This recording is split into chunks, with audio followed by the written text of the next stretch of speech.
some shit did happen. And now back to Crosswinds. Perfect timing. Shit went down. So I can't be the one to do it because I'll say things I'm not supposed Yeah. to. At this point, we also have like a montage of everything violent happening, culminating in us dangling over a waterfall. And this is all set to the can. Yeah, that sounds about right. Alright, somebody fill him So, in yeah. while Flick is showering. We did. Well, in case any of the viewers also want to do it, we interrogated the captain of the Brass Magnate, Mr. Zuzka Colt, and after we got a little bit of information out of him, but not much, we decided to kill him, and Nordo killed him. And then... Well, you know, Nomad ate his brain and learned some things about the Wandering Sun, which is like the mobile base of the Salvage Savage. And then after that, we decided to go investigate the spire further. And I guess of note, I sent Kakishi to go check on the boat, or the Savage boat, I should say, and it was still there and still just kind of being like crawled on by Thrycreen, but that was it. So we went to the spire, and on the way to the spire, we stopped by with Mora and finally met him, the itsy bitsy little too cute to even be real Mike and Head fella, but he didn't know a whole lot. He told us to look out for snake drows if we went to Isomelia looking for that sunken observatory. Then we went into the spire, and we activated the security protocol to interrogate those prisoners. And it was a Wilden and 2 Illithids. And we released the Wilden first, and the Wilden was like, "Where are my friends? I came here with friends. Please let my friends out." And nobody made insight checks. And we're like, "Okay, friendly Wilden, we'll let your friends out." And we let the Illithid out, and then they immediately attacked us. So Yeah, all three. It was like immediate. I mean, it was immediately after they were all released. I mean, they had a slight conversation by that like 6 words, and then they attacked. Something like that. But during the combat, when the Wilden was killed, an intellect devourer emerged from her brain, so she was being controlled by that, apparently. And it almost gobbled up Nordo's brain, but that's a tale for a different parallel universe. And we've killed them. It almost finally. ate mine too. It ate almost a lot of brains, actually. After that, we explored the rest of the spire, and we found an engineering bay which had some stones and inert drones and such in it, and also a clockwork heart, just like the one we found before. And we gathered that up. Specifically, Gale gathered that up. And then we went down to the floor below that and found the reactor room, which was an insanely large prismatic stillstone, like a huge prismatic stillstone. And while Nordo and a few others were dicking around in that room, Nordo accidentally activated a drone, which saw Nomad and was like, "Uh-oh, aberration." And the spire went into lockdown and was like, "There's been an aberration spotted in the reactor room. Commencing self-destruct sequence." And we tried to get out of there, but it was locked, and we were freaking out, trying to figure out what to do. And then Gale used a Game Boy to hack into the mainframe. Specifically, he spliced the prismatic stillstone to the clockwork heart and then to Toto. And Toto began to like levitate and glow white and spoke to Gale and said that he could control the spire in one of 2 ways, which was to either just turn off all power or to speed up the protocol. And Gale said, "Turn off all power." And then Toto did and turned off all the power, and the reactor like didn't explode, but all the color like left the stillstone and the clockwork heart exploded. Toto's fine. But upon that happening, the spire like collapsed and tumbled down into the river and started being carried rapidly downstream as the river became like rapids as we get further away from Finest. And we spent some time trying to break out / keep the spire from falling apart / just not die in the toppled over spire, which was relatively successful, but we never broke out. Or at least didn't until the very end of the episode, which was when we smashed into some big giant boulders at the top of a waterfall that sort of like broke the top off the spire. And that's where we are. And that's exactly where we left off. And as you guys kind of come to, and you're looking around, you can see that you are indeed dangling precariously, kind of at the top of this waterfall that's probably, I don't know, maybe a good 70-foot drop. down into this little basin that then feeds out into a bigger lake that you can see beyond. But as you look around your immediate surroundings, uh, there are a couple of very large, leathery dinosaurs that appear to just be kind of bathing and chilling in the lake. They are brontosauruses, not geese, I swear to God, but I don't have a good brontosaurus token. I can kind of see it. It looks like a brontosaurus, like eating a leaf. If it's Yeah. like kind of facing the camera, sort Yeah, of. I mean they've got big necks, and honestly, that's all I was looking for is something with a big neck. But then there's a little bit of a campsite. It looks farther down, but it's hard to make out details from way up here. You can see some little dinos that are sniffing around that area. You can see some turtle gators that are kind of just chilling on the beach there, and a pretty big enemy crab that's this bright pink color. Um, and yeah, what would you guys like to do? Who got inspiration today? Inspiration today was Nomad and Gale.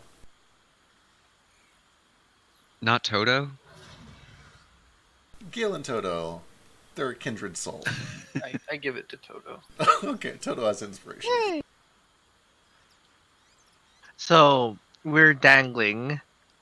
I would like to retrieve one of the Mind Flayer bodies because it's very hard to find tailored outfits that fit me, Sure. and they seem to be just my size. We all have the same size, to be They're fair. very fashionable too. I mean, like, okay, so mind flayers aren't all cookie cutter identical to one another. Like, one of them is a couple inches taller than you, and one of them's a little chubby. But they fit. They're a good fit, and they are actually like made for mind flayers. You can tell the proportions are right. They're properly tailored. It's kind of this. It's this very thin, sleek, silk-like black material that has this kind of almost like a gambeson studded pattern. But it's very warm for how thin it is and how sleek it is. And it also miss just this wicks away material. moisture. Like all of the water that leaked in as you guys were kind of taking this tumble down the rivers, just rolls right off of it. What do they call this material? Lycra? No, it's not like that. You stop that right now. I don't know. You can give me the tailor's or just a general it check, I guess. General Lin check it is. Just it's material from the Underdark. Or it's different. They are from like 2,400 years ago or something. Right? I'm not imagining that, am I? Who knows, man? No, this is general information that the computer mentioned. The computer mentioned that the last time the Commodore had visited was 2,418 years ago. Yeah, you are. I don't know. It kind of feels like silk, but it's a little bit too warm, and the fact that it wicks away moisture is weird. You're not really familiar with whatever this material is. It's something a little alien to you. This is a strange material. I like it though. We need to strip and take this material. But also I need one of their heads. Hey, Feck, what was I doing the entire time all this stuff happened? So you Oh, poop. you were helping Caca. Gale. You were helping Gale translate. You were also very sick the entire time. You had some rot gut. But you were with the party the whole time. You kind of just took a backseat during the fighting. You helped Gale translate some of the Undercommon. You helped speak for Nomad once the telepathy was enabled again. But you've been here for all of this. But it's all very hazy to you. It was kind of a blur. Moat. I think that's from last session, maybe? That's not real. Cool. Ace. Mine was the inspiration thing. Nordo. Okay. I would like to just like try to get to some dry ground, not necessarily crossing the river yet, but just like maybe even climbing up this spire that my token is on if I can. Yeah, so there's So we're this big rock that seems to have caught most of it and torn a big part of it. And actually, as you kind of peek out into the sun and look up, you can see that there was another drop that goes about 30 feet up that most of the tower is still kind of draped over. So it looks like it fell over that first bit, landed on the spire, pierced and punctured it, and kind of, caught it in place. Gotcha, With that said, you're pretty athletic. For you, it's not a big deal. You're also comfortable with, like, wet environments and slippery rock. It's dangerous. You don't want to be here for a long time, and the water is obviously flowing really fast all around you, but you can at least take a quick look around. Okay, cool. That is basically what I'd like to do, is get to a high vantage point and take a quick look around, see if I see anything that resembles a structure, a man-made structure. Sure. Go ahead and give me a perception check.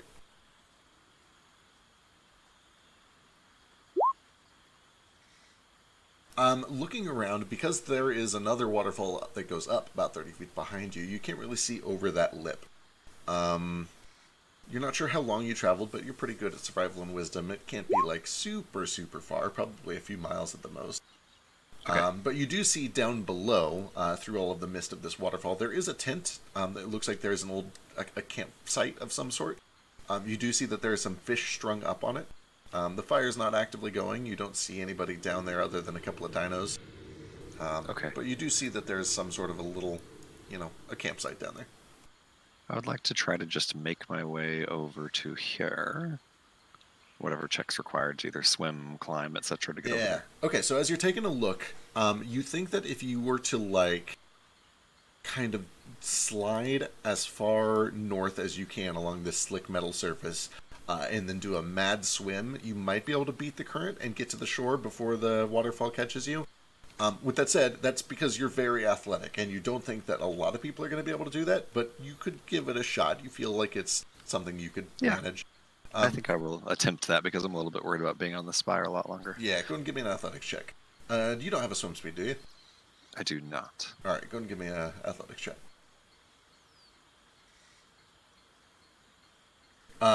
Okay. So you kind of brace yourself, and you take this kind of standing leap as far north as you can, and you land on the side of the spire and kind of do a slippy slide down. When the water catches you, it's a lot stronger than you were expecting it to be. And the water catches you and pulls you south really fast and basically pins you against this little rock right here. Okay. So how far is it from me to the shore? 10 feet? Yeah, probably a good 7 or 8 feet. All right. The issue is, you can move around, you can push yourself off, you can try to climb up a little bit, but you are being pinned by this fast rushing water. Okay, You definitely don't think you can just swim it. Yeah, I want to try to just climb on top of this rock, and once I get on top of it, try to just leap the rest of the distance. Okay, go ahead and give me another athletics check. Oh boy. Squirrely. This is real squirrely. Let me go check the jump thing. I forget what a standing jump is. I say I do have a standing jump of 18 feet, I think. Or no, not standing. Oh my god, surely not standing. Yeah, that's my running is 18 feet. I don't know what standing is. Without a run, your long jump is 8 feet horizontally. Okay, alright. It's real close. It's real squirrely. You feel yourself starting to get caught. But you manage to grip and find some roots that hold just long enough to pull yourself to shore. It's real squirrely. That was close. As I get up, almost having decided to just go into shell defense, but taking one last effort to pull myself up, I just turn around to everyone on the spire and say, I'd recommend not trying that, folks. Maybe a different plan. And then I would like to just sit down right there on the bank, seeing all these dinosaurs and creatures down there, and begin my ritual, casting Speak with Animals. All right, sounds good. What's everyone else up to? Moat. All right. I take the rope that I have with me and tie it around my waist, and then I mage hand it, the other end, over to Nordo if I can reach that far. Yeah, it's 30 feet. I think you've got just enough reach on that. Cool. And then I don't know, he's casting a ritual, so I just yell out, "Hey, hold on to this! I'm gonna go for it." I will take a moment to break my ritual, and I'll start it back over afterwards, assuming I can hear him talking to me.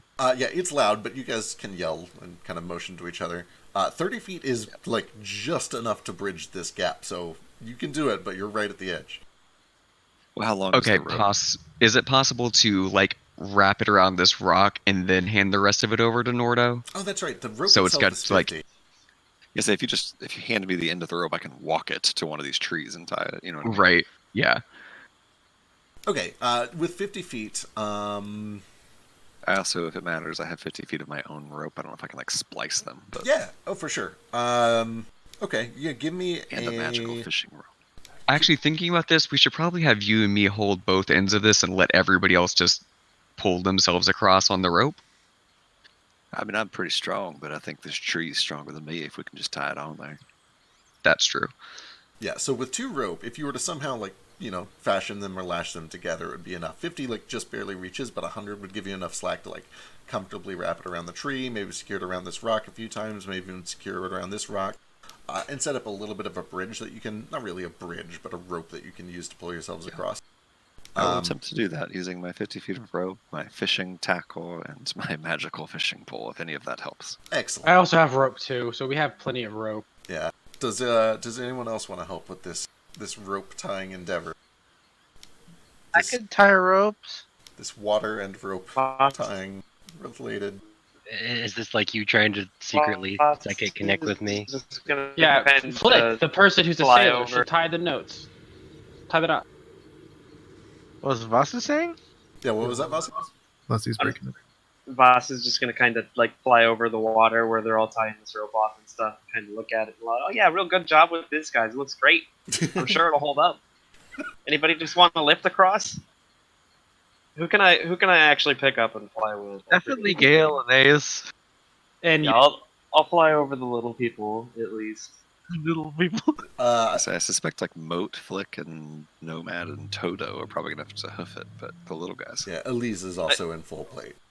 Yeah, Nomad's like a real gangly though. I could probably pick him Yeah, up. what's right? your carrying capacity? It's probably pretty decent.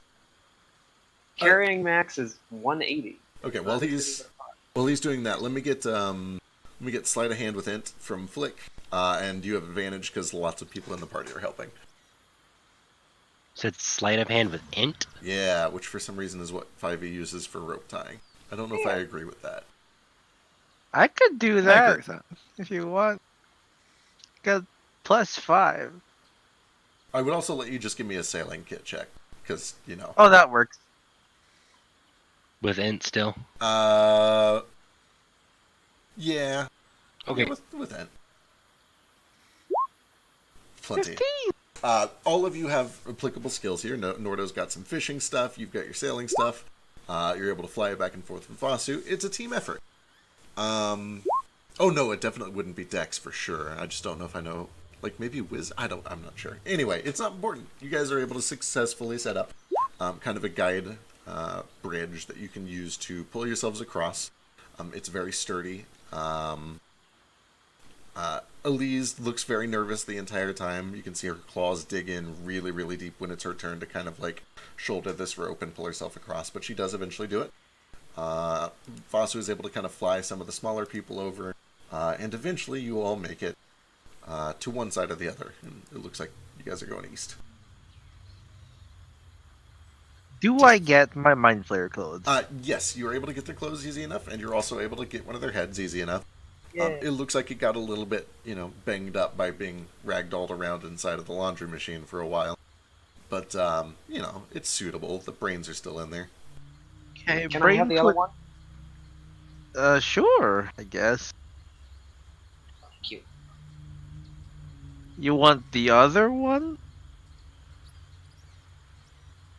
Like Just the tentacles other? mostly. Okay. No, I don't want the brain. You can have it. Oh no, I just want the brain. Moat and Vasu, you guys have anything else, or was that all covered by getting Nope, across? that was it. Yep, that's it. Cool. Did that process take about 10 minutes? It did. By the time you guys get everybody across, your ritual goes off. And you are immediately almost overwhelmed by just, it's the same volume as all of these birds squawking and bugs buzzing and everything that was already going on. But it's now all intelligible to you. And, it's 80% like, there's a predator over here, or let's fuck, as animals tend to do all day long, especially in the jungle. But you do notice that there are a couple of, just like brightly colored birds sitting in a branch, that are watching all of this going on. And I was like, I told you they'd make it. No, no, no, no, no, no, no, no. They're dead. They're definitely dead. They're totally dead. They don't know what they're doing. Look at that one. Look at that one. That one's got. He's like walking around in like shiny metals. He can't hide in that. He's a dead man.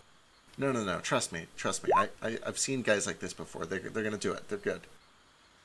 What's gonna kill us, friend? Oh fuck! Oh shit! He speaks.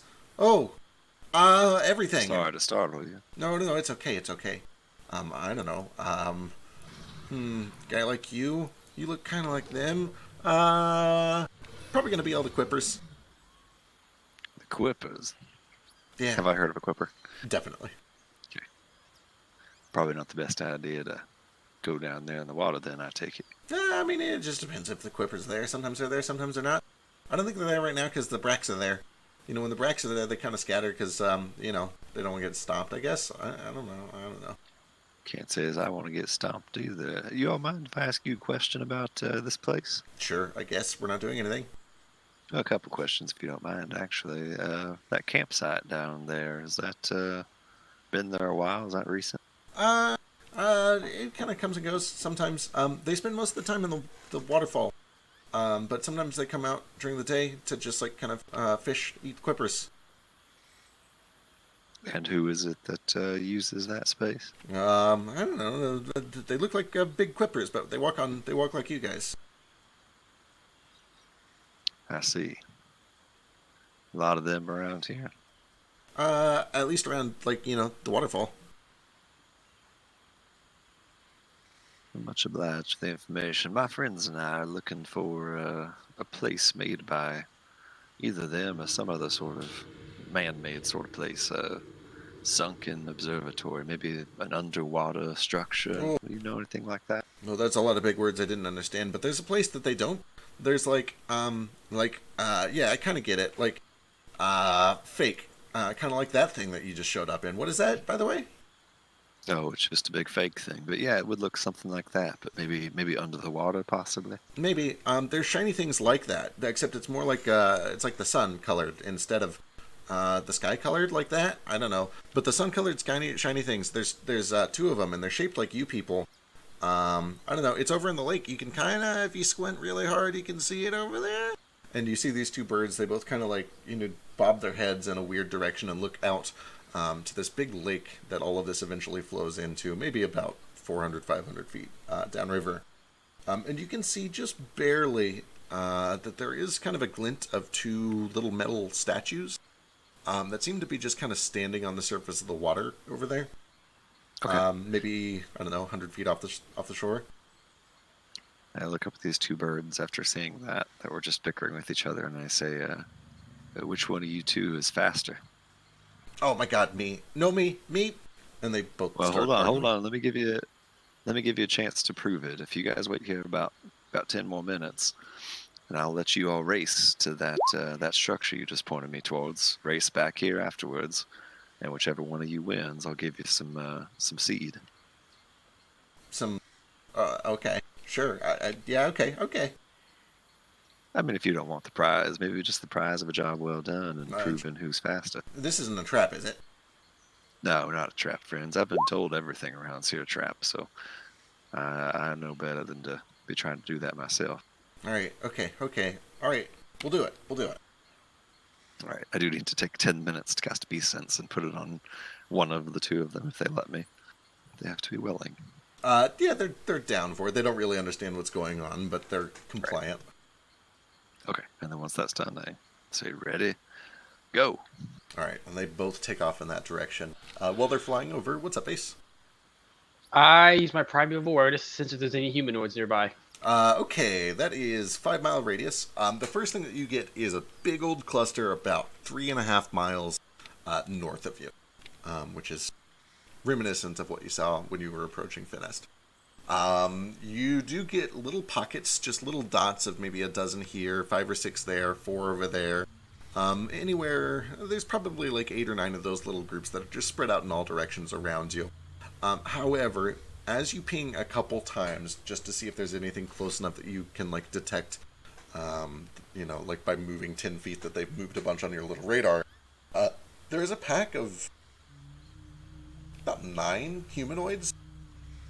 And it seems like they're really close. Like when you do 2 pings back to back, they have moved a lot based on you moving like 20 feet in a different direction. And it kind of feels like they're like really close, like in the waterfall or behind the waterfall, something like that. Hey everyone, I don't think we're alone. I'm gonna like creep over here and kind of start like see if I can see through the waterfall a little bit. Sure. Give me a stealth check and a perception check. We are never alone, brother bird. And for what it's worth, I did describe what the birds told me as I cast my beast sense. Jesus, guys. You kind of just carefully push your way around, and you're trying to be stealthy, but like there are eyes everywhere. There's snakes dangling from the trees. There's giant butterflies and moths that seem to jump from branch to branch. You even notice at one point that there is this little pack of tall grass, and as you approach it, it violently shuffles real quick. A couple of these beady little like radish things pop out of the ground with these tiny squinty black eyes, run about 20 feet away from you over towards the edge of the cliff face, and then burrow back under the ground. You might be hiding from some things, but there are a lot of things that are watching all of this happening.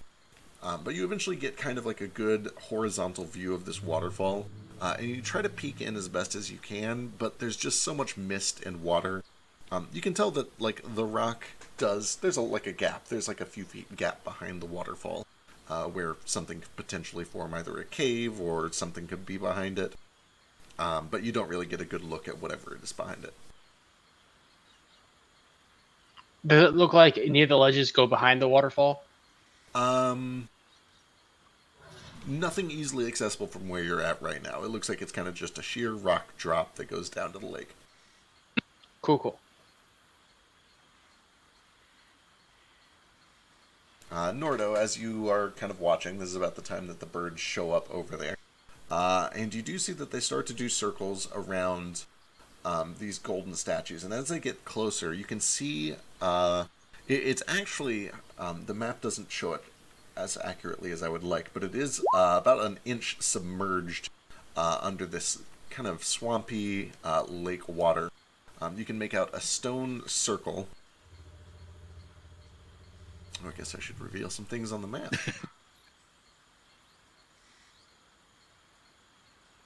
What's this black stuff?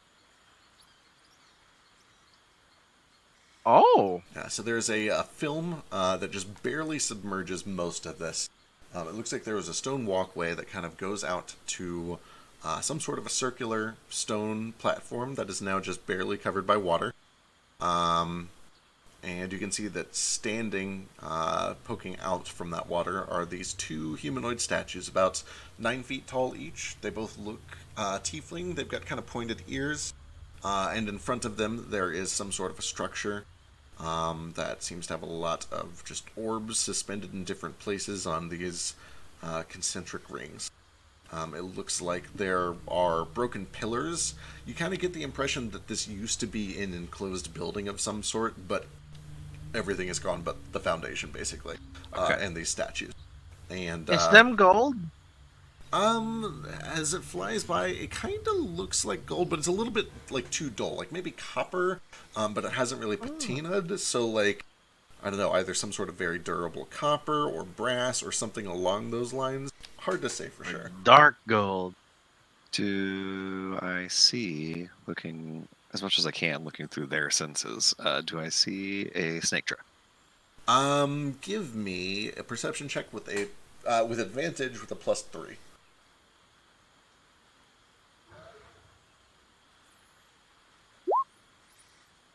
17. You see lots of wildlife. You do see just some mundane little snakes. You see a couple more turtle gators. You do see some schools of fish. You can actually see there's a bunch of rather large frogs that are kind of chilling on the sides of this lake. You don't see anything that big, though, and you don't see anything that resembles like a snake gra. Okay. I just basically wait for them to start flying back, and then I'll just drop that and start recasting Speak with Animals, because I have to do that again. Yep.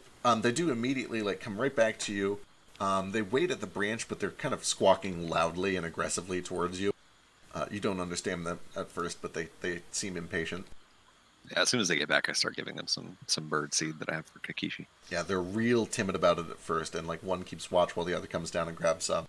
But then they trade off, and eventually, when you're able to get your speak with animals back, they're arguing about who won and having a disagreement about who's the faster flyer. You both did a fine job, and seems like you're fast enough to avoid anything dangerous around here.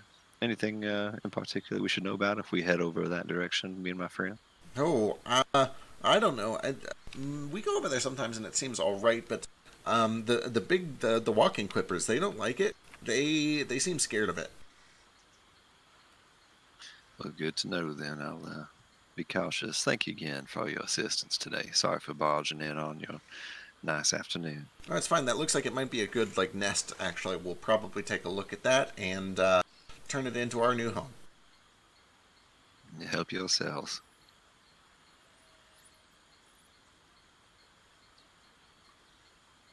When you go in there, you might find some small, shiny rocks. Just be careful with those. Don't move them around much. They're traps. Understood.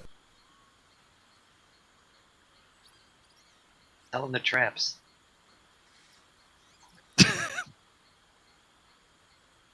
So I convey everything that I saw / they told me. I'm going to start just slowly making my way down, kind of the way Moat's going also, still with my speak up.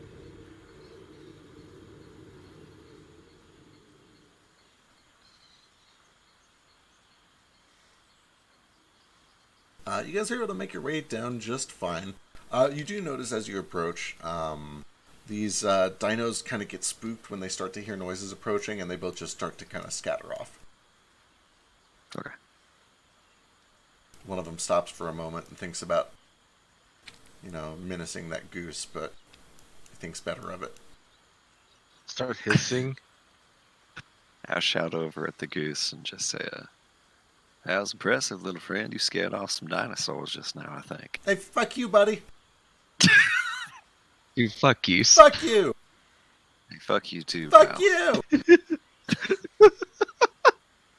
I hate being able to talk to geese. It's the worst thing I can imagine. Pretty bad. God, I hate geese. Do you think we can just squash it?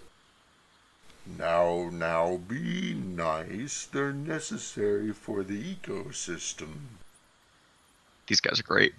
I say to Ace and Orcish, what's the common word for ecosystem? Ecosystem. Thank you. Hey, friend, sorry to interrupt your bath. Pleasant day. Hello, tiny thing. You speak? That is strange. It is pretty strange, isn't it? This place is pretty strange as well. I've been told there are fish people about, and just had a look down the stream and saw some gold statues. What can you tell me about this place? It is a nice, safe, quiet place. There are fish people. They hide in there, and one of them kind of motions his big neck over towards the waterfall. They're probably watching, but they don't like the sun, and they won't bother you because you look stronger than them. Well, that's good to know. Well, I mean, my friends won't bother you either. You look a lot stronger than us. You have a strange question, perhaps. I heard someone else, a friend, told me about a many-headed snake monster around here. You know anything about that? That is farther that way. And he looks way, way up to the waterfall that you guys just fell down. We try not to mess with it. He's a cantankerous fellow. I look at Ace and ask for the Orcish word for cantankerous. Well, I guess I understand what they're saying. Yeah, They're also not speaking common. I was going to say, Right. like, you're kind of getting the gist of all this, but they're not technically speaking common. Right, I forgot they're not really speaking common. Very intelligent brontosaurus. Very. They're very smart. Smarter than Nordo, probably. Well, we won't trouble you much longer. We're just going to have a quick look around, but If y'all see anything coming, would you do us a favor? Let us know. We can't see up quite as high as you can. We can try, but everything here could potentially be a threat to you. If anything big comes, we'll make some noise. I'd be much obliged.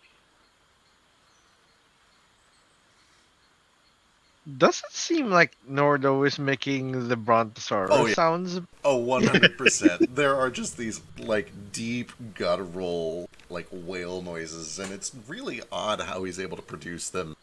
There's definitely some obvious magic involved. But, yeah, he sounds like one of them. Some of the turtle gators kind of look over and seem confused by this rather large and loud noise coming from a pretty small turtle. Are the turtle gators beasts, or are they like monstrosities of some sort? Do they speak? So I kind of feel like the beast monstrosity distinction is stupid, so yes. They are Okay. beasts. Fun. I don't say much to them. I just give the biggest one a nod and just say, we won't be long. Don't mind us. That one's weird.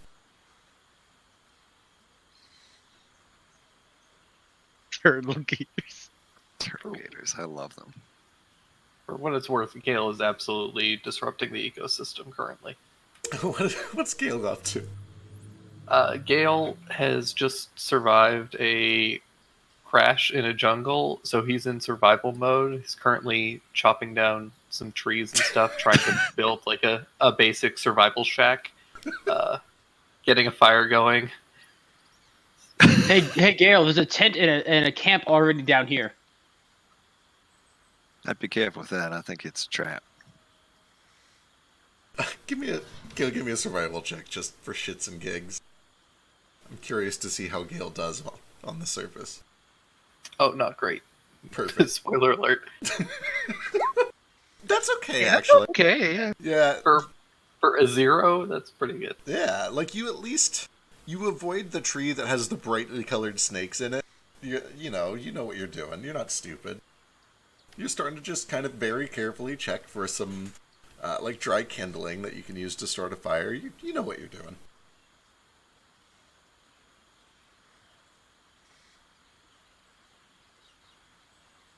It's an impressive lean-to, little dragon, but I don't know if we'll be staying around long enough for you to need it. Well, unless somebody has an easy way back up that cliff, Oh, we I could be do. here a while. Well, lucky you. Sorry. Aw. I think I cut out there. I missed everything. Fosu was saying that he does have an easy way up.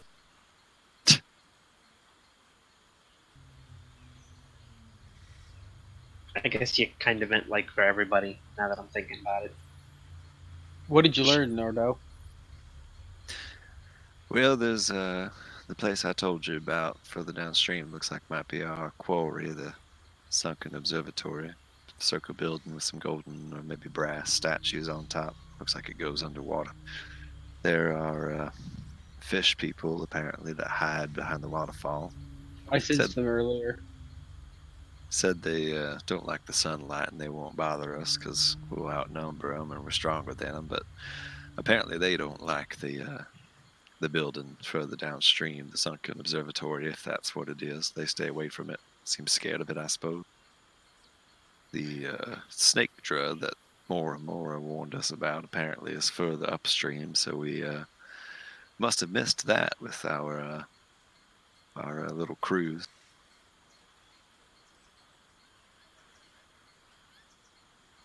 All right, I guess we make our way towards the observatory then. Sounds Well, like it. I think I agree, but just to offer another option, if the fish people are scared of it, perhaps it's for a reason, and it might be worthwhile to talk to them, see if they can tell us what they know about it. Although I'd hate to commit any violence against them, they haven't troubled us, but if they were just willing to talk. I could try talking to them. They hate the sun, so we'd have common ground at least. suppose it could apparently, hurt. apparently they reside behind that waterfall over there. I know you're not too keen on water, but We'll have to find a way to get back there. I sensed them earlier, but I couldn't see a way to get back there. I was about to say, do I see like a cave behind all this somewhere? Give me a perception check.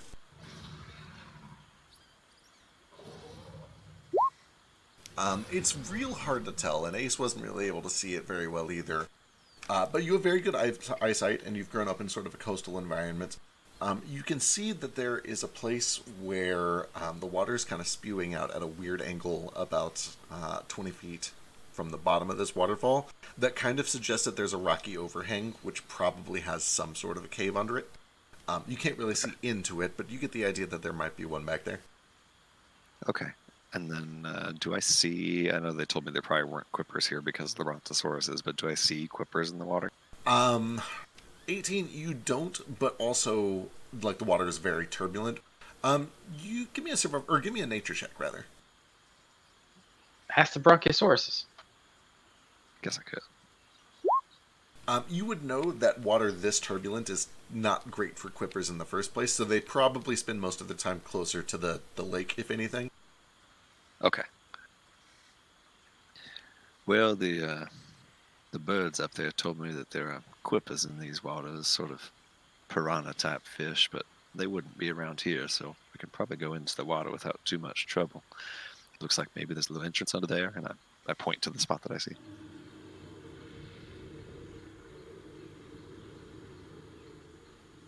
Or we could just push on. I'm not opposed to that. I just wanted to raise the option of maybe talking to the fish people if they're amenable to a conversation. I don't know the word amenable. Doesn't Could seem like work. it could hurt to talk to him. I mean, it sounds like we're going there either way, but It would be good to at least possibly know what we're getting into if there's Yeah, something for sure. dangerous there. I agree. Little Orc, with your magic, do you know how many of them there are? Maybe can you see their tracks anywhere around here? I pinged them. What are their exact numbers? Their exact numbers are 11. 11. If things do turn violent, I don't suppose we'd be putting ourselves in any terrible danger, though I'd rather just leave them alone if it turns that way.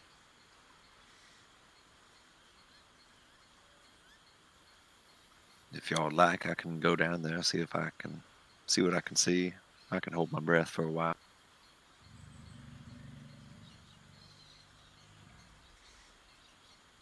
Best not go alone. If they're the type who don't like sun, I doubt I'll be able to speak their language. Sounds like maybe a better task for Ace or Gale, possibly. Perhaps both of us can go along with you. I loathe the sun and all it stands for, so I'd be happy to go. Alright, so the three of you guys are just swimming out? And try to just lead them to what I see, or what I saw that I thought might be an entrance anyway. Sure. hey, Nordo, before you go, do you think one of these brontosauruses will let me ride it? Is my speak with animals still up? Yeah, it's probably only been 7 or 8 minutes. Hey, big friend. Yes? This here is my buddy. His name is Moat, and well, I don't know if this is offensive. Well, we're new around town, but he would very much like to stand up on your back and get a better view. Would you be amenable to that idea? Give me either persuasion or animal handling.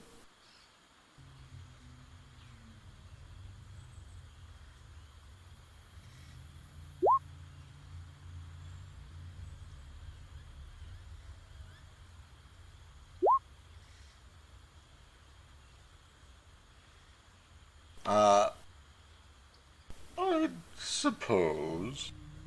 And one of these things slowly kind of turns around and kind of marches his way through the muck over towards the beach. And as it approaches, it's actually much, much taller than it looks once it's all the way out of the water. But it does kind of make its way over, and it lowers its head down, moat, and kind of bends at the shoulder for you to try to climb onto it, I guess. Dear God, Nordo, this is the best day of my life. Give me an. It does look like quite a nice time. Have fun up there, Moat. I help him up. Sure. You're able to get him up, and eventually, like, getting him onto the shoulder is kind of a hassle. But he just lowers the bridge of his head down, and it's kind of flat topped. It's like, just climb on my snout for a second. Hold on tight. Can't understand him, but okay. Very, I translate with what's barely left of my speak with animals. very, very slowly, Mode, as you watch Gale and Nordo and Ace prepare to swim out. This thing just lifts you up and up and up. Probably a good 60, 70 feet above the surface, as you cling for dear life to his nostrils. But once you get up there, you can kind of get a better vantage point, and you do see, not all the way over the lip of the upper waterfall, but you kind of get a good view of the mountains beyond, and you can see the split or the seam of the valley. So you get a rough idea of how far you've traveled. It's probably somewhere in the ballpark of 3.5, 4 miles. You can make out very distant specks of ruins from Finest. So you can tell that you haven't traveled like too crazy far. But you do get a nice view of the surrounding area. You can see that there is a pretty big dip where it winds through some very heavy jungle between you and there that you'll probably eventually have to get back through. But you get a good look around. It kind of takes you for a circle. And then eventually, long after Nordo has taken off and his Speak with Animals has faded, lowers you back down to the beach. I try to mimic those weird whale noises that Nordo was making to say thank you, and that's it. Give me a performance check. Meanwhile, let me get an athletics check from Nordo, Ace, and Gale. If I just cling to his shell, do I have to make one? I assume he's helping with this process. That's kind of why he's going along. But still give me an athletics check. I too would like to come along, but Sure. I have a swim speed. You're fine then. With the swim speed, it's easy peasy. Okay. The dinosaur kind of makes a weird rumble noise and then goes back. It takes a little bit of work. There are a couple points where the waterfall is like pushing you back faster than you can swim towards it. But Nordo and Nomad both kind of grab you by the collar and are able to help you all get back there. And as the four of you kind of all breach through this waterfall to the other side to see what you can see, you're almost immediately greeted by this tiny little cavern that is very shrouded from the sun by both the water and the overhang. And 22 sets of just these giant, like dinner plate, silvery saucer, dead fish eyes that are all wide-eyed, staring at you like, what the fuck is going on? Are they Lokatha?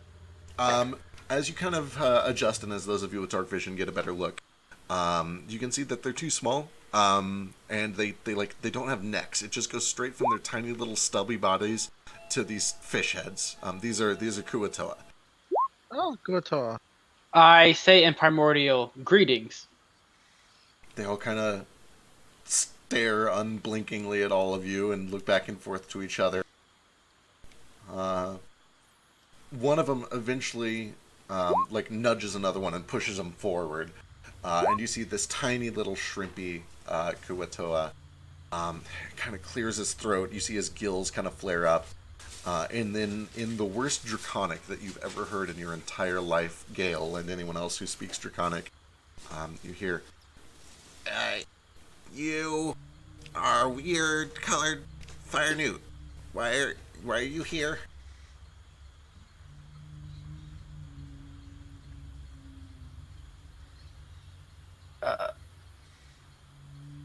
Well, we were coming here to ask you if you knew of any dangers in the structure that way, and I point off vaguely in a direction that the whatever tower is. All right, he turns around and he just kind of makes this. We don't mean you any harm. Do I understand what he's saying or no? Negative. They're speaking. But they're to definitely us. speaking to each other in some sort of their own language, and he seems to be translating. And after he says all that, there's like 2 or 3 seconds of silence, and then all at once, all of them just start making these awful, burbling, terrible noises to each other. There's this huge clamor. One of them runs forward and like literally grabs the guy and throws him to the back of the room. And then he kind of like, steps up, he puffs out his chest, he spreads his shoulders wide. Interloping strange fire newt. Are you sure this is not a religious crusade? Very sure. I don't wish to impose mine or any other person's religion upon you and your people. You're a very strange fire newt. I'm also not. Yeah, never mind. Well, Fine. we know of the place that you speak of. We don't go there. It's dangerous. It belongs to the crybaby. Crybaby. What's the crybaby?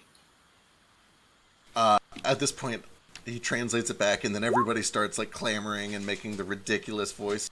They all talk to each other again, and then he steps back. And then you do see that the tallest of the group, who's adorned in just these shredded rags, but it's got this, this metal trident of some sort that kind of crackles with some sort of magical energy.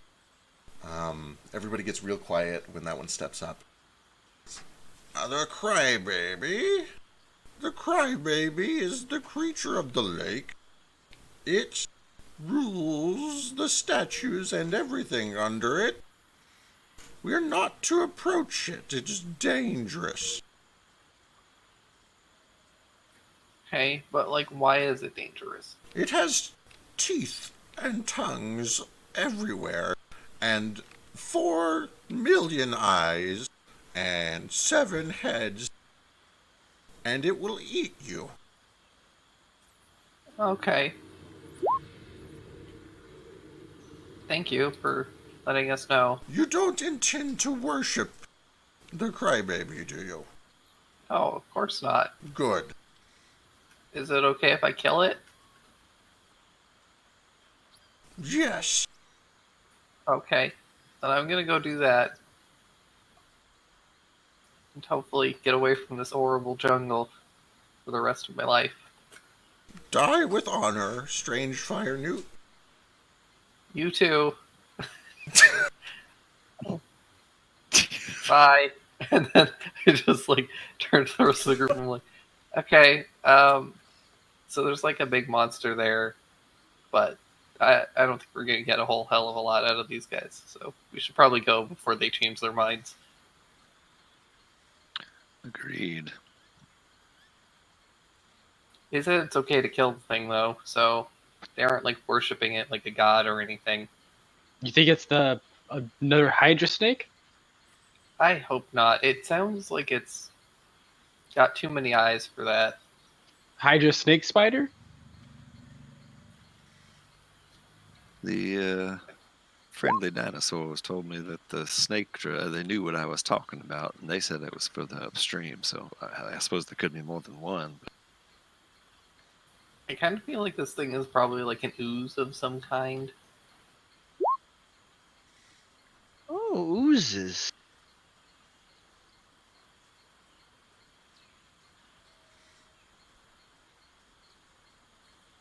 Well, I think we better just go see what we can see. No harm at least getting a little bit closer, taking a look. I would like to take a rest before we investigate. Yeah, what time of day is it? It's... You guys went in there pretty early. You spent about an hour and a half, and then maybe another hour on the river. It's probably about 1:32 in the afternoon. Well, maybe we can make the rest of the way Some towards tea. the observatory and then make camp nearby, watch it for the night, make sure nothing surprising happens, and then head in the morning. That sounds like a splendid idea. Sounds like we shouldn't. Sounds like we shouldn't camp too close to the water though, because of the tentacle, the eyeball thing. The Tongues, I cry guess. baby. Yes, I suppose that's probably wise, although I don't know if there is a safe place, but that would probably be the least safe. With a name like Cryberry, it makes me wonder if it screams or something. Well, I can only picture an anemone with thousands of eyes or millions and tongues.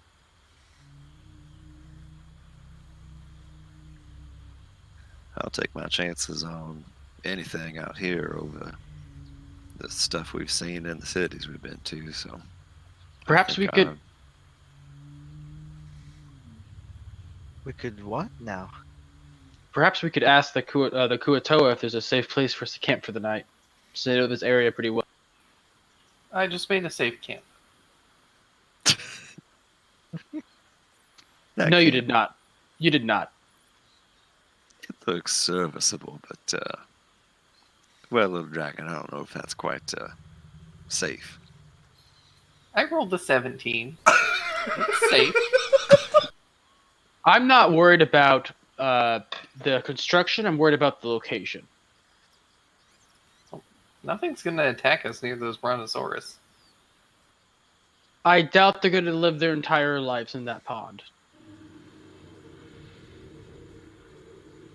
I think that goose is going to attack us no matter where we are.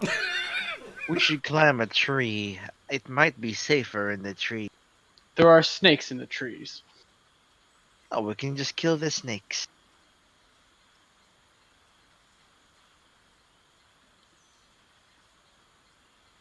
Well, should we head towards the observatory for now? That Yeah, I sounds guess- like a plan. All right. All right. I start leading the way. Yeah, you can start making your way down. Vasu, what's up? Sorry, I was chewing. Sorry. I was just gonna say that while those four were in there talking to all the fish people, Vasu is actually going to be kind of like gussing up the campsite a little bit more and like gathering up food because that's what he does. Sure. You do see that they have some fish that they've caught that are on a rack. They have some herbs that are set up to dry inside of this little hut. There isn't like a bed or anything inside there. It looks like it was made for storage more than anything else. They've got some just spices and berries and things. If you are, so are you taking their supplies or are you harvesting from elsewhere, like around here? Oh no, I'm harvesting my own. That's like my background feature. Gotcha. Then yeah, go and give me a survival check with advantage, and then obviously you've got the background to help here too. Voss is just like flying around and gathering up like berries and little fish and firewood and stuff. And he's like, the first thing that I learned in Eagle Scouts was that you gotta be prepared. And the second thing was that you can't wander too far because you always gotta sit down and wait for help. But I never listened to that because that shit's boring. Does sound mighty boring. Well, I'm not gonna fucking wait for somebody else to save me. I can help myself, right? Exactly. Look at all this firewood I already got. We're fucking fine. We don't need help. I don't need nobody. God, remind me to not get lost in the woods with Vasu and Moat. All the same, you do actually recognize a few edible things that you have harvested in the past back home. There's a lot of things here that are very unfamiliar to you, but you have a lot of just good knack for understanding. You know, bright colors usually mean avoid. These things are safe to eat. These things probably leave alone, and you gather up a good amount of food, enough to keep everybody kind of satisfied. It's not, the most luxurious meal that everyone has had, but you're vegan, so you're used to terrible food anyway. I'm not vegan. I'm offended. All the same, you're able to gather plenty of supplies to keep everybody going for a couple of days. And you also... On the Oh, yeah, go ahead. on the way out, I'm going to try to kill this goose so we can cook it later. All right, give me an attack roll.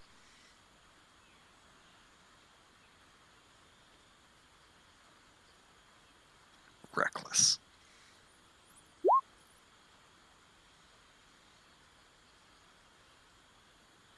I'm going to roll for its health, just in case it lives.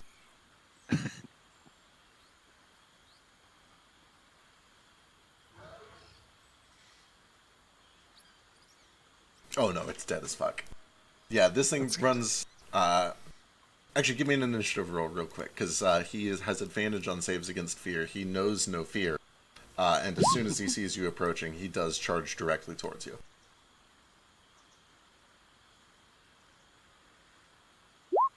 Nope, he's dead. He's dead as fuck. He starts running towards you, and you just fucking spear him down, and you have Goose for the night. It's gonna be delicious. Wonderful. Notably, Goose doesn't seem like it should be native to this area. That feels a little weird to you. I think someone Interesting. spilled a truck full of them. But as you guys take a moment to refill your water skins with the fresh water here, gather up some food, get some goose, you make your way down. It's only about a 5-minute walk or so, and you make it down to the main head of the lake, kind of following this eastern bank. You can definitely tell that as the water gets less disturbed, it also gets a lot clearer and easier to see through, and that makes it a lot easier to see all of the wildlife that is living in it. There are big patches of algae, as well as some lily pads every once in a while that block some of the view. It's a little bit murky, but you can see schools of fish, snakes, frogs. This lake is just teeming with wildlife. Quippers, I presume. You do see some quippers. Okay. You would know quippers they're scavengers. They go for things that are already dead. You wouldn't want to jump in there with open wounds or anything like that, but yeah. That's good to know. I open all my wounds and jump in. Perfect. You die.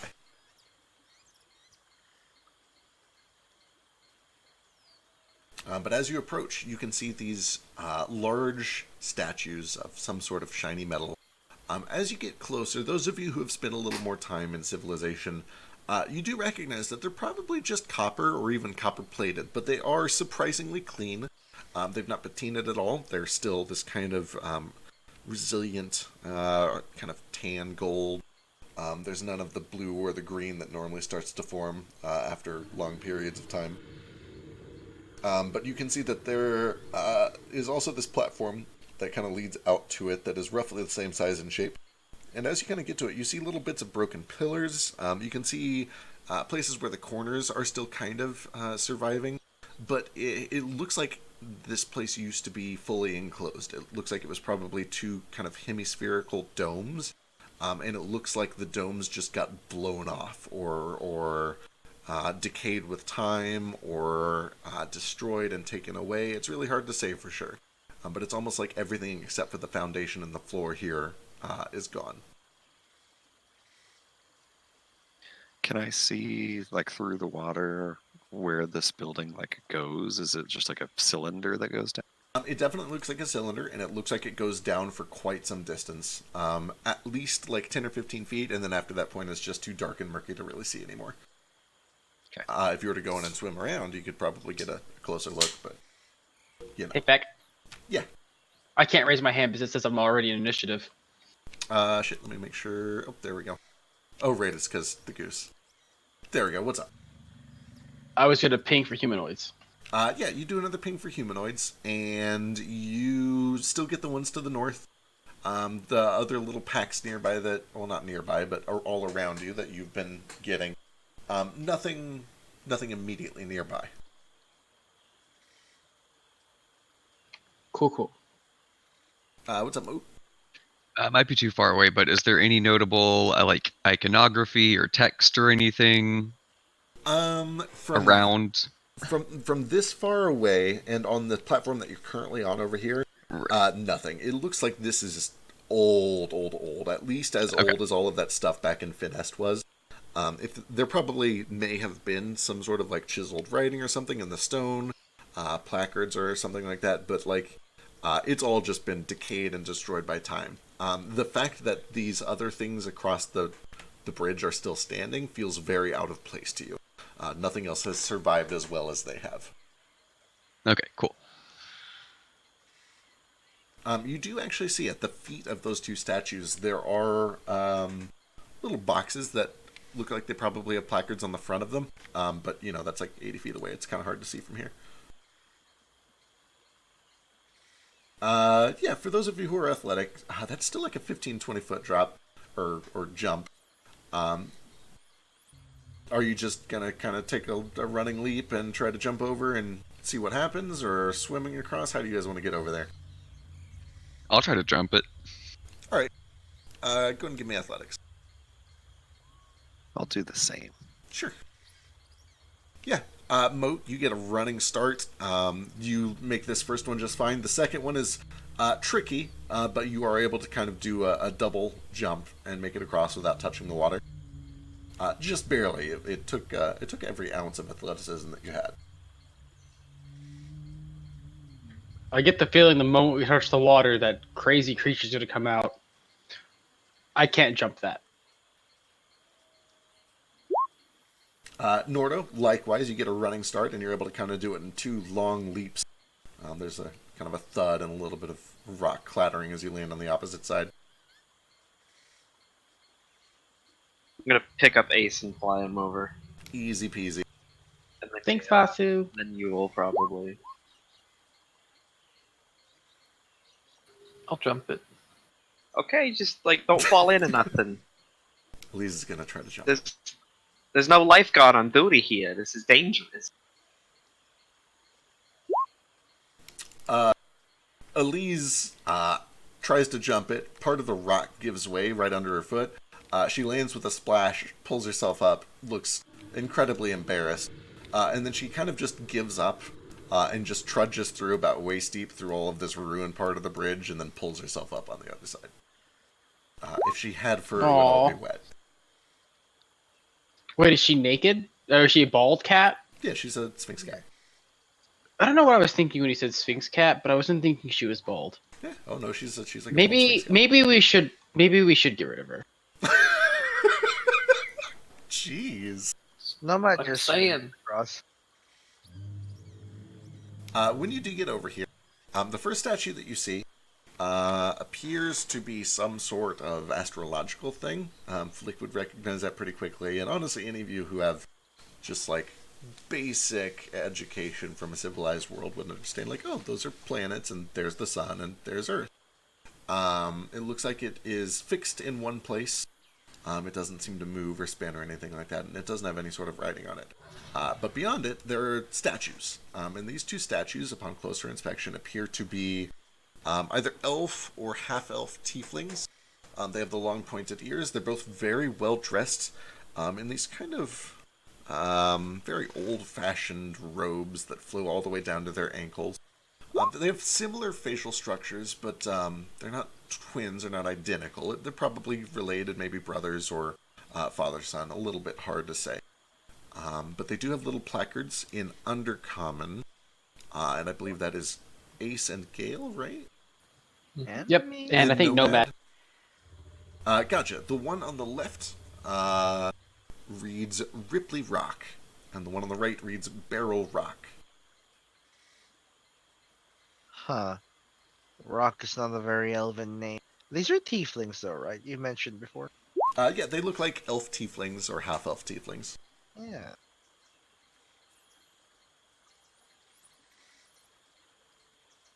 Does this look familiar to me, or does it look right to me from my knowledge? Oh my god. Do you have any sort of like astral? In fact, I think out of everyone here, you might have the least because you lived underground your whole life. Yeah.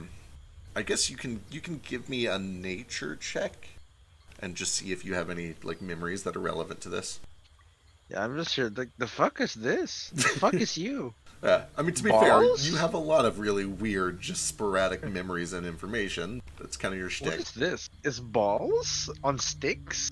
What's going on? But yeah, as you kind of like, as you just try to see if anything pops up, if you have any memories that you've absorbed that understand this, you don't really.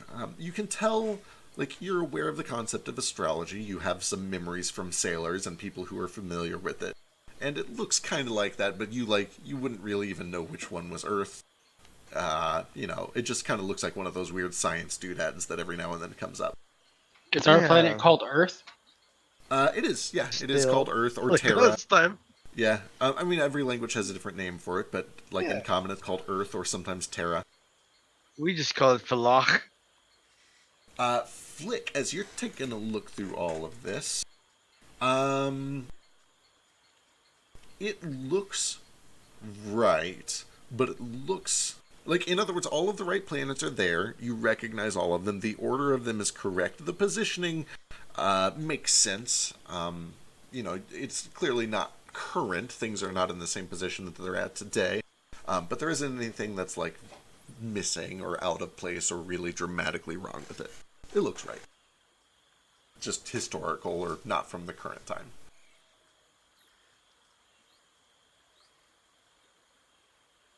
Can I just walk up to the top of the staircase and listen down the stairs for movement? Yeah, so notably, this entire thing is covered by like an inch or so of water, and I know it doesn't really show it well on the you map told me here. that. But that does mean that those stairs are kind of flooded. With that said, it appears to be kind of clear water. There's little bits of algae growing in there. You can see some minnows floating around. But it looks like the stairs probably go down maybe... I don't know. It actually goes down pretty far, maybe 30 or 40 feet. And it seems to wrap like around out of view pretty quickly. In other words, you don't see where the stairs end. Flick, what is our mission here again?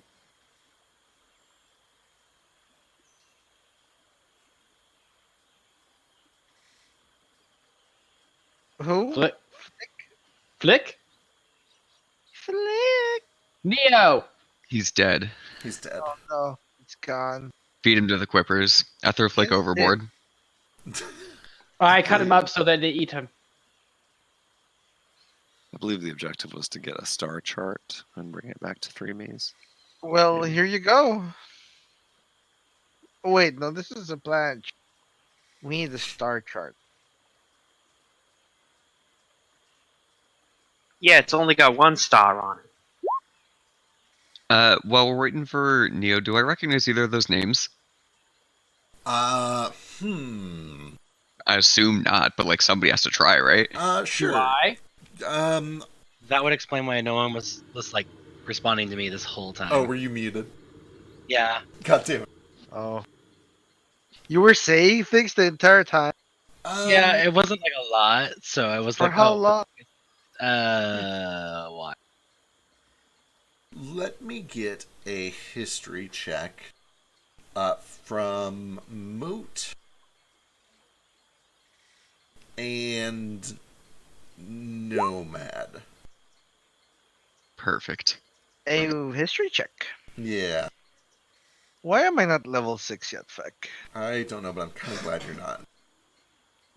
Well, it's a 23. Okay. Yeah, neither of you. Like, Rock is a fairly... It's not like a super crazy name. You've probably heard it once or twice before, but like... It's usually a dwarven name. Yeah, Just it rock. it doesn't with a sound K. like... Well, yeah, this is with an H. Yeah. But yeah, no, and neither of these names really ring a bell for either of you. Are we sure their names aren't Roach? It might be Rook. I don't know. What language? What language does rock sound? These are written in Undercommon. Does it sound like an undercommon name to Yeah, me? it sounds A pretty lot normal of for languages. Okay. Here we thought this was going to be like a water campaign. It's just going to be an underwater, underdark campaign. Well, the Underdark is underwater. Like, 3 of you are from the Underdark. I'm sure it's probably going to come up. Not really from the Disgusting. Underdark, but... You say closely this, but I'm related from to it. space. What gives you that impression? Everyone here is from space if you think about it. That's true. We're all in space right now. Yes, We're all aliens. Moat's head explodes. Oh no! Just can't handle it. Does he come back as a phoenix? Yeah, because he actually already knew. He actually already knew that. He was just doing it for dramatic effect. Moat knows everything. Correct. Is there anything else up here that's interesting, like this weird spot on the ground? Give me investigation. While he's doing that, I'm gonna do that never-ending story thing and just walk between the statues to see if they blast me to death. Sure. that what you're hoping for? Me being busted up. So you're kind of just walking back and forth through the statues, and Ace is looking around to see if there's something interesting. About the same time, you both notice something that is at least slightly interesting. This raised bit here, it appears like this was probably just a desk or a table of some sort that was literally just carved out of the rock foundation. You get the sense that this was all probably at one point solid stone construction. But as Nomad walks through, you do see that he kind of kicks aside some water and some algae and reveals a little bit of the stone there that is raised. There's just this tiny little circular panel that is raised by just like a millimeter or two. It's honestly kind of hard to see. But because you're looking very closely and because he walks over it, he kind of notices a little bump that he runs into. Like a button? As he looks more closely, it looks too big. It looks more like almost the size of a sewer grate. And it's just like a raised portion of stone there. Hey, Nordo, can you come over here? This looks like heavy work. I kind of bend over and start dusting it with my hands to see if it reveals. Again, it is under like an inch of water, so the dusting is, it's not very dusty. Dust water on the way. It's more that there's water in the way. Splish, splish, splish, But you splish, kind of splish. splash the water around. You get some of the algae away from it. You shoo off a couple of minnows that are swimming around. And you do see that it seems to be the exact same stone as the floor here. It's just there's a little seam, and then it's slightly raised out of that seam. Can I drink Question. minnows? Looks like a little grate here. I Question. try to lift it because no one's helping. Okay, you go down and you try to find somewhere to lift it. There really is not a lot of room to even grip. You don't find any sort of ledge to really get a good handle on it. But you start to just push and shove and try to, slide it aside. I guess give me athletics with disadvantage.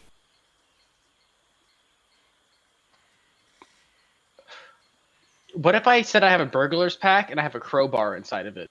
Sure. That gives you advantage, which cancels out. And actually, I'll say that the crowbar gets around the fact that there's only a little lip of it. So just give me athletics with advantage. I believe in you. As you put the crowbar in, you can see that it gives just a little tiny bit. And the reason that you can see that it gives is not really because you're making good progress, but because you see a couple of tiny little bubbles just bloop, bloop from where you stick the crowbar in. Like some of the water had leaked through for just a brief second as you kind of wiggled it into place. But then you put your back into it, you really go into this crowbar, and you try to push and push and push, and you're not able to make any progress. It feels really solidly stuck in place where it's at. Hey, Nordo, can you come You help? want a hand? Yes. Yes. Multiple hands, please. Help with what? There's a sewer grate here, and my pry bar is stuck. Well, before we do that, do we want to?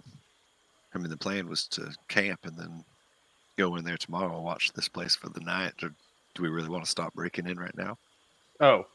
Do we have to call it breaking in? Maybe we can just go ahead and open this part first, and then I guess we could leave. I've just been sick all day, so I've missed out on all the action. Let's just start the dungeon a little bit.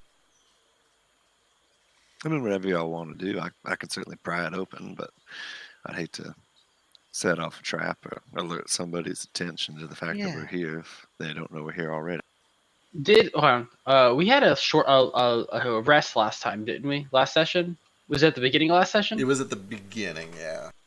So I gained some stuff back. Right, yeah, you did not do that. We rested at the end of previous session / the start of this session, so it depends on whether you did it last time or not. But That's a good point. I don't remember if you did I it. do not remember. I'll tell you what, give yourself half a rest. Now I have an odd number of mana points. Oh, poor you.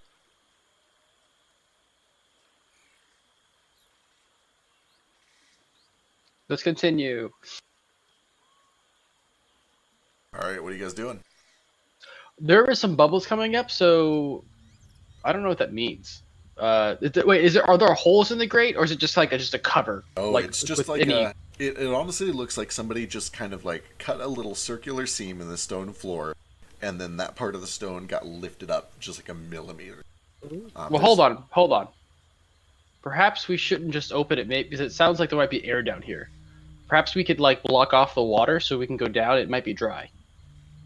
Well, there are stairs down that lead down there. Do you think they're And connected? those are full of water. Yeah. It's a good thing some of us can hold our breath.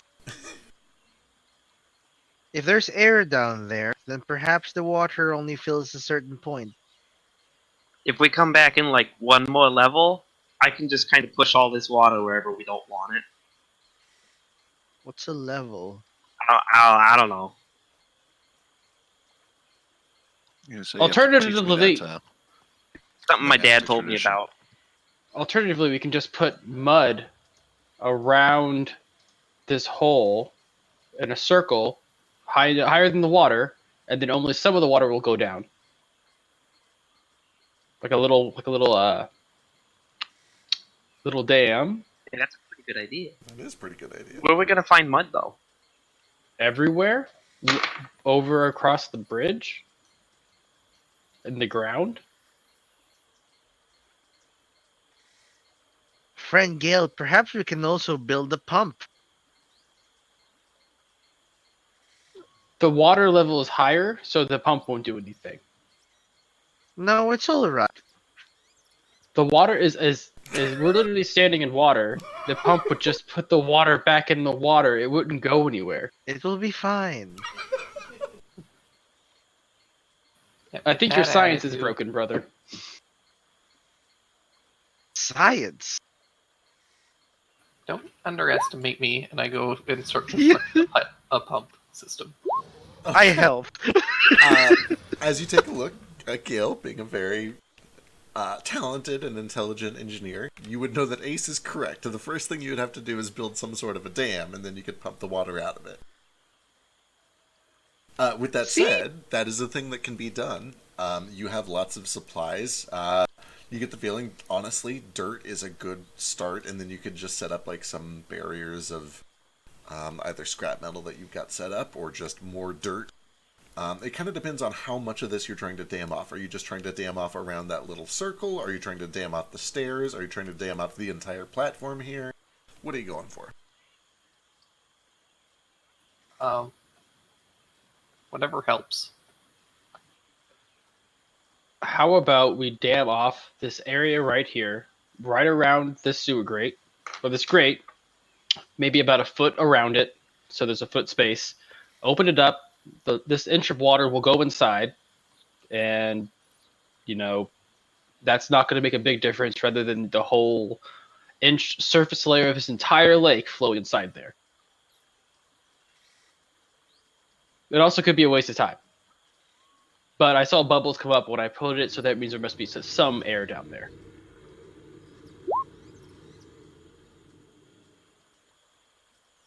Vasu, as you go over to spin it, you're very disappointed to find that it is fixed in place and does not spin.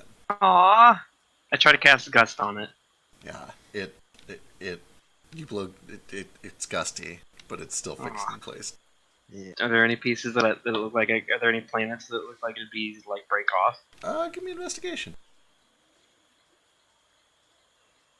Meanwhile, Gale, go and give me Tinker's Tools. I help. Sure. Woo! Holy Moses. Okay. Fuck your dam. I erased the water from existence. Okay, so... We're working on something. Give me my Game Boy. I need to plug it into the Matrix. Can we like? Deletewater.exe. Vasu, you take a pretty close look around. And this statue appears to just be an art piece. You don't find anything that looks like it moves. And as you kind of try to find if anything is loose, you discover actually that it's very resilient. And it has, as you kind of like run your fingers along it, try to find something that wiggles loose or whatever, you do feel that there's just a very, very faint hum from it, which you imagine probably offers it some sort of magical stability or cleanliness or sturdiness. Hey guys, this shit's magic. Sorry, go on. It's all good. That's basically the idea of what you find, though. You get the sense as you go over this thing that there is some sort of a magical vibe about it, and because it is magical, it might be a little hard to just like rip a piece off, because most magical items are a little more resilient. With that said, as you're calling over, Gale has decided, fuck dams indeed. He thinks Nomad is right, and you don't need a dam at all. You just need a pump. And he spends probably a good 30 or 40 minutes using a couple of those white stones temporarily to build the most ridiculously over-the-top combination pump/blower system that he can. It's mobile. And basically what it does is it pumps water out, and then it creates a little wall of wind that prevents the water from rushing back in. So it I creates like figured we'd freeze it. it creates like a wind dam that blows all the water back, like he's parting the Red Sea. Can I also add on a little thing that the water that gets pumped out also gets like heated up and turned to steam, so I'm just like getting rid of the water entirely. See, Slowly we just- turned the water into clouds. Okay, you're converting like 1 gallon of water into mist every Hey, like. that's plenty. Okay, sure. There. Don't tell me the odds. Meanwhile, the waterfall is dumping in tens of thousands of gallons every minute. But you know, you're making some progress. Yeah, but we have a humidifier. So. Yeah. The world will run out of water eventually. Understand that a lot of us have been sick. The humidifier will help us a lot. Oh my god. But also, Gale, you've outdone yourself. One way or another, Gale does actually rig up a pump that manages to pump the water away from a small area, and then use a wall of wind to prevent the water from rushing back into that area. It's big enough to kind of get the manhole thing, whatever that is. And if he was to spend, like a couple more hours extending it, he could probably get the entire stairwell as well. With that said, it is being powered by a couple of those white stones. It's a magical device. It's a little fragile. Just, do what you will with it.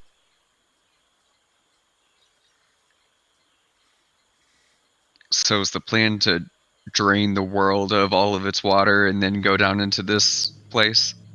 Correct. All right, I'm gonna go start waiting then. I go with Moat and start looking for somewhere basically Wait, to make a camp. Nomad or Nordo. Now that the Yes. water has gone from the grate, we can open it without water getting it. So can you help me finish opening it? I'm not strong enough. If that's what we're doing, do we want to open this bag of worms right now, or? I just want to peek. You don't have to go inside. Well, all right then. I will attempt to pry it open. Okay, give me athletics with advantage. Double 20s. Oh. Okay. So interesting. You have really good perception too. Give me a perception check.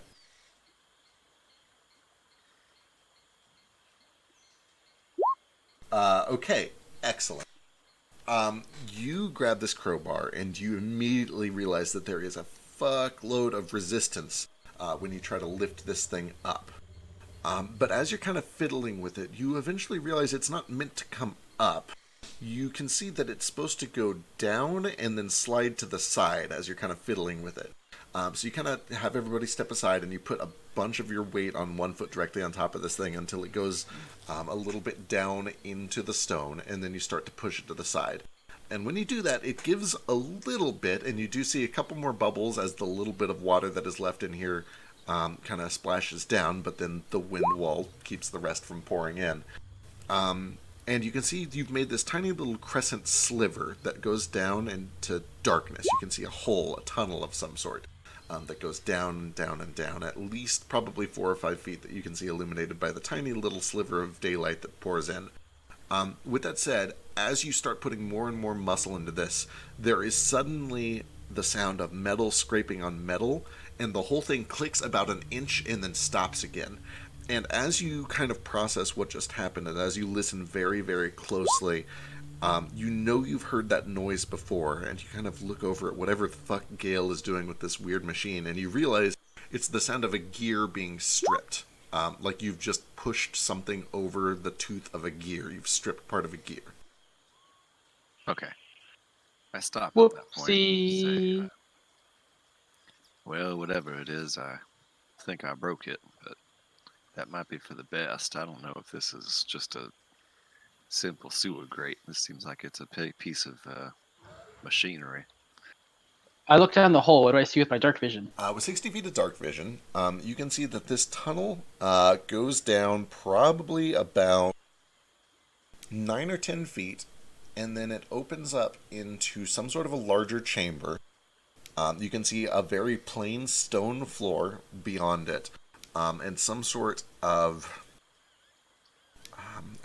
probably about 3 or 4 feet after the tunnel ends, you see this shiny jet black pillar of some sort that is just about the right size for that tunnel. That is maybe 2 or 3 feet away from the tunnel, like it's meant to be inserted, but it's currently 2 or 3 feet away from that tunnel. And that blocks most of your vision beyond. Interesting. Interesting. Well, if we're going down there later, perhaps we can close it again so that the water doesn't go up. I don't know how long this wind wall is going to last. He doesn't say if I just like try to use the crowbar to pry it back in the direction that I pushed it out from. Is it like stuck now? You kind of like try to go back the other way, and because that tooth has been stripped, it kind of slides over with just a little bit of pressure. But then it seems to catch another tooth in the different direction that has not been stripped yet, and catches. Gotcha. So you're able to reclose it. Yes. Okay. So it seems like this is activated by some type of mechanism somewhere else. When I was looking into the tunnel effect, did I see where these mechanisms were possibly going?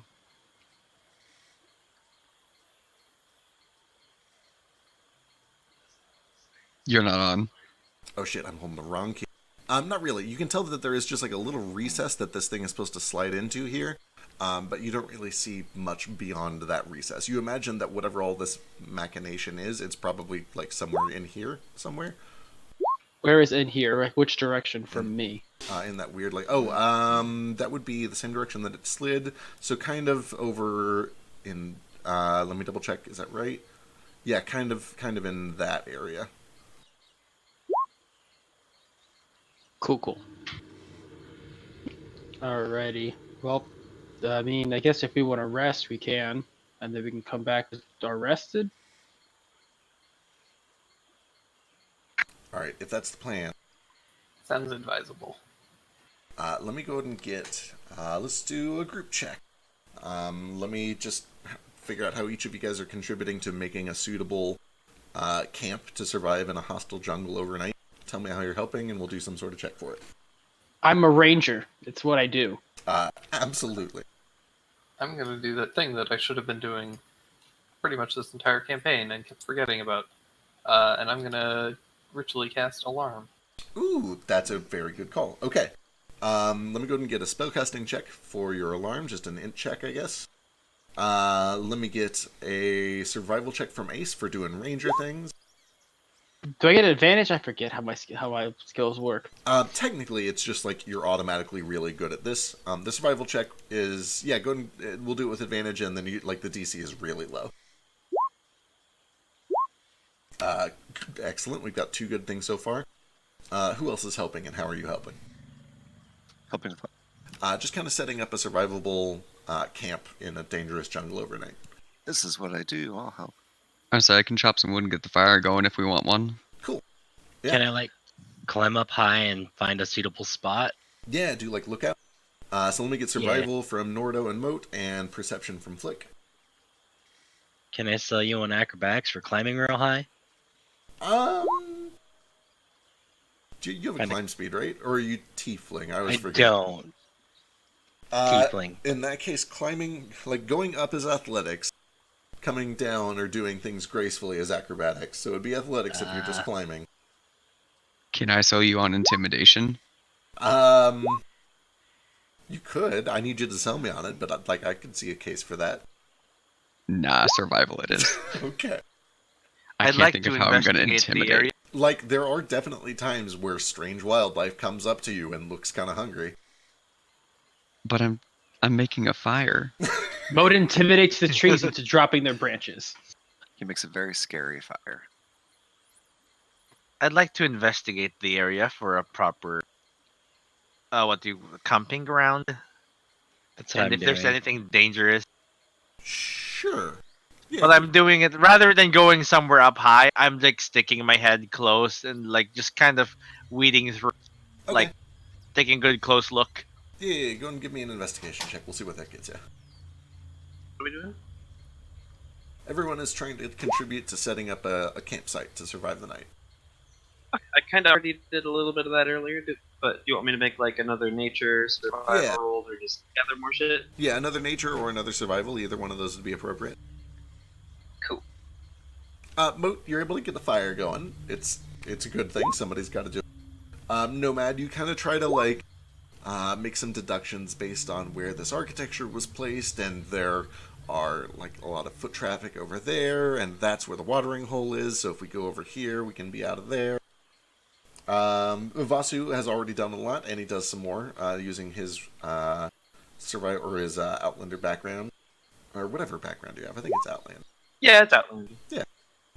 You guys are very well equipped for this. A couple of you a little more than the others, but between all of you, you have several very talented and capable people, and you are able to get a campsite together.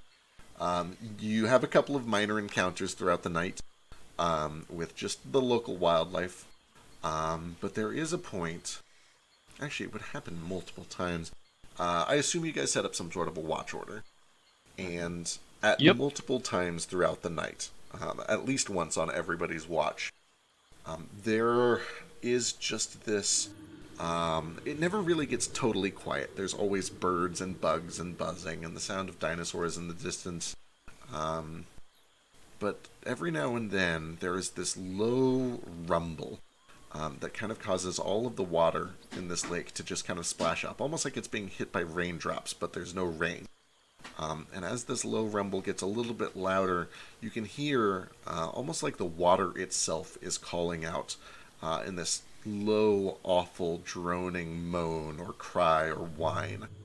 And that happens probably every 35, 45 minutes as soon as the sun goes down until the sun comes back up. That's creepy as hell. Who wants to go for a swim? But eventually, Not me. eventually morning does come. You guys do get a short rest. Well, it is almost long rest time. +1 for each hit die you spend on account of the goose. But a wonderful goose. Right, the goose. Vasu just wants a drumstick. So you guys get a short rest.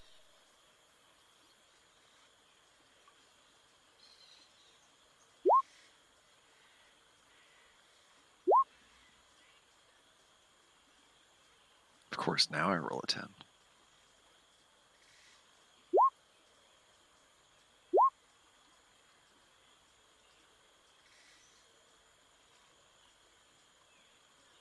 Is it a +1 to each or just the first one? +1 for each die that you spend. So And that also puts Yule's me- giving you a d6 if you spend any.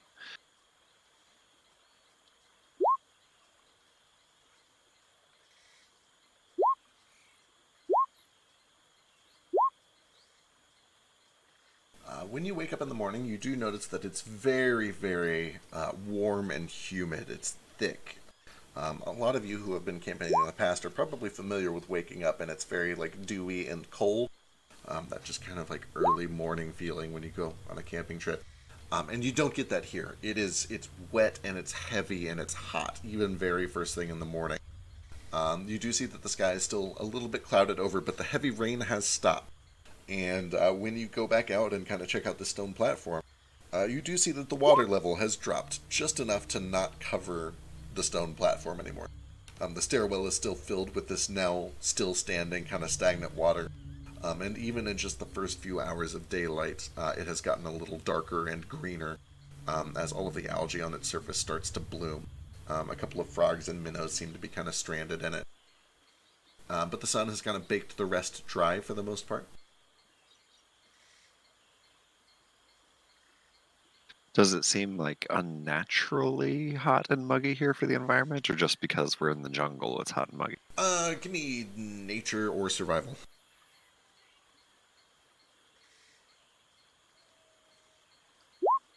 It kind of just seems like appropriate for this kind of region. Okay. It's been a lot of heavy rain lately, and it seems to have finally gone past. It's starting to warm back up. Water's going down, but it's still very humid. All right, looks like we have a few hours before the water level rises, so we should probably hurry up and do this. Do we want to tie some ropes to these statues so we can climb down? Notably, that manhole-sized thing, Ace and Gale could probably get through it. Maybe even Nomad, because he's got whatever the fuck is going on with Nomad. There's no way Nordo's getting through that hole. Okay, And well, Nordo cover? Like that white hole that I drew there, that white circle, that was Gale's fan. Like, you can kind of see the inside of it. Just that little line there. It's probably about 2 feet in diameter. Hey, question. Yeah. Combination of speak with animals and hold breath. Can I go underwater and talk to fish? Yeah. Excellent. So Or, during the well, morning- okay, hang on. Sorry. It's not water breathing, it's hold breath. Yeah, it is hold breath, not water breathing. Fuck, man. Give me a... I'll say...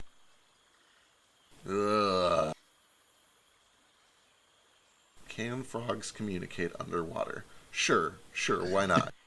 Yeah, I'll say that depending on what you're trying to speak to, yes. Something like a frog, yes, because you kind of just vibrate through your belly pouch or whatever the fuck that is.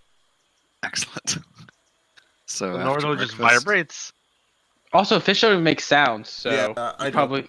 I don't know, man. After Can breakfast, fish- I sit by the fire and do my speak with animals ritual, and then I try to just find a frog around here somewhere. Easy. They're everywhere. They're fucking everywhere. There's little ones that's bright and colorful. There's big ones that are fat and happy. I want a fat, happy one. Yeah, you find a fat, happy toad, and he looks at you with one of his eyes, but the other one is just watching this dragonfly real close. It's like, no, just a second, man. I think I got this one. This is the one, Can man. toads do that? Take your time, my friend. I think you got it as well. I just sit down next to him. Mm. 15 minutes later. And then the dragonfly flies off. It's like, oh, god damn it. Okay, what's up? Sorry, I thought you had that one. Well, quick question for you. You know anything about this big stone thing over here? You ever been inside there? No. This hole goes deeper than I like to swim, but I think the minnows go down sometimes, but they always come back up. I don't think there's much down there. Think I could talk you into going down there, taking a look for me? Do you I have? could try to help you catch some breakfast. I've got some. I've got fishing tackle. Would that have something a toad would like to eat? Yeah, almost certainly. And if not, it would have the tools that you would need to go like grab some grub or whatever. Excellent. Give me a persuasion or animal handling. Sorry to do this every single encounter. It's okay. It's basically a slightly more flavorful version of having a familiar anyway. Like, someone in the party is going to do it. Right. Yeah, you're able to kind of convince this frog. You give him a big old grub, and he's happy, and he takes his sweet ass time eating it. But when it finally is the deed is done, and about the time that you get your beast sense up and going, I assume. Yeah. He swims down there, and you. I don't know if frogs really have dark vision, but he kind of does his best to fumble around. There's a little bit of daylight that kind of funnels in. It's very dark. It's kind of I guess give me a d20 plus. Let me go check. D20 plus 3.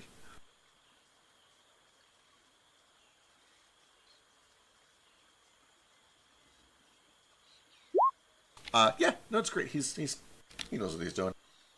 There's enough daylight kind of trickling in to see what he's doing. He swims around, and it seems to wrap like all the way around, almost a full 360 degrees, until it gets down to about here, and then it ends probably about 40, maybe even 50 feet down, deeper than you initially expected. And then there is a door, a metal door, that seems to be closed. Okay. And the whole way down, there's like little bits of wildlife. There's a couple of little snakes swimming around in there, a lot of little minnows, some frogs. Nothing super dangerous. No gators, no quippers, or anything crazy. Cool. Excellent. Well, by the time he comes back up, I don't have to speak with animals anymore, but I'll just give him another grub and send him on his way. Yep. He goes on his way, which is to say that he sits right there and eats. Perfect. Well, there's a stairway leads down to a doorway, a metal door, so nothing dangerous down there, at least that we can see up to that doorway. Well, that is good to know. However, Well, if we open that door, it'll flood whatever's beyond it, so I don't know if we want to try to use that pump to get all this water out of here first, and that might take a long time, I suppose. You could just use the pump near the door, and only near the door. So swim down, use the pump. Is the pump Then going open to the work door. underwater? it should. Yeah, Gale built a very effective pump. He has to extend the hose a little bit, but that's enough. He can. It would probably take a couple hours to empty out like 40 feet of this, but it could be done. Well, I meant more like, could he go underwater and only use it next to the door, and only remove like a few little bit of water, like make a a wall bubble of down air around it, a bubble. Yeah. His wind wall is not that strong. No, it's enough to stop like the horizontal movement of water, but not enough to fight off like 30 stories worth of water.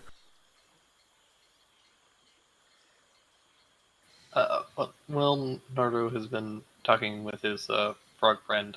I have been reconstructing Fiero into an octopus. Excellent. Look at Shu, and I'm just like, hey, why can't you do that? I very much relate. I think technically you can. It's like when you those old Transformers toys.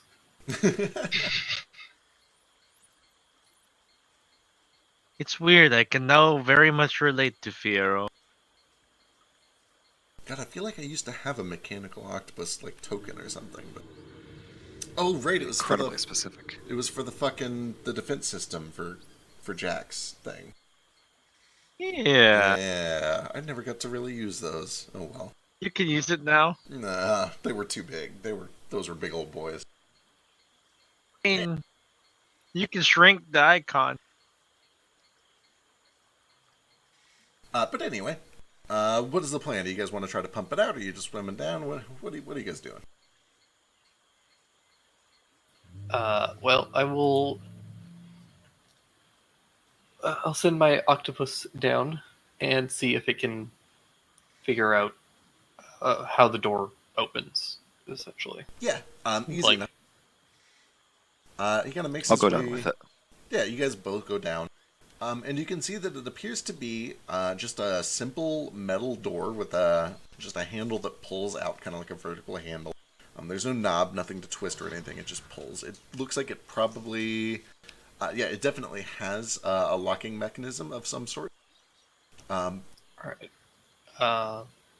I want to check the water currents kind of around the seams of the door. Like, is this airtight or has it been leaking water? Give me, I guess either perception or investigation.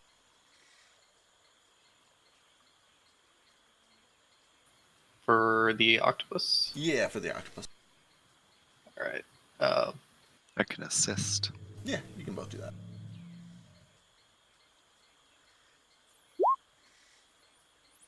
$14 plus something. As you guys both kind of feel around, it seems to be flowing very, very, very slowly. So, like, it's probably not perfectly airtight, but it's pretty resilient. It would just be a very slow trickle. That's a +2, so 16. If that changes anything. Still about the same. It looks like most of the trickle is actually around the locking mechanism, the keyhole. Okay. I come back up and say, I don't know if we'd be able to open it, even if it's not locked. If we don't take the water out, that water is going to be putting a lot of weight on that door. Well, if the pump other it down. side is flooded, it should be fine. Why doesn't one of us go down this hole in the middle first so we can see if that door leads to the same area? Reconnaissance, yes. I say as I'm currently tying a rope to like the foot of this statue. It is worth mentioning, just before you invest too heavily in that plan, when he stripped the gear, it did jump a few more inches open. So it probably got about, like, oh god, this is the worst possible color for this. About that much open, probably about 8 inches wide. Alright, I'll just send my octopus through. Yeah, totally doable. Alright, so you kind of grab the crowbar and you push it back down, slide to the side, push it back the stripped tooth of the gear. Makes enough of an opening to send the octopus down. Do you, like, tie it to a rope, or are you dropping it down the hole? I'll just send him down the hole. Okay. We can lower him down if he wants. I'll drop the rope down. He can climb down the rope. He has suction He's cups. got little We'll just, suckers, yeah. It's an awkward descent. There are a couple of times where he, like, goes a little faster than he intended to. But eventually, he does get out to the bottom of this tunnel. And he pokes his head out and he starts to take a look around. And let me make sure I don't have a fuckload of stuff revealed over here that I'm not supposed to.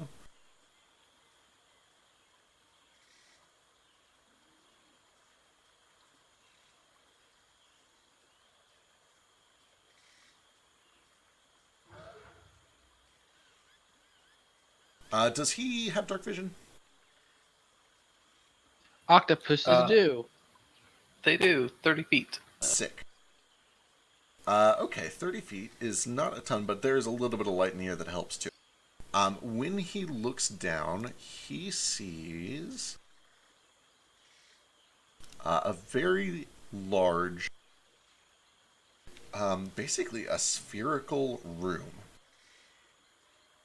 And he seems to be poking out from the very top middle of this sphere. And when he looks straight down, he can see that there is this shiny black column looking straight back up at him. Just a few feet away, like it's meant to be pushed up into the hole that he's currently poking his head out of. That pole goes down, let's see, some distance, probably about 20 feet, to what appears to be a very large metal orb of some sort. He can see that there are little bits of machines or machinations on the front of it. It appears to be made of the same material as the statues outside. There is a stone bridge that extends from that big brass orb to the side of the room, just about the middle of this big sphere, where you can see another metal door. There is a red-lit series of glyphs that are carved into the stone near that door. That are in Undercommon, which you do speak. They just say exit in Undercommon. And then past this bridge, you can see down the bottom half of this sphere. So this is all like a big bowl shape underneath all of this. And as you look out to the left here, there is a staircase that starts to go down, but as it goes down a few steps, it starts to twist until it is horizontal and aligned with the side of this sphere.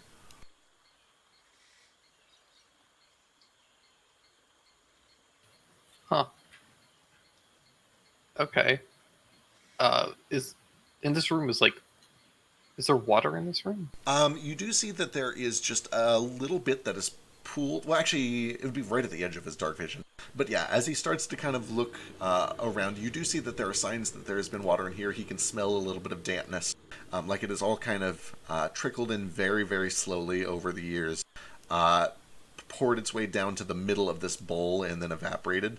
So there's like little green stains of algae and just a tiny little pool that he probably wouldn't be able to see because it's directly under this brass orb. But yeah, there's a little bit of water pooled at the bottom of this.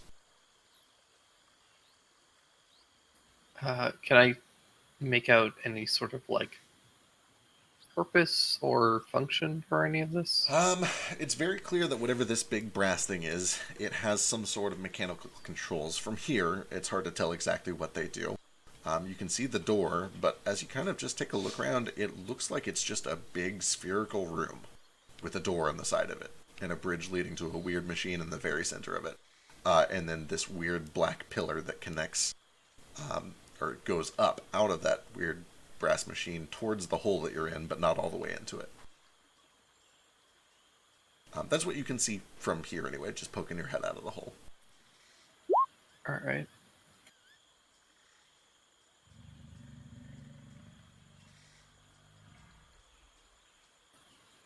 Is Fiero able to kind of like suction cup his way and crawl down towards the controls in any way? Give me... Well, actually, let's just do it like this. He starts to pull himself out of the hole and see if he can suction cup his way along the ceiling down towards the side. And as soon as he pulls himself free of the hole and starts to suction cup, he notices that gravity is pinning him to the ceiling. Like gravity is upside down, and he's able to just kind of walk along the ceiling. And then kind of towards the side, and as he does, gravity pushes him to the side. It kind of feels like gravity always points out from the sphere. All right, then yeah, I'll just have him like slowly shamble his way over to the bridge and try and get close to the sphere. All right, it takes him a little bit of time. Yeah, it takes him a little bit of time, but he does make his way over. He crosses over to the bridge. Give me, from Gale, your own Tinker's Tools check.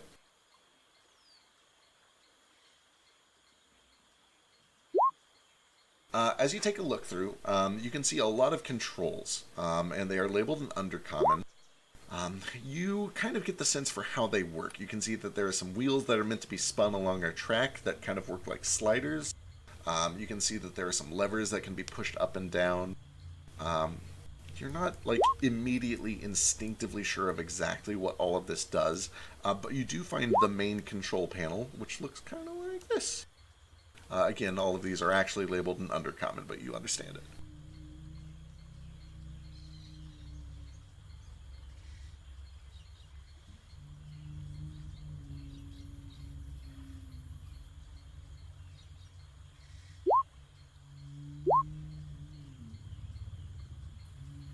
All right. I'm gonna take one of the tentacles and I'm gonna try pushing this up very slightly. The middle one? It's kind of like the sky one. All right. You push this up very, very slightly, very gently, very slowly. And as you do, the entire room, or rather the brass sphere, you see that several holes start to open all along it, just tiny little dimples like a golf ball.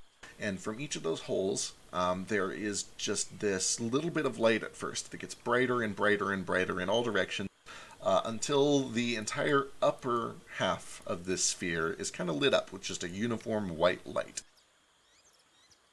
And that is about here when it is kind of like, brightly filling the entire room. Or I should say just the upper half of this room. Okay.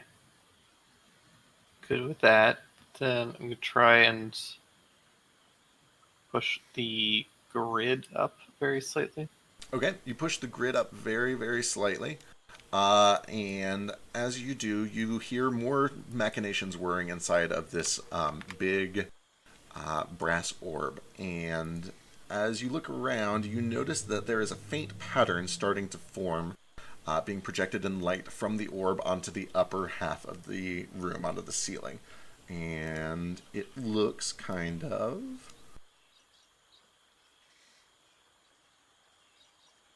so hang on, let me see.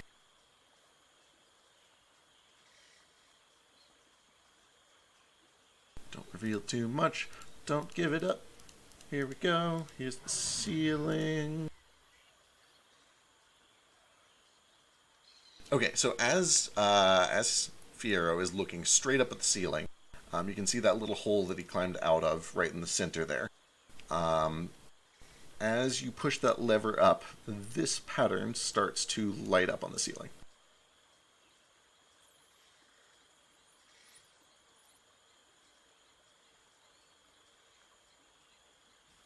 All right.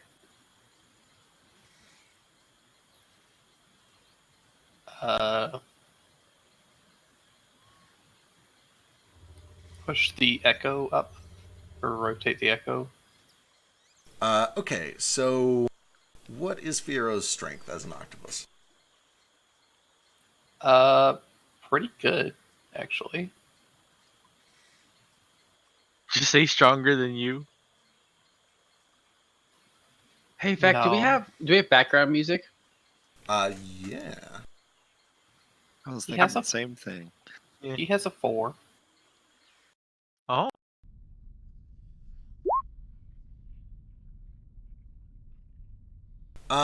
With a 4, he can tell that it's definitely meant to be turned. He's just not strong enough to turn it. You can tell that this is not just a control, like it is actually moving heavy parts that are too heavy for him to move. I don't know about that. I've seen octopi do some pretty crazy shit. I'll tell you what, give me Okay. give me a strength check with a -3. Or yeah, -3, that's right. Maybe he's got it in him. Let's find out. No, he's not able. All right. Can I push this button? Yeah, so he reaches up to push that, and it doesn't push in. And as he looks a little bit closer, he can actually see that that's a little bit of like a glass bulb or something. You get the sense it's probably an indicator rather than a button, like a light.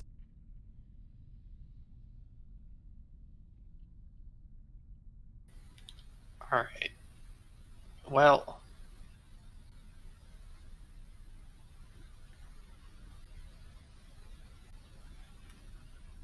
I will have him slowly shamble his way back to us. Uh, it's going to take a while, and I will inform the group of what I kind of saw, All right. and that there's like some kind of a grid or a map, probably, of the sky or something. Uh, but he wasn't strong enough to use all the controls, so I'm not entirely sure what the purpose is. Was there any water in there? Surprisingly, no. I was kind of hoping he would drop and splash into some water, but it was just kind of like a weird sphere. He would have seen like a very the small gravity pool of it at the bottom. So maybe we ought to pump this water out, avoid flood and whatever's in.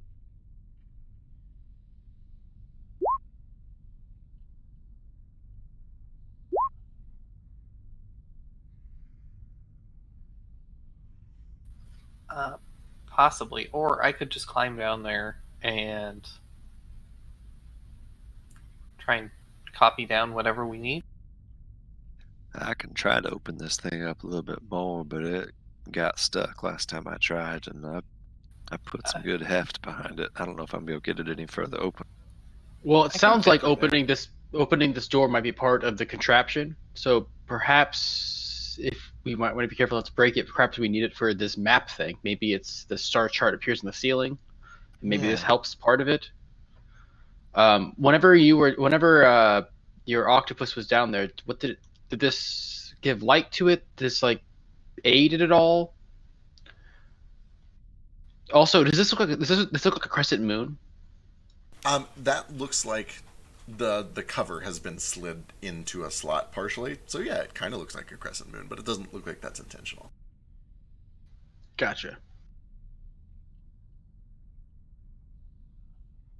I mean, if we want to open this again, sure, but maybe only if we know that Gale can fix it. I mean, I'm mean, not it's- opposed to just pumping the water out. It'll take some time, but we're not like we're in any particular hurry at the moment. I mean, it's cracked open already, right?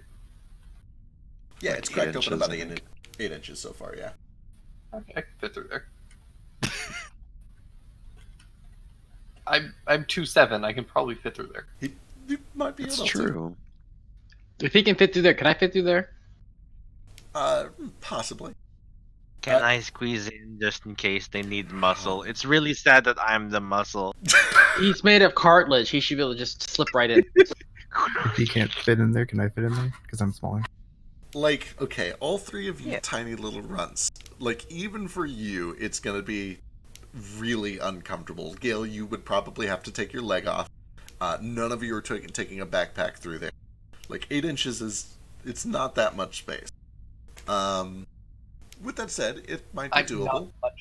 I'm not that much person. Yeah, So yeah, like you guys are small, it might be doable with some acrobatic.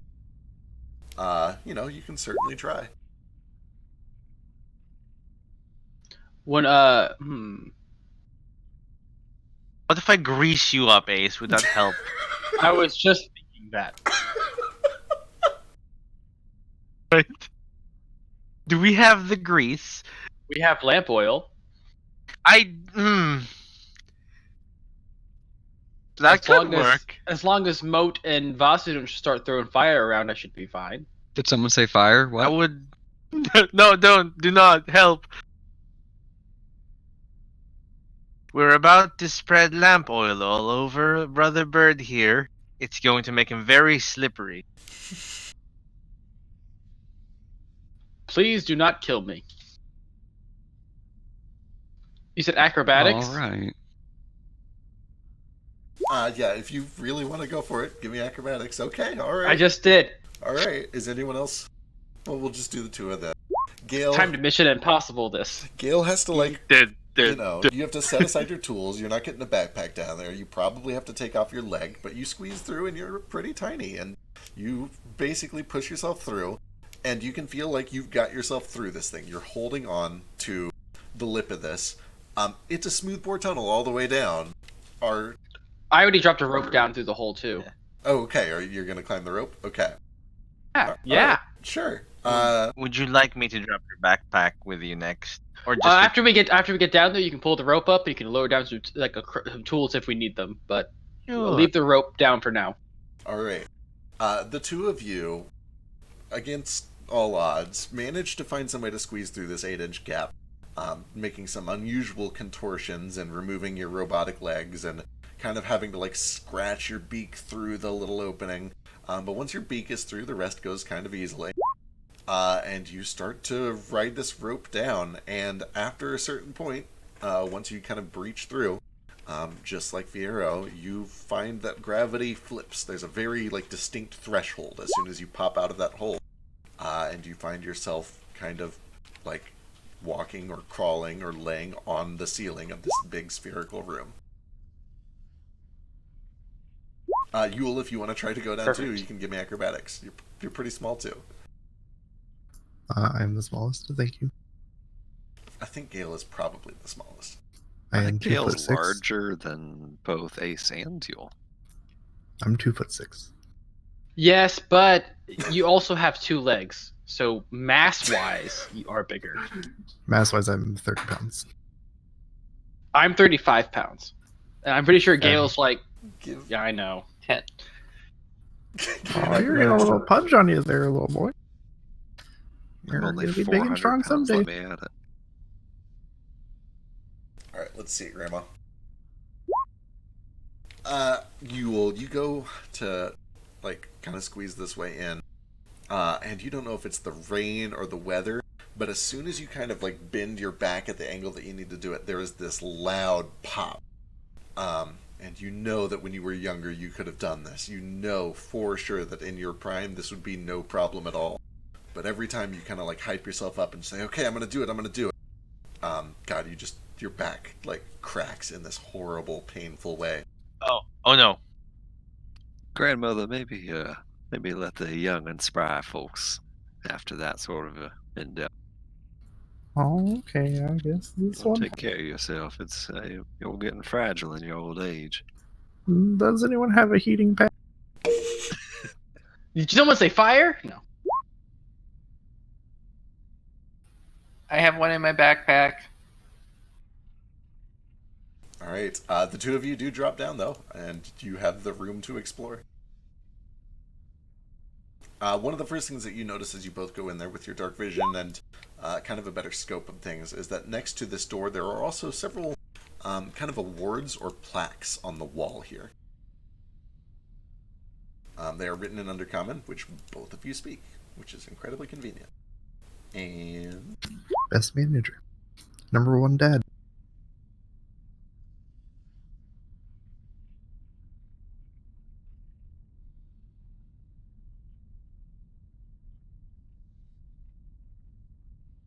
you can also see that there is a little shelf built into the wall underneath these plaques.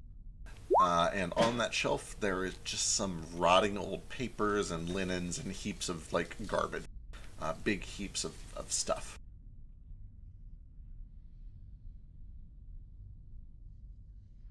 These names are written in Undercommon, but do they seem like a certain dialect? Like, I guess like Stag Shore. Does that seem like a translation from another language? Does it seem like, Elvish, Dwarvish? I guess give me a history check. Can I sell you on advantage because humanoid names? Sure.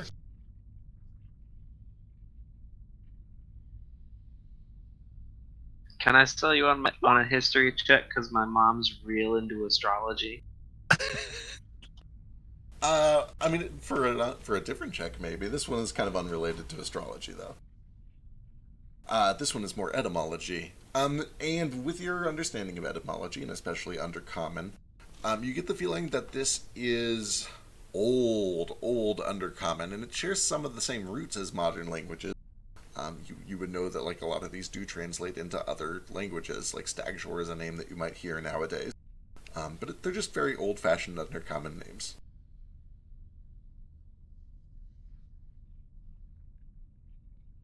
What year is it now? It's like year 669 or 969 or something, I right? believe it is 668, but let me double check that. So it's 699. 699. You're totally right. Are we like on some weird calendar where it's like era? You guys would be aware that the modern calendar is based on the foundation of the Alliance of Willingquet. So year 255 or 2558 could be like a previous era. Could be. What do I know about timelines and eras? Give me a history check.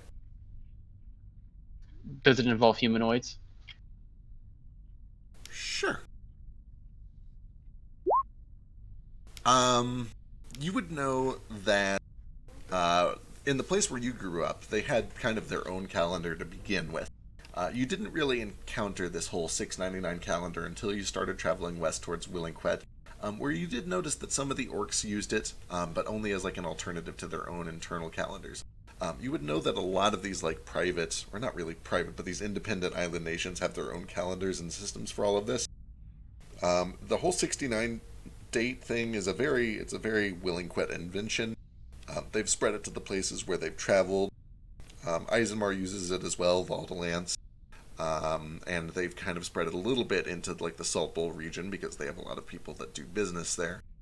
But you don't really know like what they used before that. 700 years is a pretty big chunk of history, especially for like such an isolationist society. Understood. All right. Do you think that these constellations are a key somehow to this? And if so, how?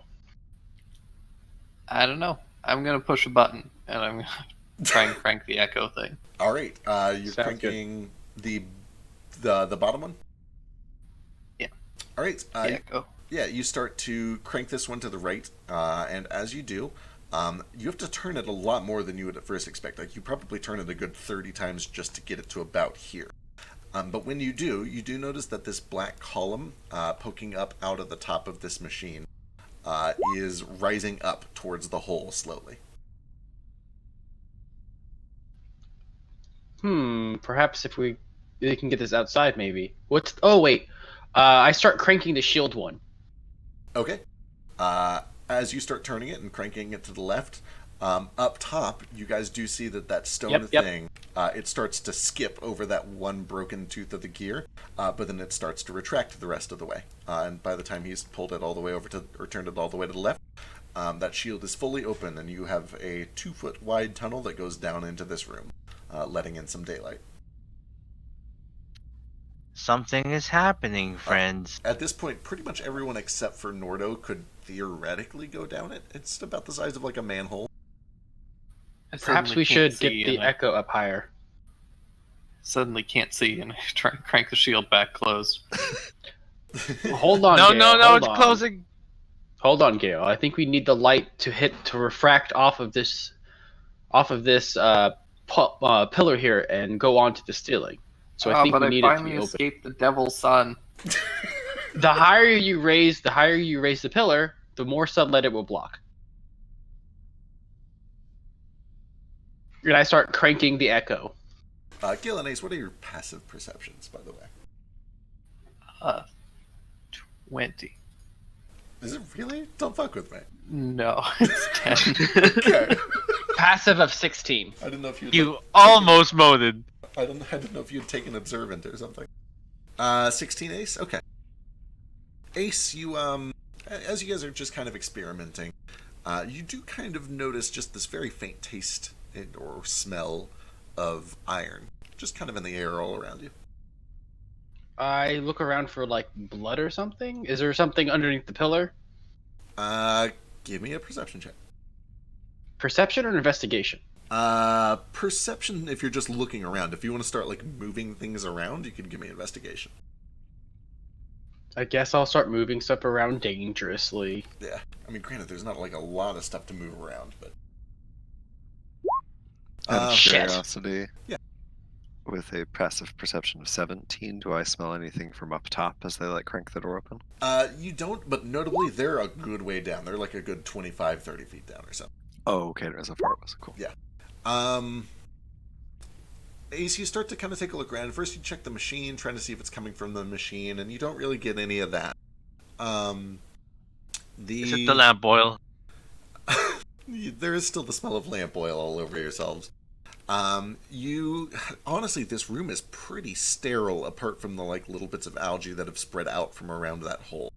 The only things that kind of potentially catch your eye as sources, you do see that there's a little gap under the door here, so it could be wind blowing in through this door under the seam.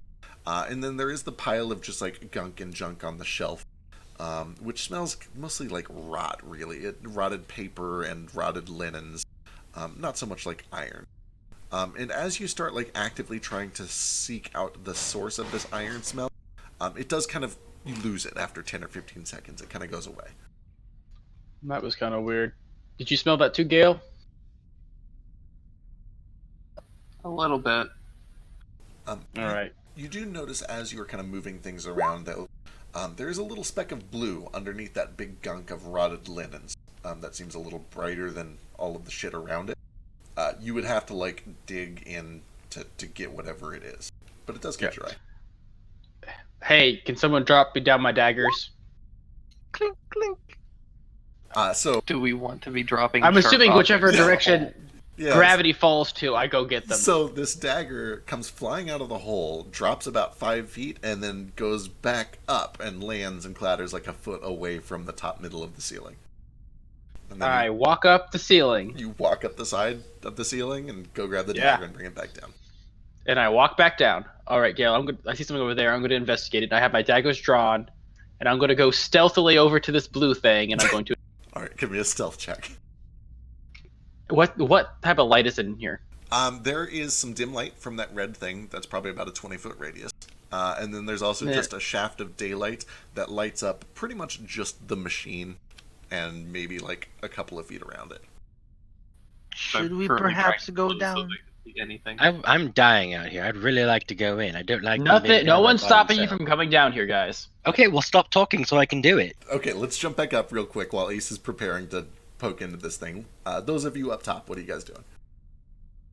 Getting ready to get down there Yeah, after you, Flick. This is opened all the way. Alright, I'm going to try to squeeze down in there. It's 2 feet. I think I can make that work. Yeah, pretty much all of you can make 2 feet work, except Nordo is going to have a lot of trouble. Moat and Elise might, just because of the heavy armor. Or wait, you're in chainmail, right, Moat? I am, but I stay up with Nordo if he can't get down. Okay. Yeah, Nordo's like, oh, I'm not a big fan of enclosed spaces. I'll just stay up here, keep an eye out, look for the crybaby. Yeah, Elise is kind of content to just stay out here as well. Okay, boss is kind of like looking back and forth until he realizes some people are willing to stay up here with Northern too. Oh my God, Like, Vasu. okay, well, you guys stay safe. You're breaking up a lot. We can't hear understand a word you're saying. You're going to with that said, I got the gist of it. It sounds like Vasu is staying out as well. Okay. So, go. Oh no. It's So late. Nomad- Boss is going down. No, Vasu's staying up. It sounds Vasu's like. going down. Oh, is Vasu going down? I Okay. think that's what he's trying to say, is he's going down there. All right. He was going to stay up if nobody else was staying with Nordo, but There we go. Okay, so we've got 3 additional people heading down.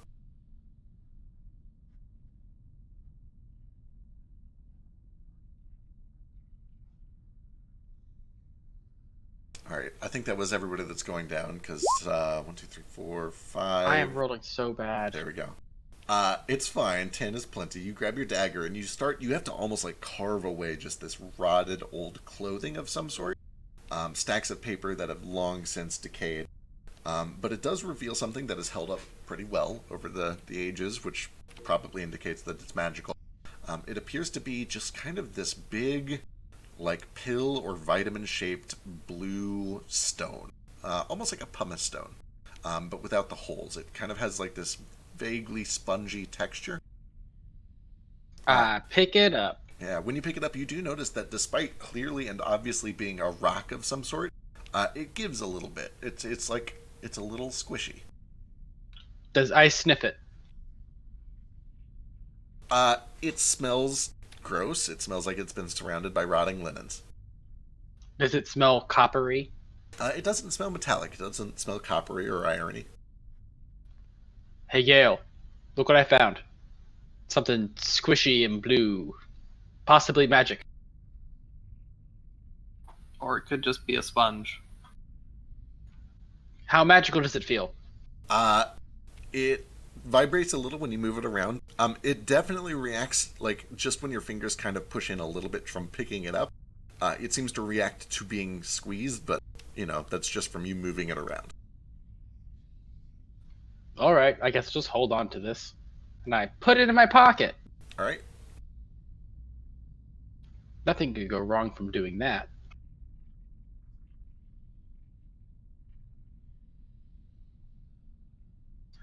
Hey Flick, you know stars, right? Yeah, that's kind of why I'm here. Come over here. There's this chart over here. And I translate all the things for him. Okay.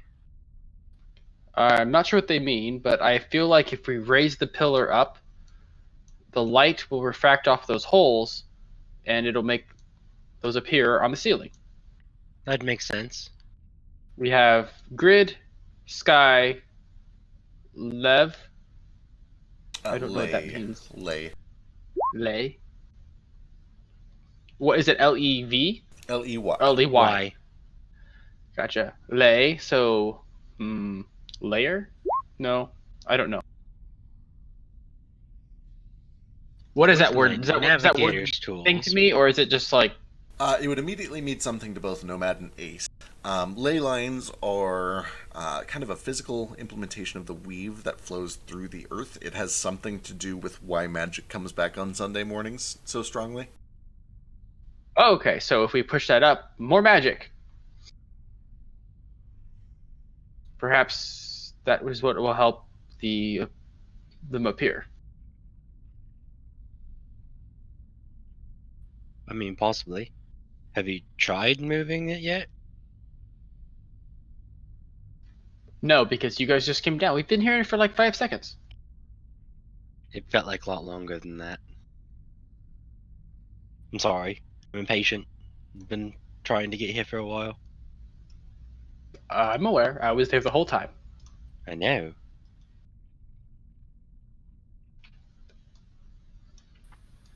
Look at this That's thing right. I found.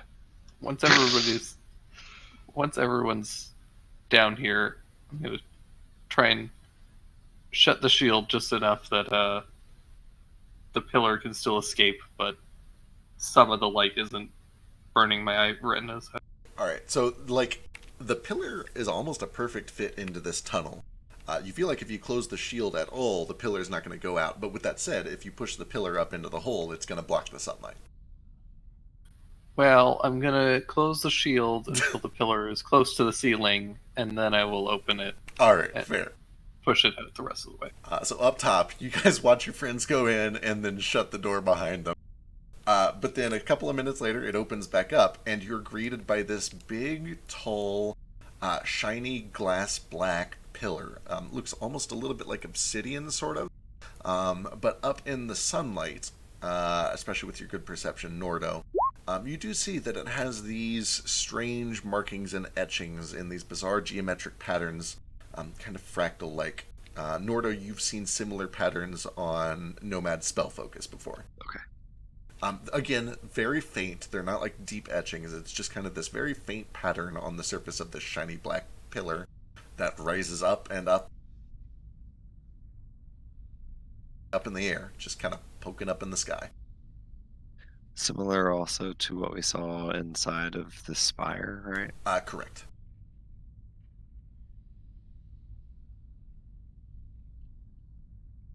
Now what?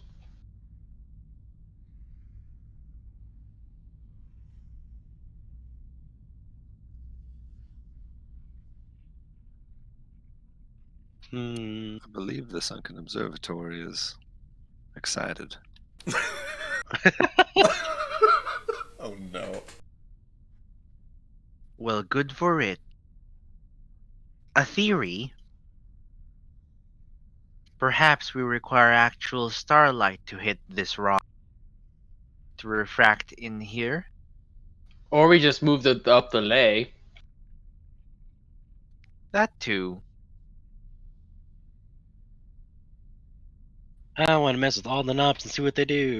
I push up the ley! Alright, you push up the ley, and as you do, you see that more strange openings come out, mostly from the bottom half of this copper sphere, and the bottom half of the room, the bottom hemisphere, is just filled with this blinding white light.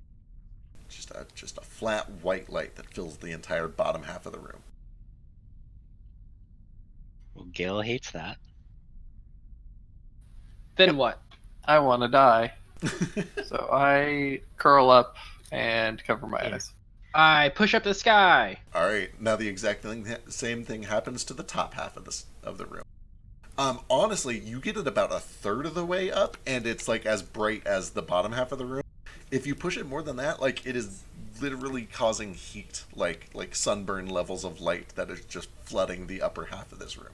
I turned them both down. Okay, you turn them both down, and it gets a little dimmer, or a lot dimmer, I should say. Puzzle I time. offer Gale like a blindfold made of like this clothing from the Mind Flayers.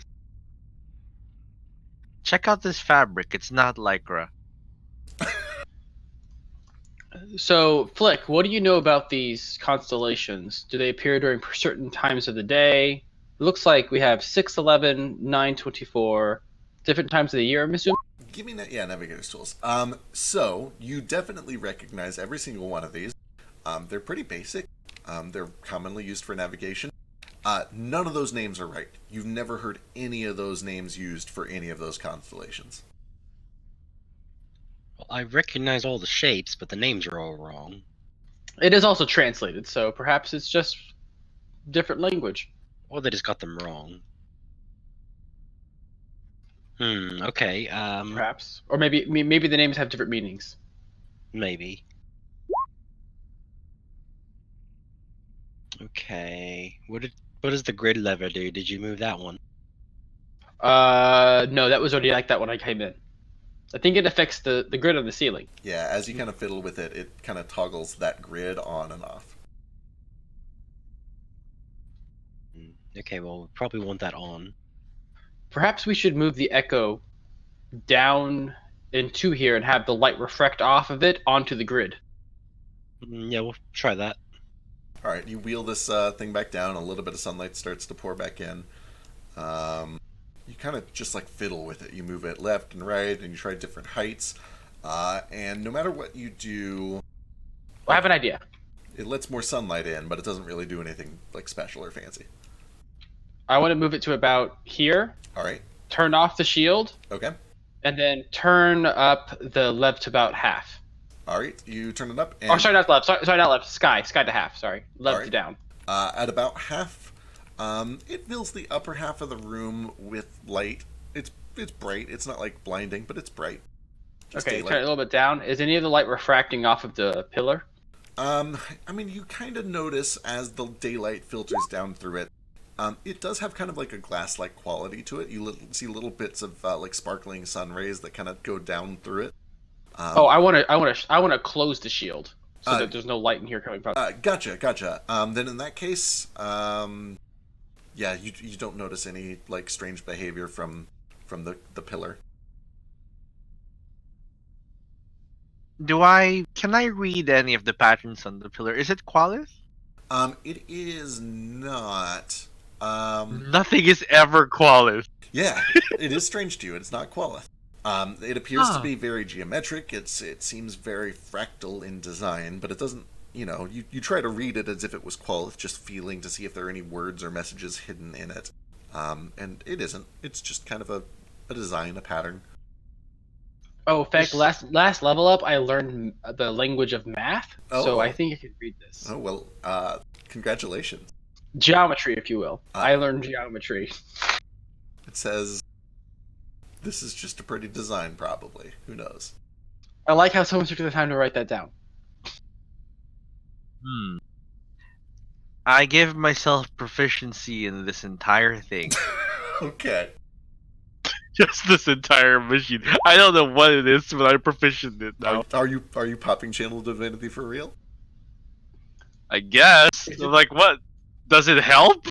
Are you committing to it? Are you actually popping? Yes, I am committing to it. Like, I'm just going to use. I only get one of these a day until I'm level. Okay.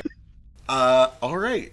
So, Nomad, you channel this cloud of memories and thoughts and echoes within you, searching for anything relevant to this, and you draw upon its power, and you have this faint vision of a tabaxi with kind of just this plain brown fur, and he seems to be bent over a big white crystal ball, perfectly smooth, about the size of a beach ball, and he seems to be kind of spraying it with some sort of a chemical, and then wiping it down with a rag, and then he sets it on top of a bowl-shaped recess in a pillar of black glass-like material, very similar to this. He kind of puts this weird brass shielding on top of it, and he starts to crank it upwards. And as it does, it goes through a hole in the ceiling, and you're in some sort of unfamiliar stone room. And he just keeps turning and turning until eventually it clicks in place. And then he reaches down to his pocket. And you can kind of feel something in your pocket that squeezes. And then you hear a voice that says, that did it. It's working. All right, we're good. We got a clear picture. And your memory kind of ends, but your proficiency with this device remains. Anything you do related to this, you will add proficiency to. Something squishy in the pocket, like that thing Ace found. What's this button do? Also, Nomad, look at this thing I found. As you look at that button, you do also see that it is more of like an indicator light than a button. It doesn't press in; it looks like it lights up. But it is I not put my currently I put my squishy on it and see if what happens. All right, you put your squishy on it, and it still feels a little bit kind of squishy. Do you like squish it really hard into it, or are you just like pushing it next to it? I'm not a monster. Okay. Hold on. Is that sphere in the center still there? It is. We might need to reach that thing there. I had another one of those. That's so Raven visions. Oh, being a raven myself.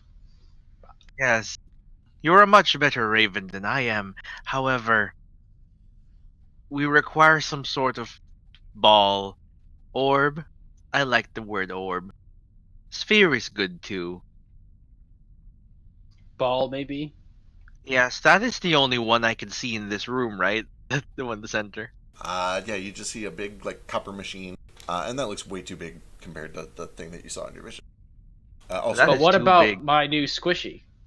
Yeah, what is this squishy? Look at my squishy. all right, you have a blue pill-shaped squishy rock in your palm. And I squish it. Okay, you squish it, and something is going to happen. But before that, Flick, what are you up to? Oh my god. The name Stagshore, does that sound familiar to me on purpose, or is that I mean, it sounds like the same name. okay? Interesting. The first name is different. That wasn't his Yeah. name. Mm-hmm. Okay, cool. I was just checking. Sure. As you take this rock and everybody gathers around and you squish it, and there's a little bit of like a static and a hum, and then the sound of just like background noise, and then you hear a voice coming from the rock. I don't like it, Stilton. I mean, don't get me wrong. It's a beautiful constellation, but this is what now? The seventh in 4 months? Stars don't just come from nowhere, not like we're seeing here. Either something out there is making stars, or they've been there all along and we're just now seeing them for the first time. Like, something was in the way. I don't like it. Anyway, it sounds like the sponsors want another visit this afternoon, so you'll have to finish the Echo Pillar without me. Honestly, I'd rather be polishing that rod than barrels, but Ripley came by yesterday and it seemed pretty urgent, so I should probably field this one too. Can't be showing preferential treatment or he'll throw another tantrum. Make sure you give the orb a once over too. It doesn't matter how clean the pillars are if the orb is smudged. Oh fuck, never mind, barrels here. You know what to do. Good luck. The sphere is dirty. Clean Also, the sphere. what That language was- is that in, by That the was way? all in Undercommon. I translated in real time. Yes, the sphere. He was using some sort of chemical to clean it. It was not that sphere, though. It was something crystalline. Do you Let's mean look you had around. did you have a vision as them? What? You said that they cleaned it with something else. Did you? Well, you said you had your vision. Were you one of them? I was, I think, right? When I have my visions, do I take their bodies, or am I like watching? I mean, their- it feels like you are reliving through their own eyes, yeah. Yeah. So you saw someone bent over a sphere. Yes, and there was something in my pocket. A picture was clear. I don't remember quite what it was. Was it the squishy? It kind of felt the same as the squishy. It He just felt never took it very out of his pocket. Yeah, I feel like this is some sort of recording device. Interesting. So we need to clean off this. Is there a sphere in here? In fact, I forget. You take a look around, you don't see a sphere that matches what he saw in his vision. Like, there's that Yeah. big mechanical thing, which is sphere-shaped, but it's way too big and the wrong material. Is there a Um, door out of this room, like over here? Yeah, there's a door out of Right there. And here. also, as you are looking around, you do see that at the bottom of this brass contraption, There is another like hole that is roughly the right size for this pillar that is currently empty. It goes into that machine.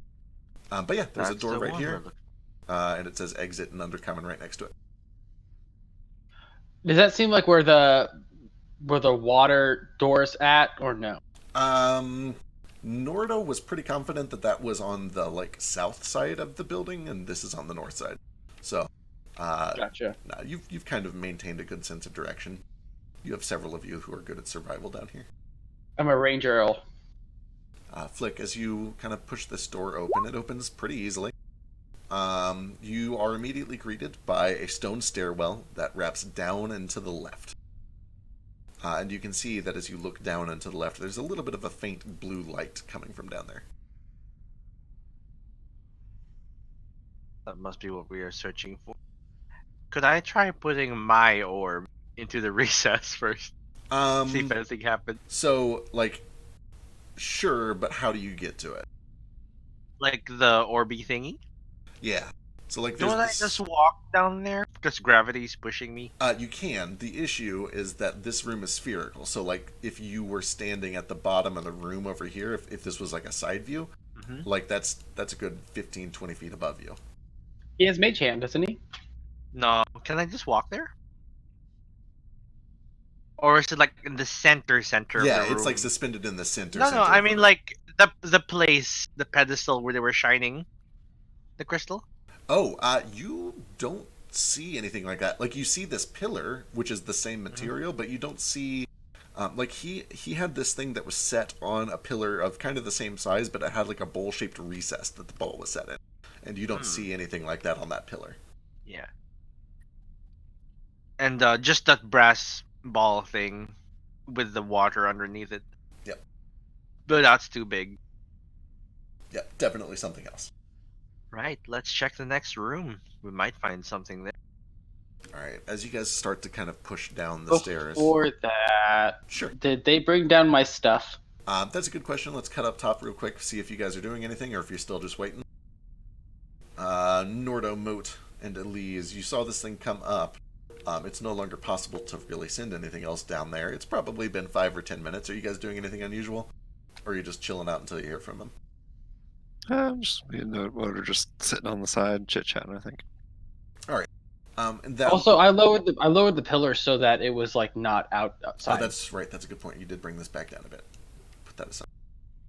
So they lowered you your daggers If for Ace sure. mentions that he does want his stuff, and probably just to check up. Can anybody hear me? Or am I a robot? Yeah, you're good. You're fine now, yeah. If Ace mentions it, and probably just to check up before we continue on anyway, I will just message up to Nordo. And be like, hey, sorry about that big old weird pillar that came out of there. We're just fucking around with some old levers and shit down here. We're not really sure what we're doing, but he kind of wants his stuff. Can you send that down? Sure, you want me just drop it down the hole there? Lower the rope, please. So Lower it with the rope, please. Alright, I do that. I lower his stuff down through. Wicked. Thank you. Anytime, you just gotta let us know if you need us to make our way down there. You get yourselves into any trouble. Yeah, sure. We'll keep in touch. I'll be right here. You won't even hear me. Alright. Until I want you to. What's up?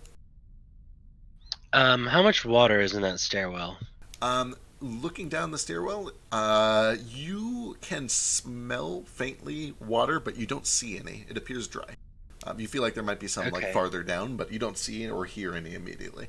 What about the stairwell leading down here? So one- yeah, that just kind of leads onto the side of this spherical room. It like twists until it is sideways and lowers kind of onto the side of the room. So yeah. This entire spherical room is just a little bit moist, like some water has leaked in over the years, but it's dry for the most part. Okay, weird. But yeah, as you guys make your way down the stairs, you do find the source of the blue lights, which appear to be two blue lit up etchings of arrows with some more undercommon carved into the stone. Let me just bring you over here.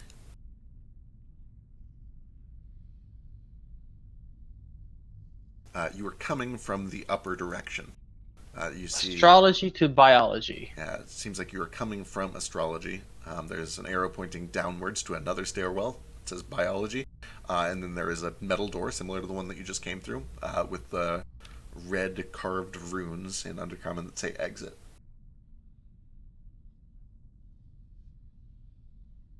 Does it sound like there's like water on the other side of this door? Give me a perception check.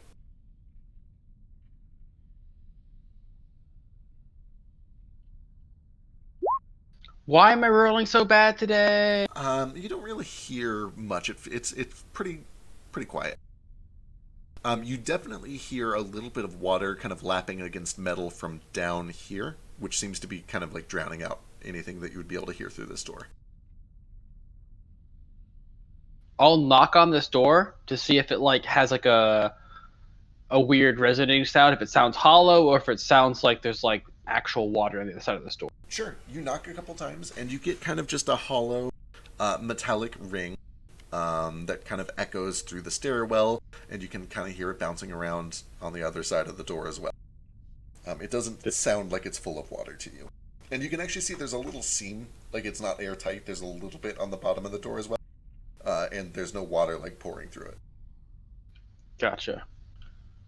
Should we go this way first and look around? Because we go? Sure. Alright. You pop this door open and you're greeted by a large spherical stone room. Let me reveal some things. You do notice once you get the door open that there is just a little bit of faint trickling water coming from another door on the south side of this room. But it trickles across the floor immediately into a little chasm and drips down far below. It appears to have just been split open with decay. You see that there are some tables and some research desks. There are a couple of metal shelves that are mostly empty, just more rotted papers and little bits of linens and stuff. There's some metal chairs that have been scattered and mostly decayed with time. The first thing that you really catch are these strange, bright red and crimson vein-like plants that have overgrown a big chunk of this room. They are bright red and thick, and they've got this almost mold-like sliminess to them. You do also notice that there are scattered on the ground in places sharp fragments of bone that you can occasionally make out like a skull or a femur, but a lot of it has just been splintered into bits. Does it look like the stuff from the weird head bat cave? It does actually look pretty. It does actually look pretty similar to that. Yes. You do see that there is an exit door to the south, and there is water trickling out of that into the hole. There is another grate, kind of similar to the one that you found up top over here, that is currently a couple inches ajar. And then at the north side of the room, there is a glass chamber that is protecting a big metal door behind it. So it's this big metal door that is surrounded by glass that has another littler door on the front of it. So like you would walk in the first door to get to the second door. The first door has some blue carved runes at the top of it that say sterile vault in Undercommon. And it has three little symbols beneath it.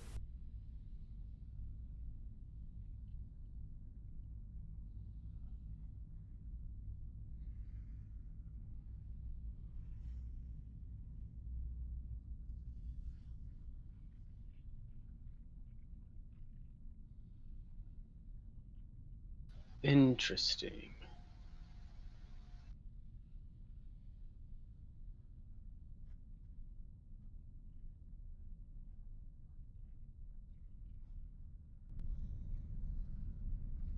All right. This looks important, but perhaps we should go further down first before we go in there. I see those bones things that we saw back in the desert in that cave. Yeah, I'm not a fan of those.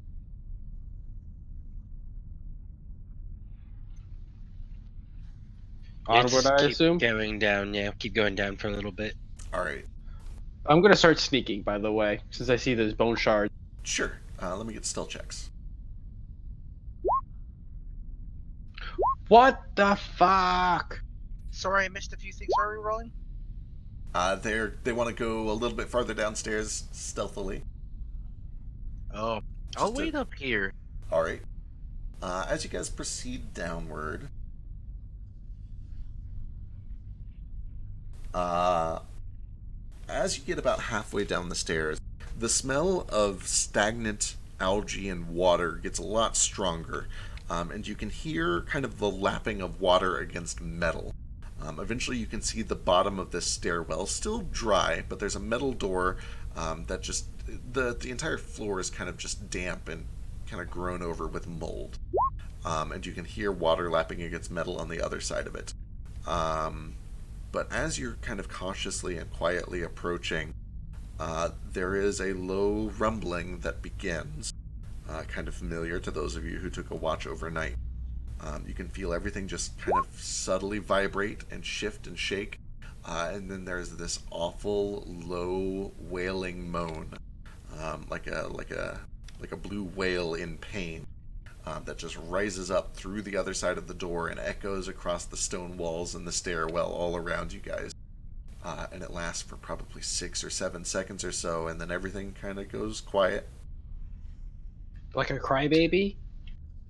Little, but it's a very deep noise. Or at least it starts deep. Did I hear that? Yes, up top you guys did experience the same thing that you had seen overnight a few times. The water Also starts to kind of pelt and boil, and you hear this low moan and a little bit of rumble. Seeing this mold, I tie a bandana across my face because you never know. Let's head back up real quick. This seems very not good. Yeah, I'm gonna follow suit on that. I'm gonna turn around to the people that came down with the rest of us. Not even gonna risk speaking out loud this close to the door, so I'm just gonna message Ace, even though I'm standing like 2 feet away from him. I'm like, "Hey, I think we should leave that door closed." 100%. And assuming I can reach Nordo, I don't know if we're 300 feet below yet, but if not, I will message him too, and I'll be like, "Hey, we might have found that door that crybaby thing is coming behind, or he's hiding behind. We hear it real close. I'm real scared. You should maybe think about coming down here. That might need some help." So as you try to find a line for your message to travel through, you do actually spot that in the ceiling of this room, there is yet another opening about the right size for a pillar to go through. And you can kind of feel the magic of your message go up through that tube, which, just based on the way that you've traveled, probably leads into the big circular astrology chamber that you just came from. Although you didn't see a hole in the bottom of the floor there. But it does eventually reach you, Nordo, and you're able to respond. All right. Well, a couple things. One, we did hear that sound, so I'm glad to hear y'all all right. Two, I suppose we'll try to find a way to get down there. I don't know if I'm built fit, but we'll figure something out. Third and finally, could you just maybe speak up a little bit when you send me those messages? You're freaking me out with that voice. No need to be alarmed. Not alarmed, more just, Disturbed? well, I heard the sound of some strange eldritch horror in the depths, and then I heard your whisper, and one of those was worse than the other. I see how it is. But we'll work on making our way down.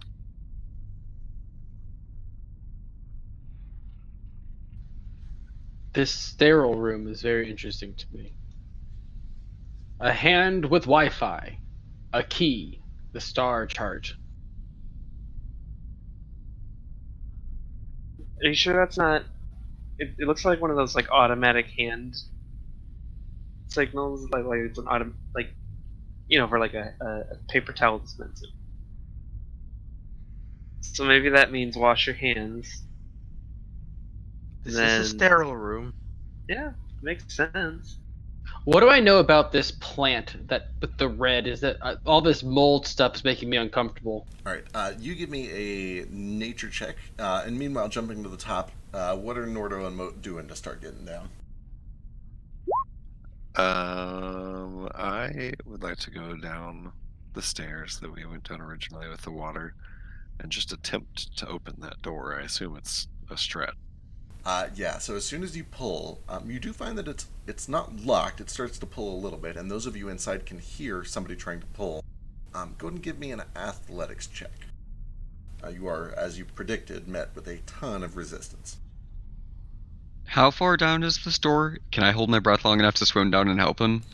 It's like 40 feet, and it's a long way down, but you have good con, right? What's my con? +2. Yeah, that's enough. It's not like a difficult swim. In fact, there's even probably a handrail that goes down there. So yeah, you can help him with it. Give me athletics with advantage, one of you. If it matters, also, I would have held on to the crowbar for this purpose if Ace would have let me. Sure. I couldn't have stopped you from not putting it in my bag, so Delightful. Ace, as you kind of hear them trying to get this door open, and you see little surges of water getting through the gap as they slightly equalize the pressure and are working on getting it open. You kind of take a closer look at this weird root, trying to figure out what it is. You at first don't recognize it. It's very unusual, very foreign. It kind of reminds you of something that you might see in the Underdark, but something about it just isn't. You know it feels familiar, but that's not right. It's not Underdark. It's somewhere else. It's somewhere worse. It's somewhere infernal. It's somewhere otherworldly. This is not something native to this plane. This is from another place. no, Nordo, stop opening the door. Do I hear that? Oh boy. Vasu, message Nordo. Tell him to stop opening the door. Yeah, I'll pass the message along. That sounds urgent. And I won't whisper it this time. Alright, yeah, you get that message. Hey, Turtle Soup! There's something Quick, dangerous. open that fucking door! There's something dangerous on the other side. Two things. That volume was much better. I appreciate that. And I will stop opening the door now. Why? What's going on in there? I don't know. Ace tried to tell you to, but I don't think you could hear him. It sounded real urgent. Keep you in the loop, though. That plant seems very infernal to me. Oh. I'll have to go over that. That does not seem very good. This room gives me the heebie-jeebies.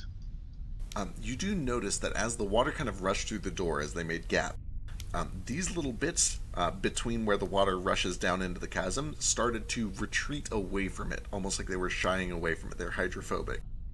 Almost like they're alive, sort of, but they're clearly plants or molds or fungus of some sort. But they do retreat away from the water. You did see that, correct? Yeah. Should I make more water on top of them? May I cast mage armor on myself? No, you're not allowed to. Notably, about this point, Moat, you're like, oh, I gotta either go in or go Yeah, out. as soon as he lets go of the door, I go up. Alright. Alright, I guess... If they're gonna come through here, it's gonna... We might prepare for... I don't know what'll happen. I'm gonna go over here next to... I'm gonna go over here. Alright. And I go to have my bow out. And for the ready. Alright, I guess if he needs to open the door, he can. But I don't know what will happen. I thought that we should try splashing some water on it before we open the door all the way. But I will message Nordo again. Just be like, so there's some demonic plants or something in here? They sound real spooky. We're all a little concerned. We just don't want you to go anywhere near them. But we're trying some shit out. They don't seem to like water, so I don't know. We're gonna try some stuff. All right, I'll be waiting to hear otherwise. All right, so I should splash them, right? Is that what we're doing? All right, Flick. Hit him with Perhaps a don't splash stand so again. close.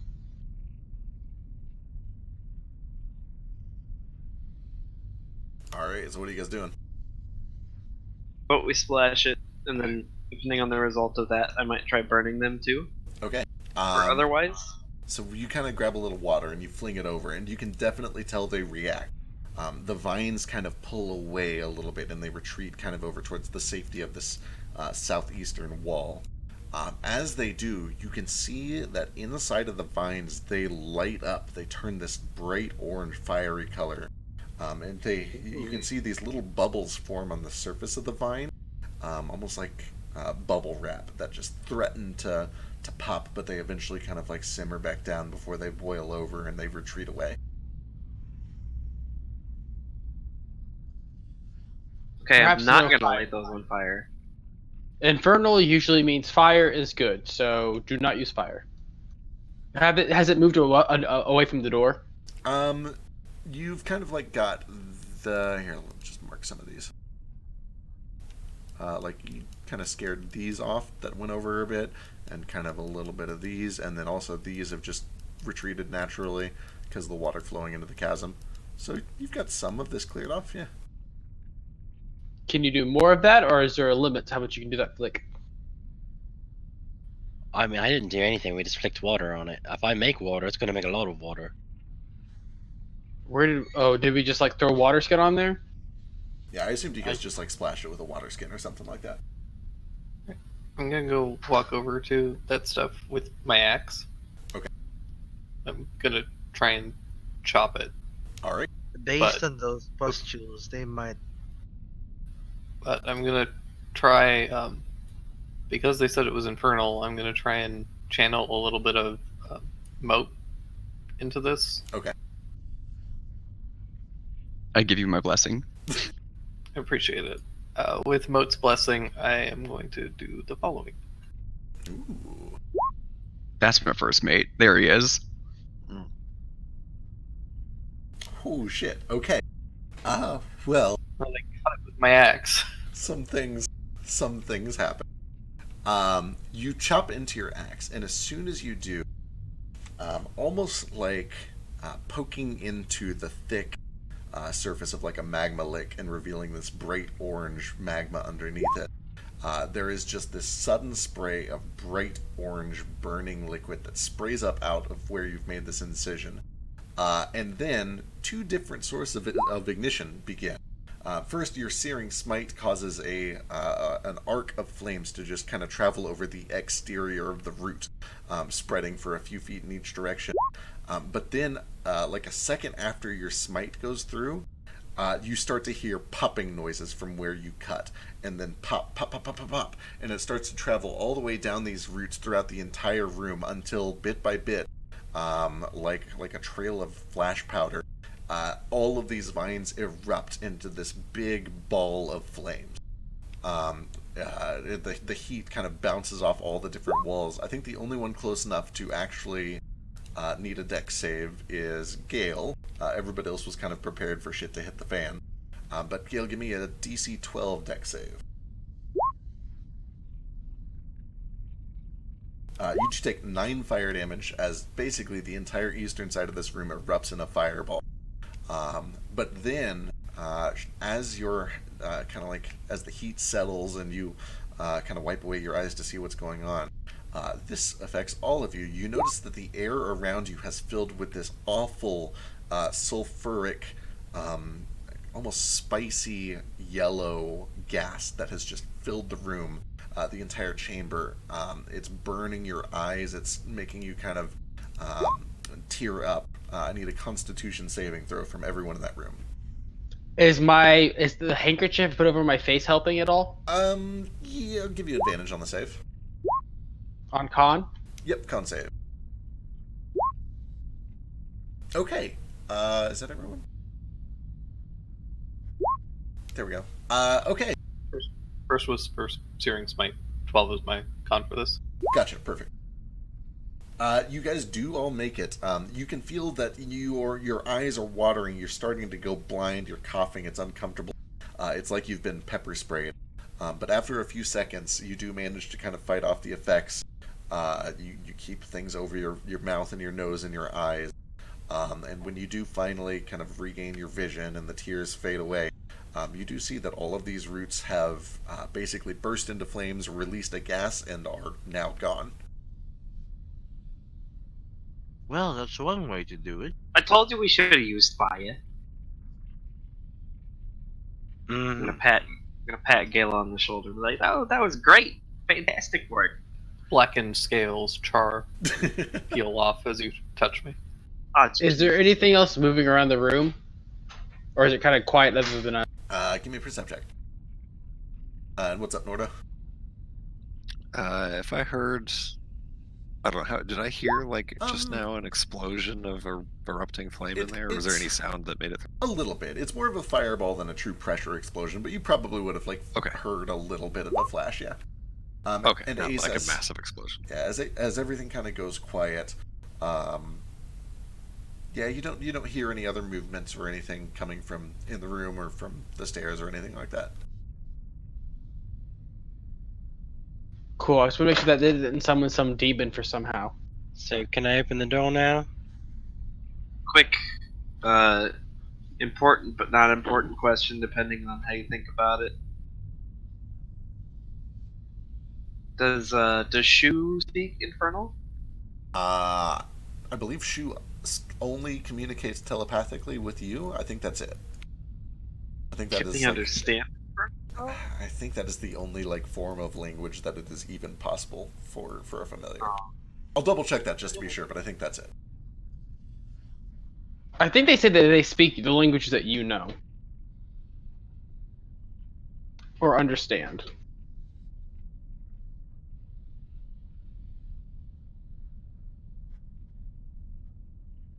As far as I see, all they can do is communicate telepathically with you. I don't think they understand any languages or anything like that. Okay.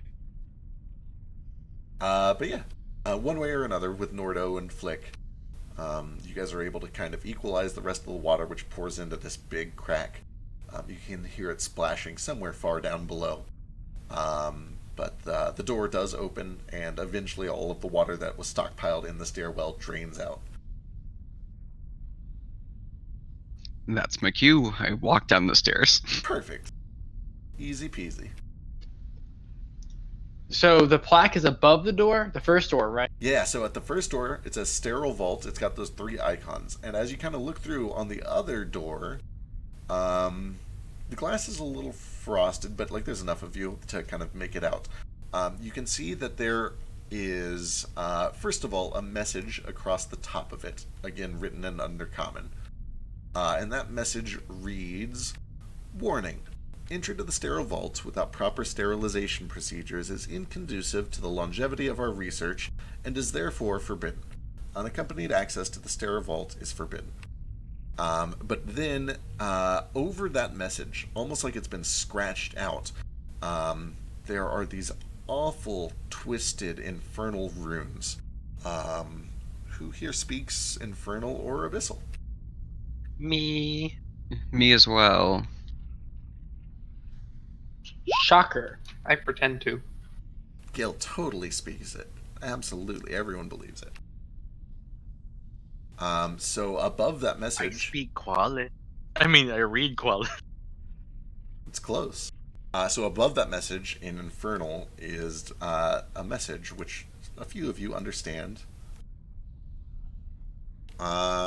To say Vulpeculum minoris, and then a weird pattern of letters and numbers. And below that warning and below the Infernal, you do see that there is this strange grid of buttons, sort of, that are kind of just this darker metal, and then a little slot right next to it. And that part is all on the bigger door inside of this glass chamber.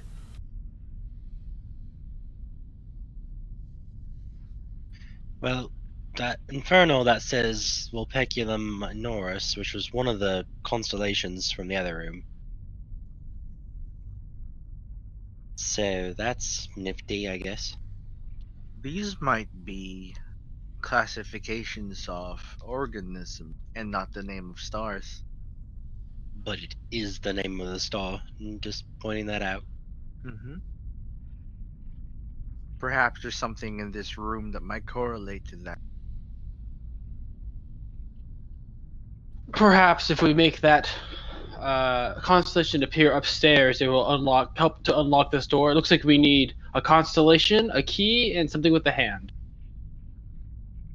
That's really inconvenient. I hate when things are really inconvenient. Please know that.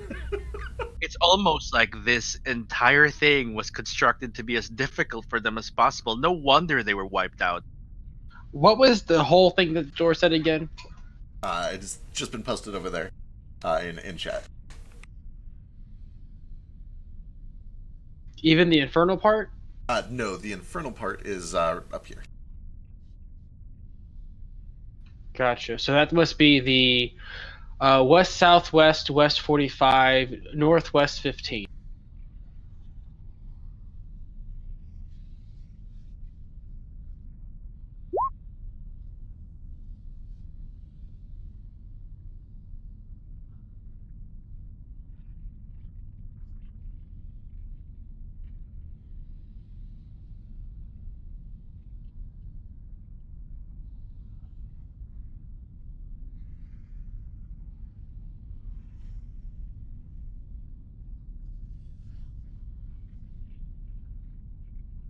Well, we're not getting any more information standing here.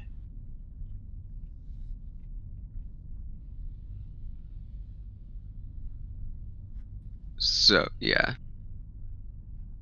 It sounds like in order for this to work, we need to get the orb that Nomad was talking about. So perhaps we have to go down there to fight the big beastie. Or we can just open up this tunnel and take a look inside. So many options. So what do you guys want to do? Go downstairs. All right. We could take a peek first. That could be more helpful than just How bursting do through a door. you open the thing. The same where we opened the other one with the crowbar. That broke it, though. I don't think that's what it's intended to open. You said it broke it, but it works just fine upstairs. It damaged it. Yeah, but this one also, aside Oh from no! Too bad we want to keep this location forever because we're going to live here. you know, aside from the threat of imminent drowning that's everywhere in this place, this door also has some real spooky fucking sounds and wailing coming from behind it. So, I think I'm gonna follow the instructions on these signs here, and I'm gonna try to properly sterilize myself or whatever before I go fucking with any of these crybabies. That does seem like a wise idea. Maybe I'm just being superstitious, but that thing sounds real scary and real loud. Great. Okay, where's the key? I don't know. Let's go look for it downstairs instead of behind the door that's locked with that key. I don't think it's gonna be behind there. I think he meant the portal in the middle, porthole in the middle. The thing I'm of the standing on, we could open it with the crowbar just like we did to get into here to Oh, begin that. with. And we could look inside and see what's spooky down there. And if it's gigantic, it could not fit through this little hole.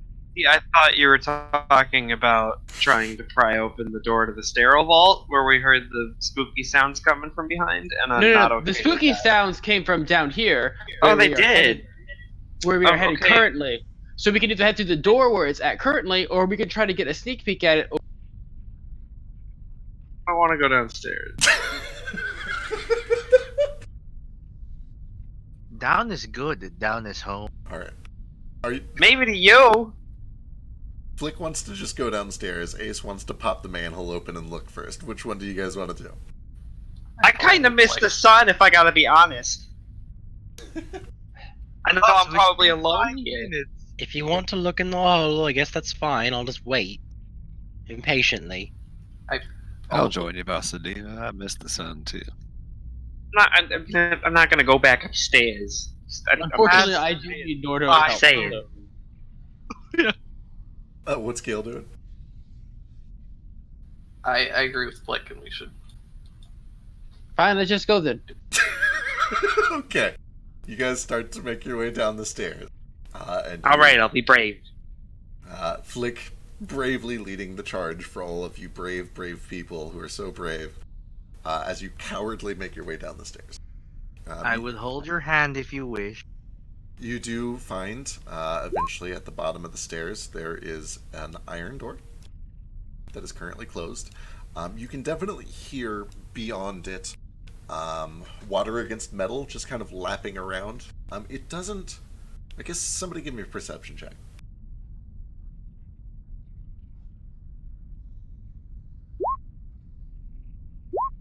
It doesn't sound like it is immediately on the other side of the door. You can just definitely tell that there's like water somewhere on the other side of this door coming from some direction.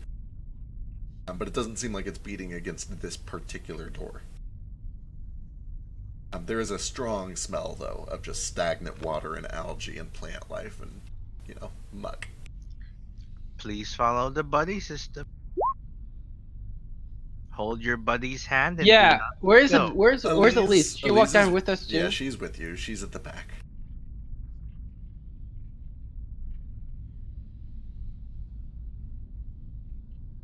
Okay, just making sure. All right. As you guys, do you open the door? Do we have to? I don't know. Also, I have a quick question for everyone. Because I know that we have some night vision goggles.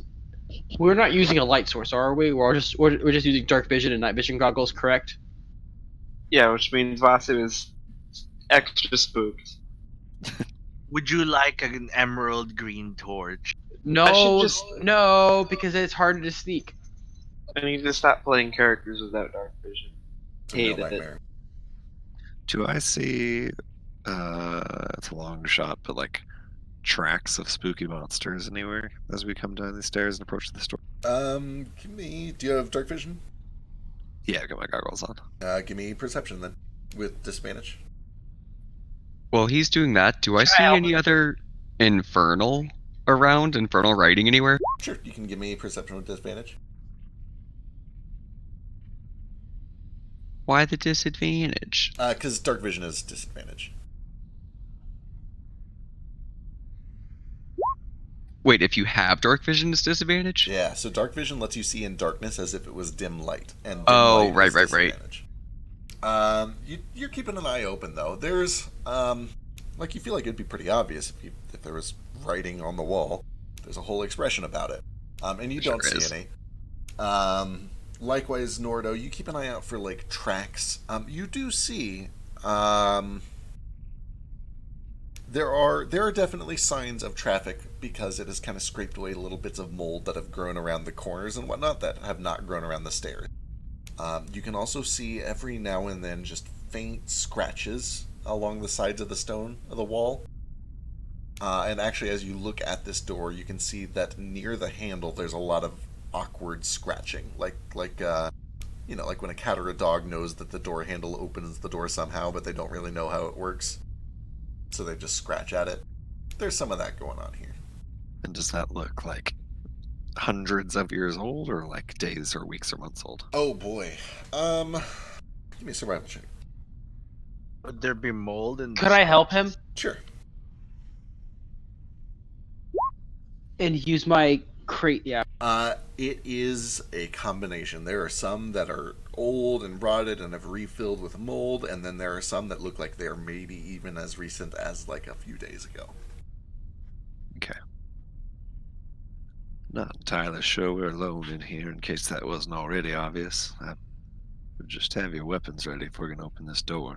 It's been used. Yeah, way ahead of you, and I hate to ask because I know this is piss a few people off, but can we turn the lights on too, please? Vasu says, want a light Vasu, you're in shaking.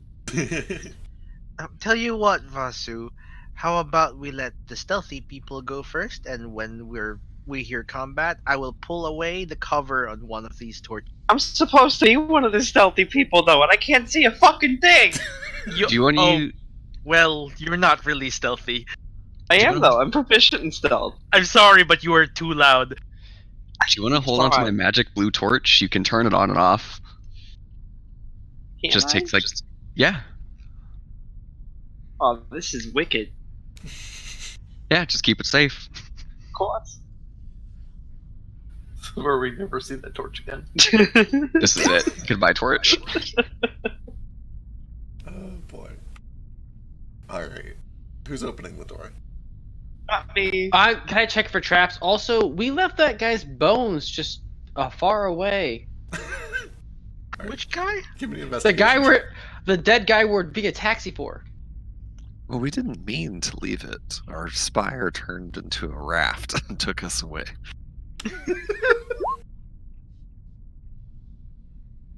We can come back. It's just there. All right, you check it very carefully, and it seems safe.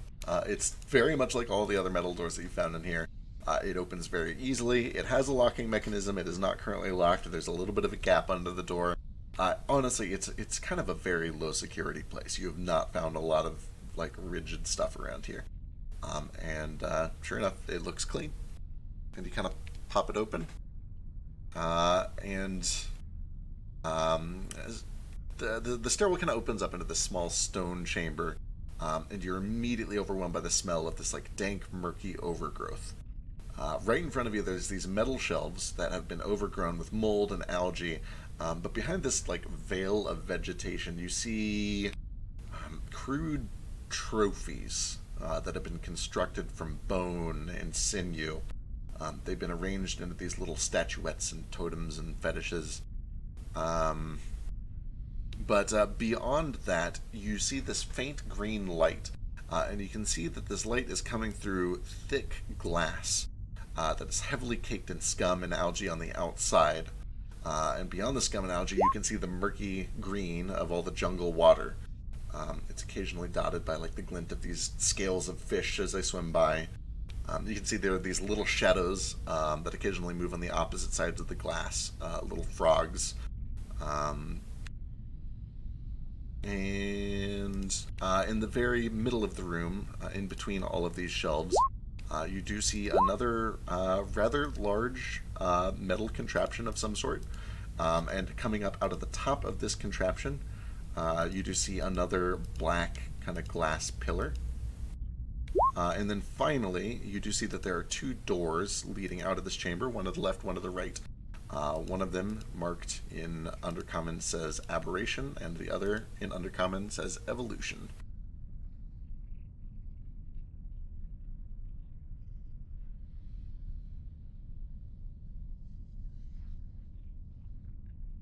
You do see that there are more of these splintered bone shards all across the floors in here. And Nordo, because you're keeping an eye out for it, almost immediately you see wet, fresh footprints of something with like 3 or 4 of these weird lizard-like clawed feet that just seem like they've paced around in this room through the doors back and forth pretty recently, pretty fresh. Like minutes or like days? With that survival check, like maybe minutes, like maybe active recently. And in fact, those of you who have really good hearing, which is a few of you, as you're just kind of taking a look around this room, you swear you hear this heavy, kind of labored breathing, but every time you turn and look, there's nothing there. But you just can't shake this feeling that you're being watched, that you're not alone in this room. Can I swing my quarterstaff in the direction of where I hear the breathing? Yeah, like you kind of wait for an opportunity where you know for sure that you've heard something. And you swing. Go ahead and give me an attack roll. You're gonna hit Moat. Ow, my nose! Disadvantage, I assume? Right, yes. I'll go ahead and go reckless to make it normal. Sure. I only breathe once every 30 minutes, Cobb. You turn and you swing, and your quarterstaff slams into Moat. Smacks him right in the forehead, and you immediately see he just begins bleeding profusely from the forehead, more than you've really seen Moat bleed from a strike in, honestly, a really, like, in most of the combat that you've been in together. Immediately, like, howls out in pain, crumples on the floor.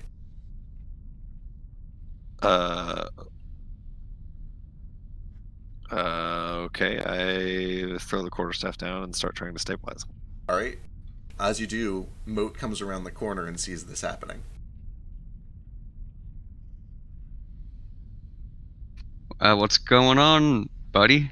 Do I see anything else on the Am I on the ground in front of myself? Yeah, you see yourself on the ground right next to Nordo, bleeding profusely from the head. What the fuck is this? There is. Are we all in the same room right now? Yeah, you guys can kind of put yourself wherever you want to be in this room. Okay. All right. I see. You have a two- twin. As soon as I see two moats, I back myself up into the corner, barely stopping myself from screaming. I turn on this torch. All right, you do. Sorry, dark vision people. As soon as the torch lights up, there is a horrible, horrible screaming, not from you, but from this other moat. You watch as it just begins to melt. The skin sloughs away, revealing this bright crimson red ooze that immediately fills the air with that iron smell that you had smelled before, Ace. Until the entire image of Moat collapses into a puddle of blood that begins to slither towards the door next to Flick. Oh, What the fuck is happening? I know. Oh, this God, is out of that's- character. Well, let's see. We have Scary and evolution and disgusting. aberration, so it's probably Well, an aberration. This is fun. well, that's It's one of those solution's weird a lot blood. less Yeah, it's really bad. Oh look. So if it starts like slithering away, I take another like strike at it. Yeah, go for it. I for sure pop Divine Sense also. Okay. Yeah, let's go and... This is going to be quick, but like, let's throw up a round of initiative and see what happens. Also, is I'm gonna be on the same turn anyway, but for future instance, is lighting that torch a bonus action or? I think it's a full action, but like, you did it before any of this went down. For next time, I might need to. Right. Shu did it, to be fair. That's true. I'll look it up. It's somewhere in my bag.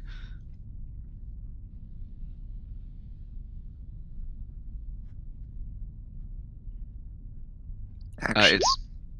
Toggle does an action. Okay.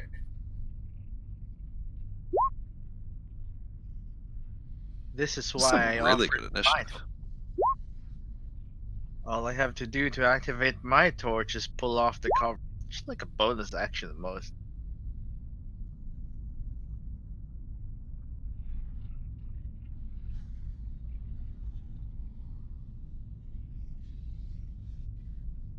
I would like to use my action to kill myself on these spikes preemptively. Alright. As this thing starts to slither towards the door next to Flick, Ace, you are quick to react. What would you like to do? First off, I'm going to Hunter's Market. Alright. It's called a womb echo. Yeah, what the fuck is that? I hate the sound of it. There's a lever up there named Echo as well. Alright, Hunter's Mark is up. Oh, are we acting? Sorry, I wasn't holding the button. Thank you. Acting as normal, right? So I can get first round of combat shit. Yeah, go for it.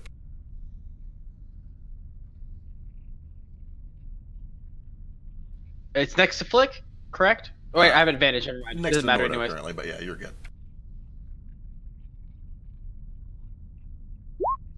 Holy shit, yeah, that is a good solid hit for 15.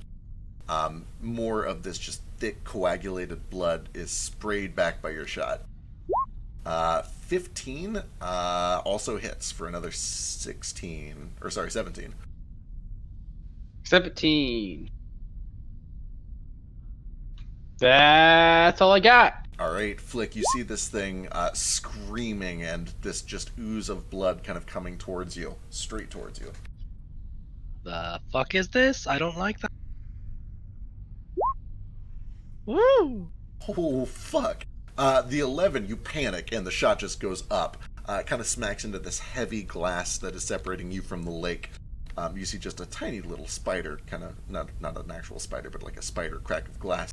But your second one hits dead on for 22 force damage. There's a spray that splashes onto Nordo and Moat as a big chunk of this thing is just dissolved. Anything else? Nope. Alright, Vasu. I'm gonna fly over here, and still in full panic mode, with Shu on my shoulder, clutching this torch. I'm like, "Oh God, kill it! Kill it! Kill it!"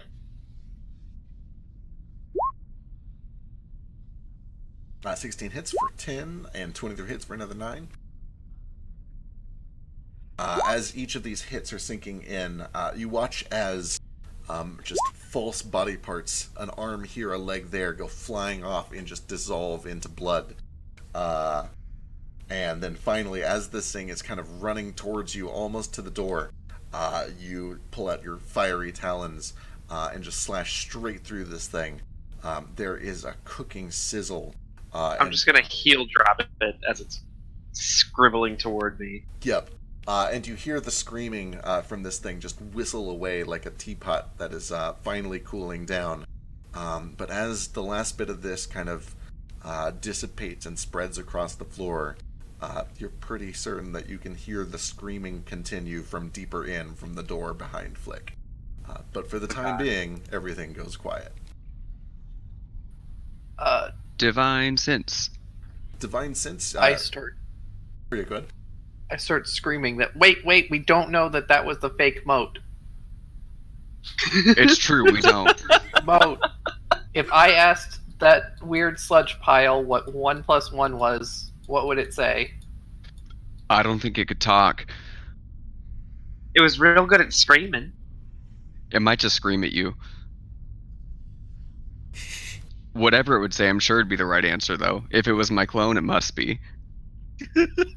Yeah, this is the It's real moat. Yeah. Yeah. Moat, you throw up a divine sense, and so you get location. Oh, it doesn't get aberrations. My bad. I'm gonna do it anyway, but Yeah, it doesn't get aberrations, but it does get fiends, and that thing does ring up as fiendish. ooh, spooky. It makes sense that since the fiendish shit upstairs. I didn't see any of that. We did tell you about it though, because that's why we said don't come in. Yeah. Don't come in here. We're indecent. We're naked. Don't come in. I would like to activate my once per week. Has this place been I think- consecrated or desecrated?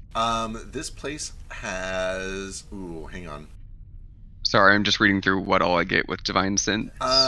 So it doesn't work if it's behind cover. You're close enough. I'm going to give it to you. The exact spot that you're standing in, no, but you sense desecrated ground from behind the floor or the door that Flick is standing in front of. Okay, cool. But yeah, sorry, what was that, Nomad? Could I activate my once per week thing? Detect evil and good? Yeah, what does that do? Let me check. There we go. What's this? It's from Theologian Feet. Within 30 feet of you, as well as where the creature is located. You know if an object has been magically consecrated or desecrated. The spell can penetrate most barriers. It's blocked by a foot of stone. That's a lot of stone. An inch of common metal.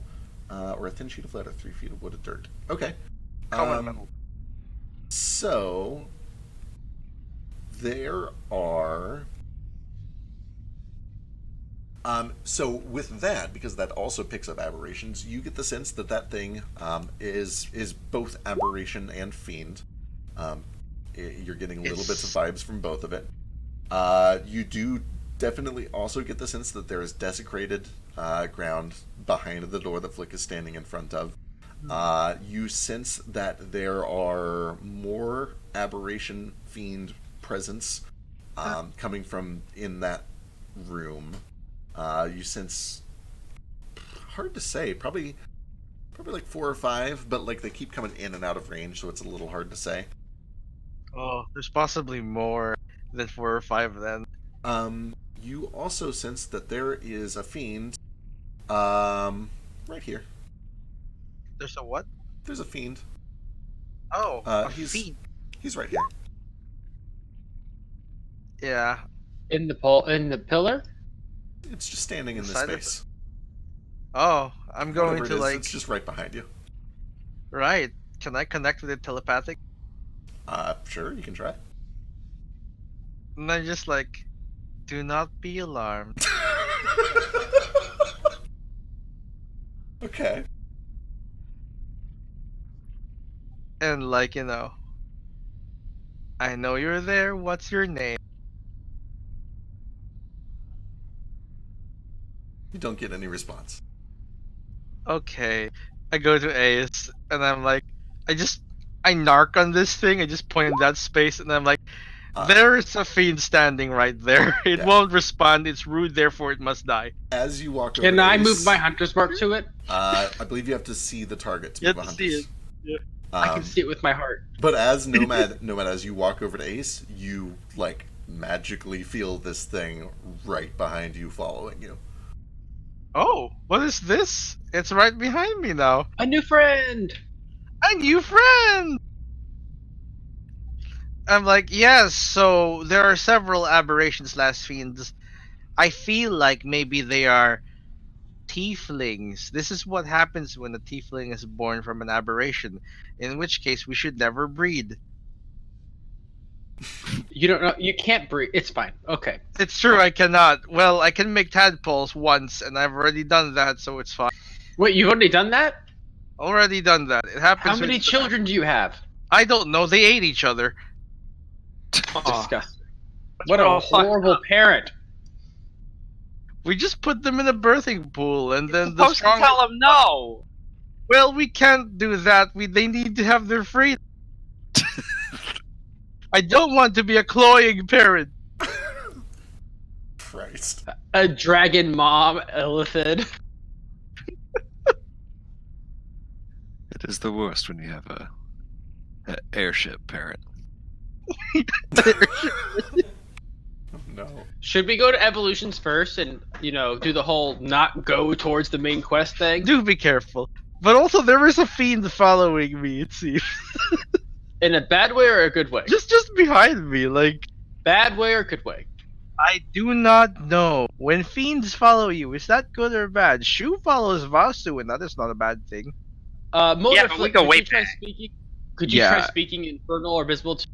Yeah, I say hello in Infernal.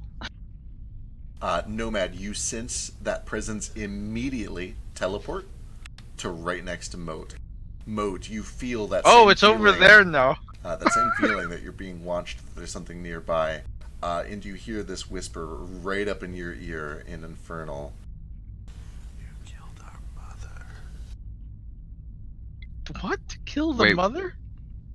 Was that you whispering or was that the music? I can't tell. Yeah, I can't tell either. That was me. I heard kill the You're mother or something. You're whispering too quiet. You got to do a stage. Was I whisper. supposed to understand it? Killed our mother. Yeah, okay. Kill the mother. Wants us to kill the mother.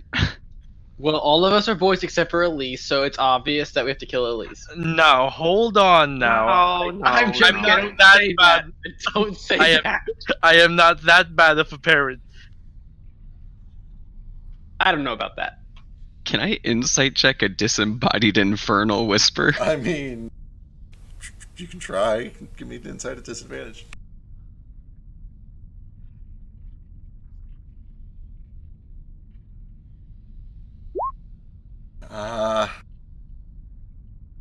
Just like is he trying to trick me kind of check? He wants something. He's observing all of you.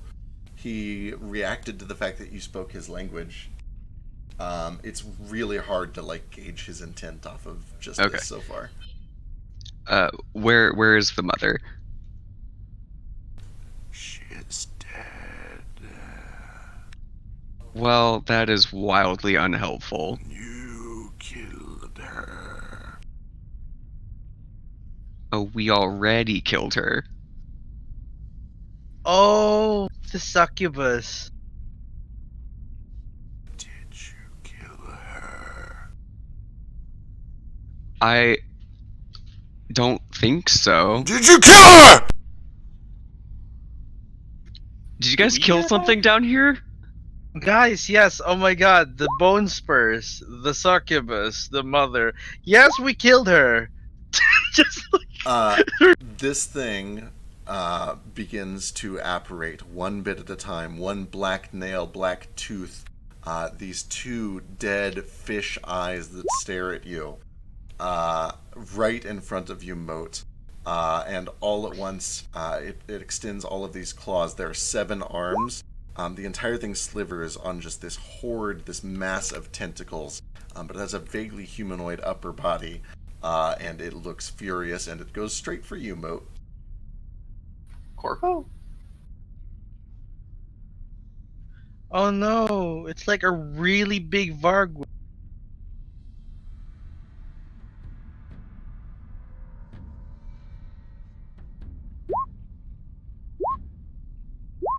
Who did it? Who was the one? Oh, who did are the we doing finishing- initiative now? Yeah. Yeah.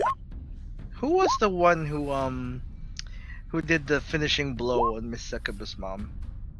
I'm pretty sure it was Moat, wasn't it? It was Mo, because he said Yeah, that right, your it mark when he did it. It was like a whole scene. Right. You guys, I'm pretty sure the plant that you guys destroyed up above this was probably the mother. Do I know enough about fiends to know that when they die, you killed them in the material plane, they don't actually die, they just go back to the, their plane? We were told that. I'm pretty sure that's common knowledge to the party Yeah. at this point, I think. Yeah. We didn't kill her, we just sent her back to her room. She was drunk and a whore, The worst combination. so we sent her back Jesus. home. We're very, very respectful. Let me get initiative from Yule, and then I think we're good to go.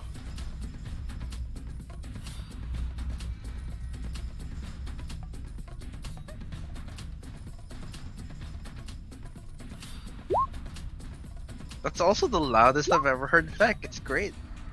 Truly, I like That was it intense. jumps. I That like was it. scary. I don't want him to ever do it again. Yeah, I was like, came in and Feck was yelling. I'm like, oh god, what's happening? I mean, he's just like yelling right beside me. I'm like, oh, what was that? I loved it. Alright, Flick, you're up. Like, I'm right here. Don't I definitely yell. peed a little. So what is this thing? I came back to you yelling, did you kill her? Pretty much exactly that. Oh, we killed Elise, and now he's yelling, "Do we actually kill?" At And he least got mad. it's a demon queen. Elise is right there. No, that's Demon fine. queen. I'm not gonna kill Elise. Also, are we supposed to see her magic bar above her? Yeah, she's... Always has magic? She she- never burns out? No. That seems suspicious. No, she's currently full. She's full. Mm-hmm.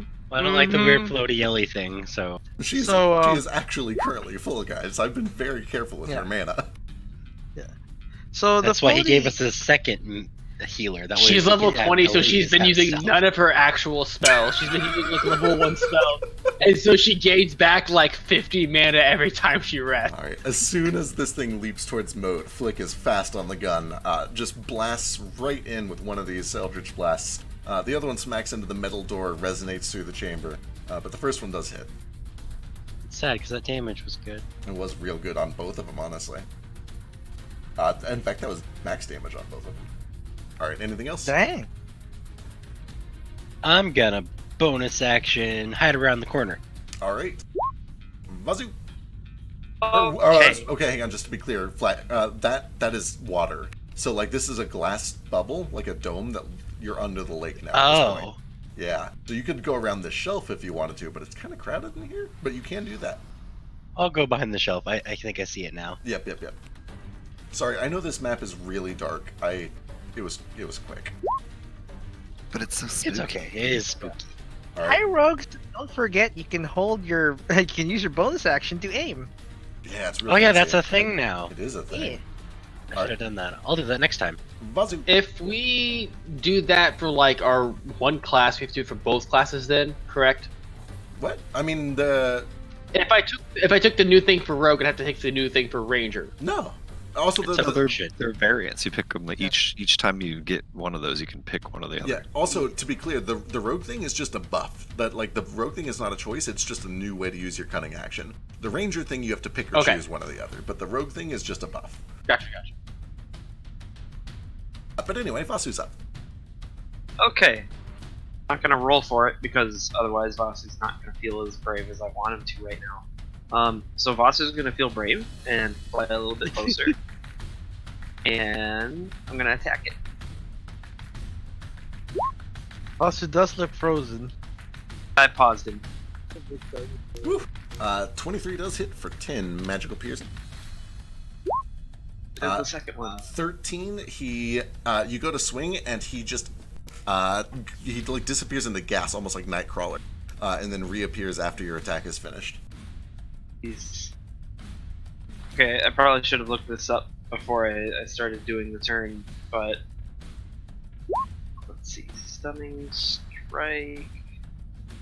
Okay, yeah. So can I retroactively spend a key point on the attack that actually hit to try a stunning strike? Sure. Okay. Con save from it then. And my DC is 14, so. He just makes it. Ah, the rat bastard. Okay. Let's see. This is just the bonus attack, unarmed strike then.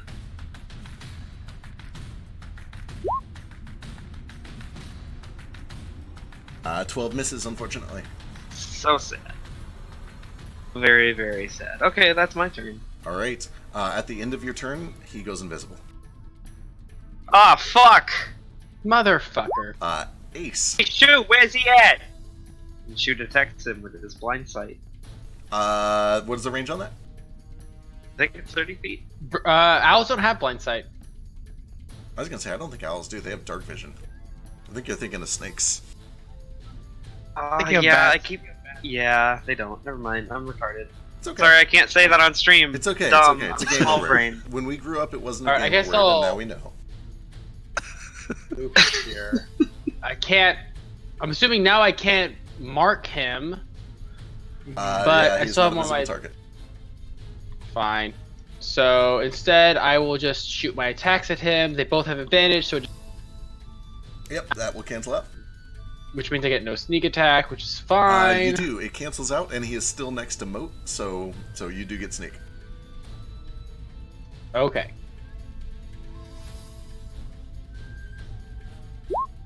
Unfortunately, that's just a miss. And so is that. What? Yeah. I don't like this. Man. All right. Okay, then I'm gonna bonus action. I guess. Ooh, I can bonus action hide now. I'll bonus action hide behind Yule. So you can only hide behind another creature if you're a halfling. Also, is it dark in here or is there light in here? I'm gonna say it's dim light on the outer ring and dark in the center. Shu I is will carrying move- a boat's torch, Yeah. though. Oh yeah. I will move behind Nomad and hide behind him, and also if I can be in fine, I'll move over here then. I'll Sure. hide behind this wall. If I'm in darkness, things with dark vision don't actually get an advantage to see me. Okay. Is that okay? That's right. You've got the Gloomstalker thing. Okay, cool. Good to know. Stealth check. Go ahead and give me a stealth check, sure. Woo, that's a Is that- real good stealth Is check. that what's that work? Is that good? You feel like you're very well hidden. I am invisible. The torch's bright light. Yeah, so I forgot Yule is carrying the bright light torch, so it's pretty bright. That over Yule's shoe. there. Or shoe, right. I'm behind a wall. You want me to turn this thing off? Oh. Nomad. Oh boy. Never mind. Moat, you're up. Oh, okay. Lord, That's unsettling. very. Well, fuck. I guess I will just hold my action for if it appears within my melee range. Alright, sounds good. Gale. Alright, I don't have any idea where this thing is, right? You saw it disappear over there just like a split second ago. It's hard to say if it's still there. Actually, Nomad would know it's still there, because he has detect Would you like evil. for me to point it out? Yeah, Nomad can call out very quickly. It's still in that spot. It's just invisible.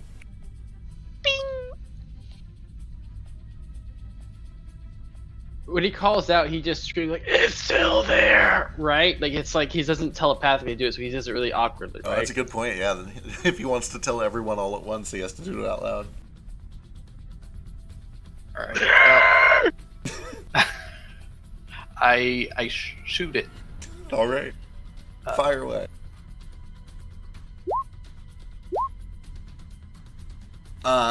You just turn and kind of point in roughly the right direction, and you do hear shrieking as the first one seems to catch something.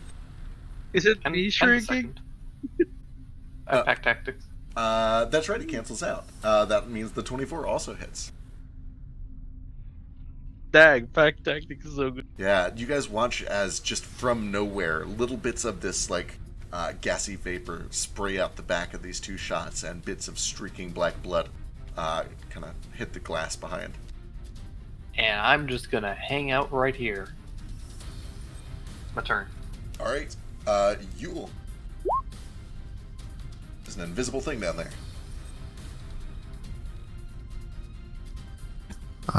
Do I see it? No, but you can tell that it's there because lots of people are hitting it. It's in the very bottom left corner.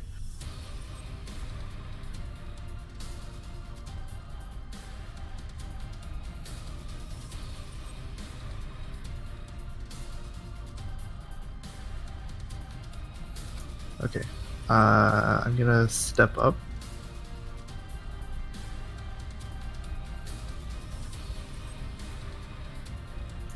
And what is behind it? So technically, like what's on the wall? Yeah, so it is a big metal door, similar to the other ones that you've seen in here. And above that door, in blue carved out runes, is the undercommon word for evolution. Gotcha. Is the door locked or? It's closed. It's hard to say if it's locked. It opens out towards you, though. Okay.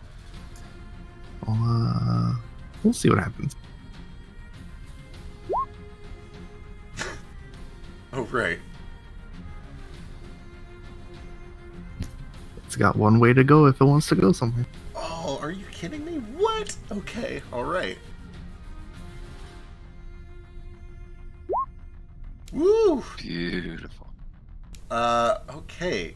Interesting.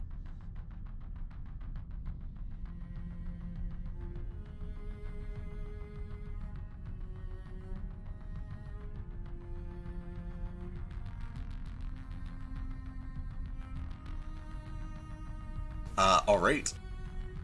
You feel the spell connect.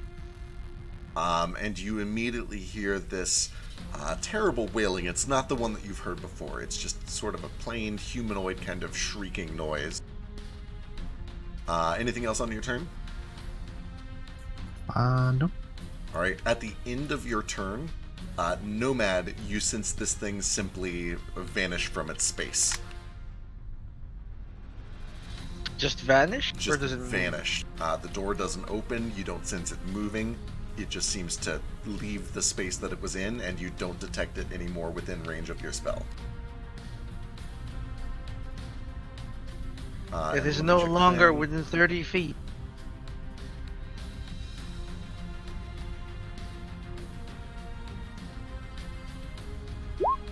What's your DC, Yule?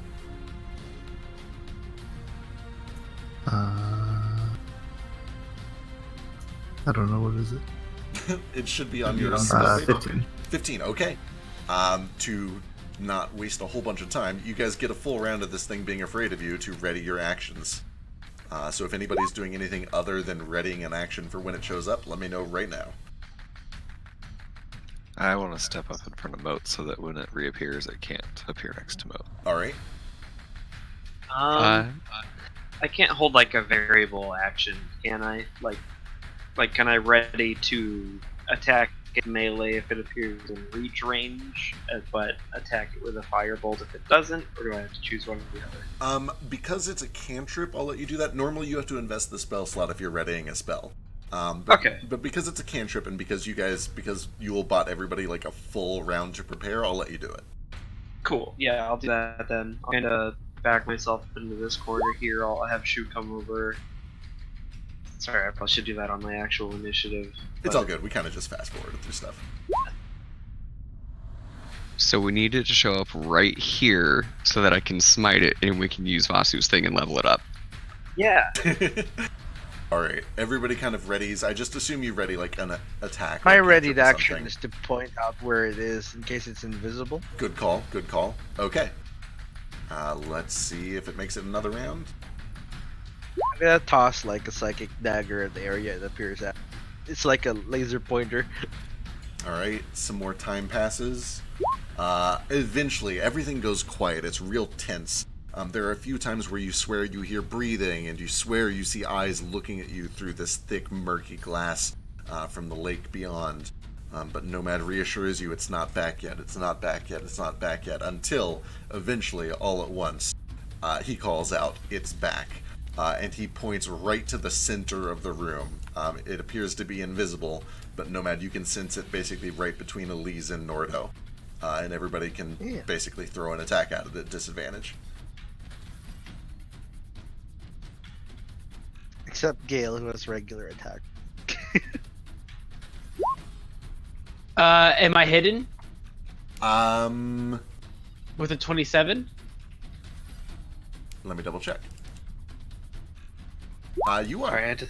Am I hitting Sorry, I with had my to step 21? So I do normal then. Yep, just normal. No So I sneak had to step attack or sneak away. attack? Yeah, Gale.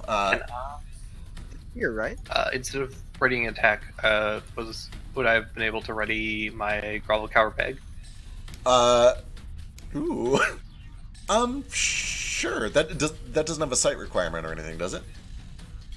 I don't I don't believe think it so. does. It just says nearby foes. Okay, sick.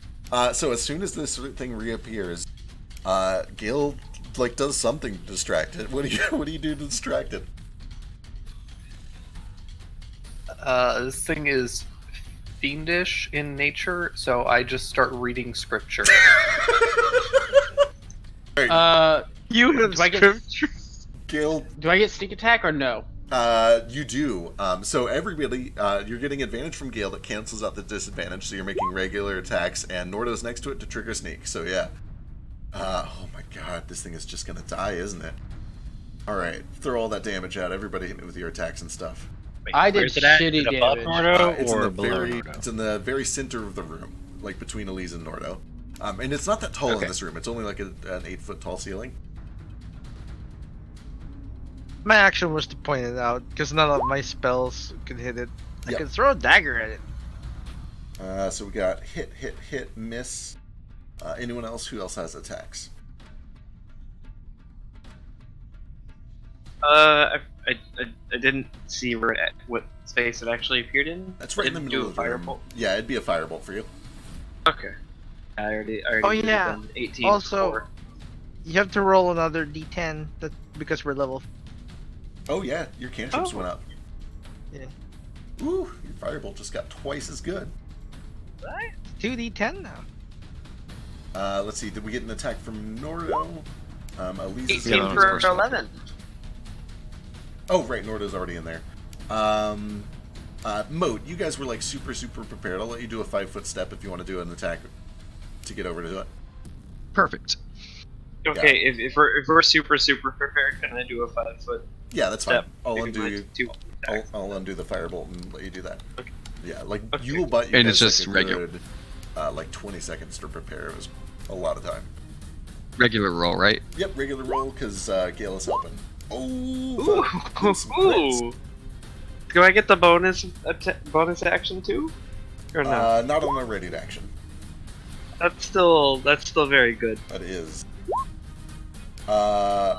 Moat, unfortunately, 16 does not hit. Which is the worst news in the No. entire world. It really is. Shame. That's some good smites too. I just want to do it to an enemy that's close to Basu. I just have to see it happen. Right. Let's see what it looks like.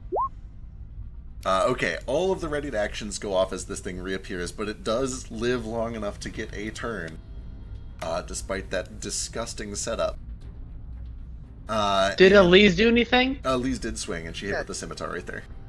Oh, okay, sorry. As it reappears and it gets dogpiled, it does lash out with 4 tentacles. One at Yule, who enabled that whole thing. One at Gale, who is reading scripture.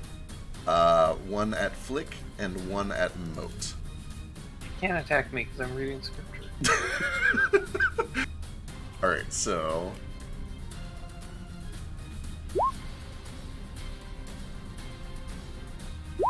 Can you reach that far? 10? Oh my god. he had to run up to do the grovel. Oh. It's kind of a tight room. So it looks like miss on Yule, hit on Gale, hit on Flick, miss on Moat. If you're hit, you are also grappled, restrained, and pulled 5 feet closer to this thing, which is totally not a Balanath. It's a fish-eyed shred demon. God damn it. Okay, that is the end of its turn. And that brings it to Nomad's turn. This displeases me. I see it like doing this and pulling my friends closer, and I'm just like,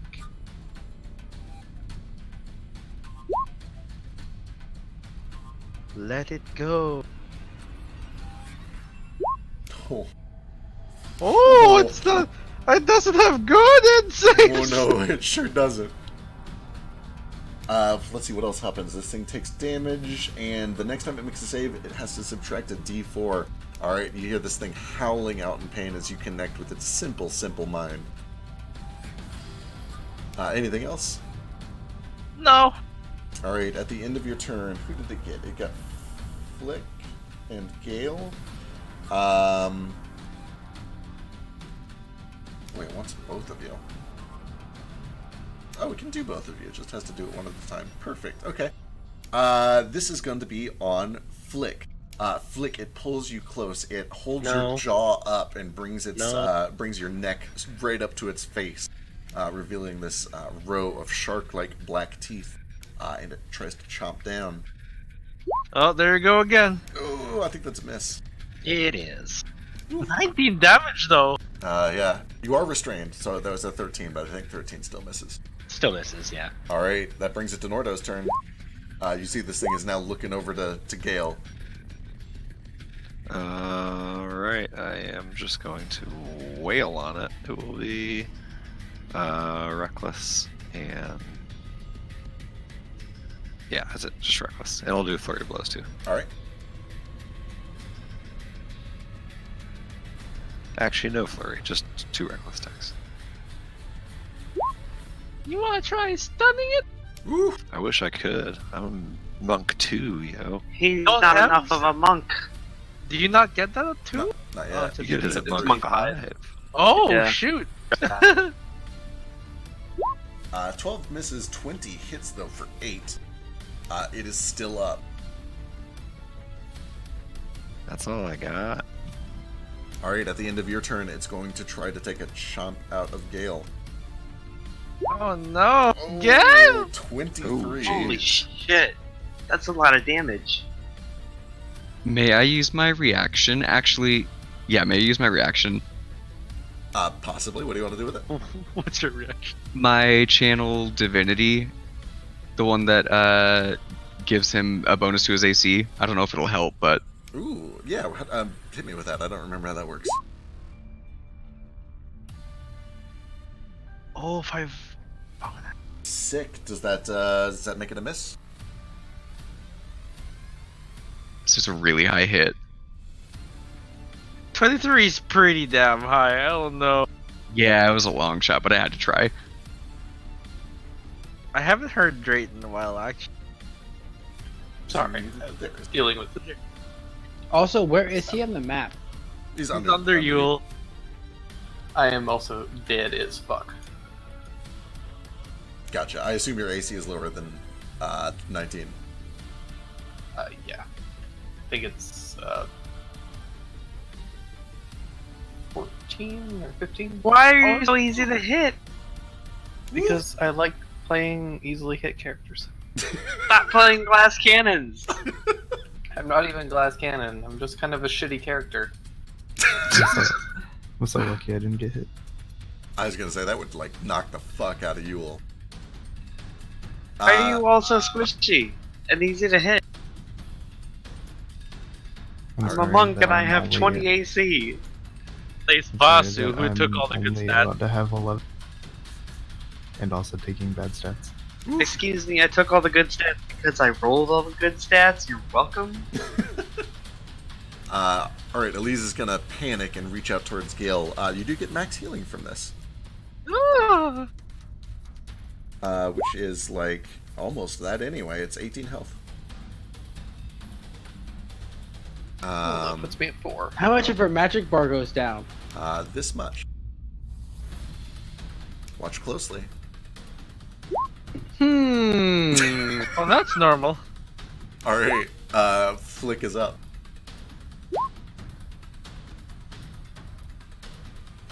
Flick, you are So, currently grappled and restrained by this Grappled and thing. restrained. Can Yeah. I do anything? You can attack with disadvantage, or you can try to break free, or you can cast a spell. Oh, notably, also, you were dragged through those bones and spurs. I can't forget about that. Those are important. What was that about You can- bones Yeah, and it's spurs? fine. So Flick, you Cut also out a little took Flick. You took 3 piercing damage as you were dragged through those bones and spurs. Oh.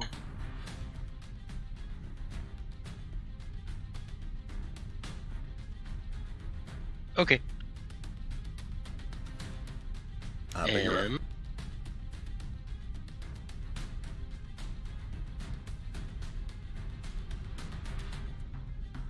I'll just attempt to attack it with disadvantage, because I guess I can. All right. You could aim and cancel it. You can't move anyway. Oh, that's a good point, Mo. Yeah, you wouldn't have been able to waste it. Yeah, sorry. 21 does still hit for 8. And that is just enough. As this thing is distracted trying to chow down on Gale, it turns its neck, and you can see right at its jawline there's this weird exposed bit of gill. And you jam the sword in, and there is just this gout of black that starts to bubble up into smoke, and all at once, very quickly, the whole thing just disappears into smoke. And Nomad, you can sense that it is gone. Right, it went back to hell. I have an Yeah. important question. Where's Toto? On the surface because he couldn't get down. Okay, so he could have went down the stairwell with He can't Elise get down and the hole. Moat. He could have went down the stairwell with Moat and Elise. The stairs are open Well, now. he's still up there. Okay, I wasn't sure because I was like, I know that he ascended to godhood or something last time apparently. Yeah, So he's dealing with his ascension at the moment. okay, That really shitty I cure just wanted wounds to is make for sure you. that I just wanted Oh. to make sure he didn't actually like die. No, he's still okay. Amazing.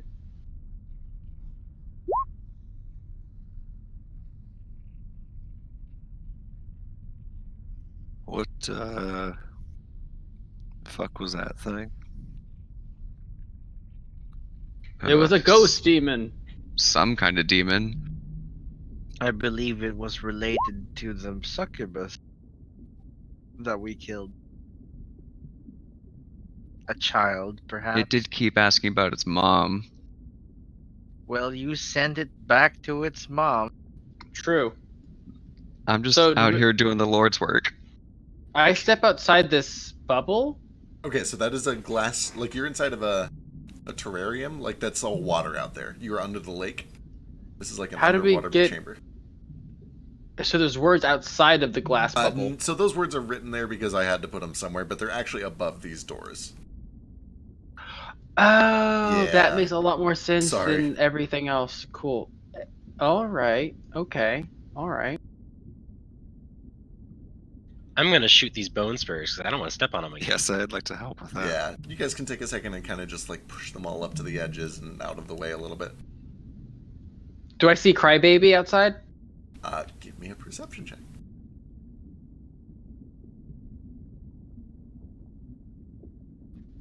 Do I get an advantage if I go Crybaby?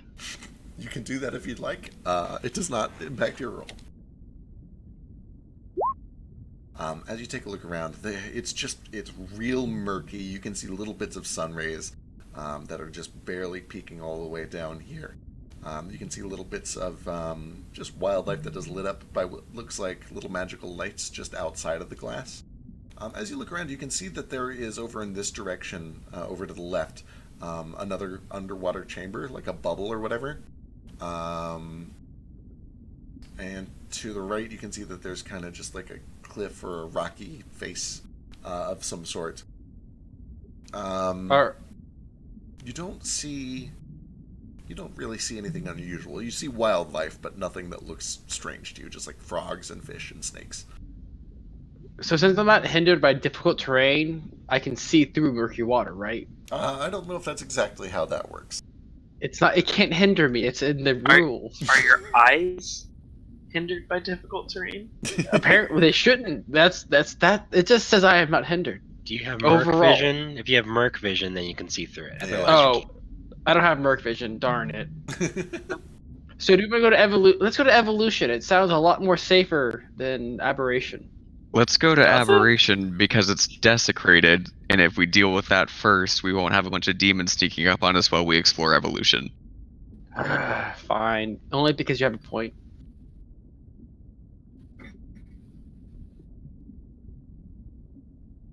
I open the door to aberration. All right. You are immediately overwhelmed with the smell of blood and decay, and also this strange red light. Let me reveal some things, and then we'll go from there. Can I like hold my action for when I walk through the door to Huntress mark the first demon I see? Sure, kind of, yeah. Sure, kind of, yeah. That's a thing you can do, sure.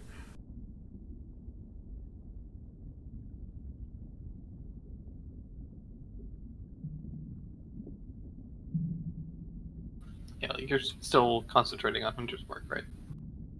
I haven't been hit yet. Yeah, you can So, just transfer yeah. it over then.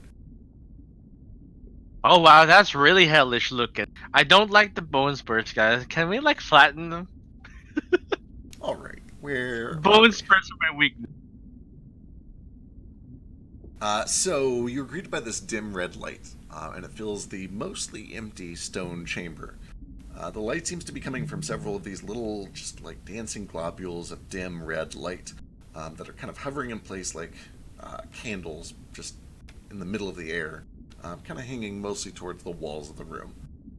There's a strong smell of death, but it's heavily masked by the smell of iron, a mix of blood that is both ancient and caked onto the walls and recent and glistening, a little bit of both.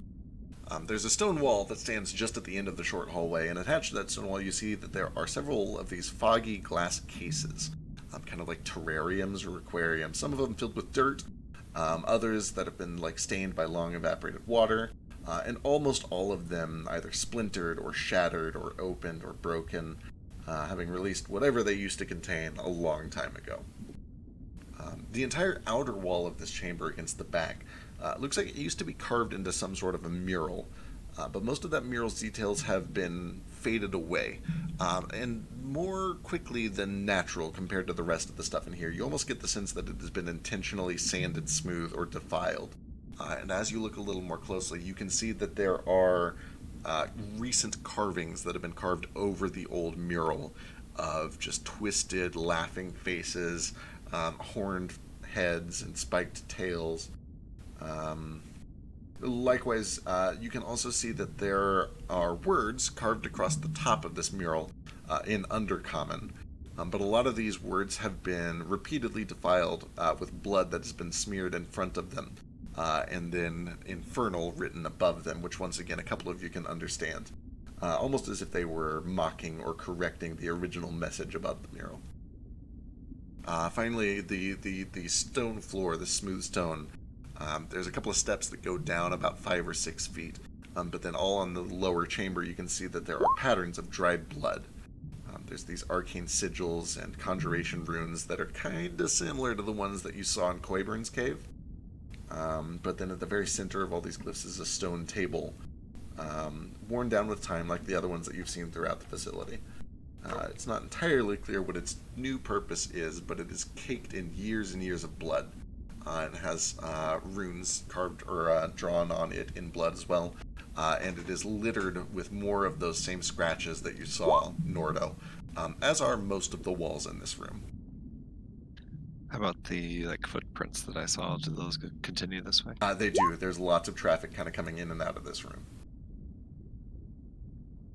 I remember these, and I look at the table.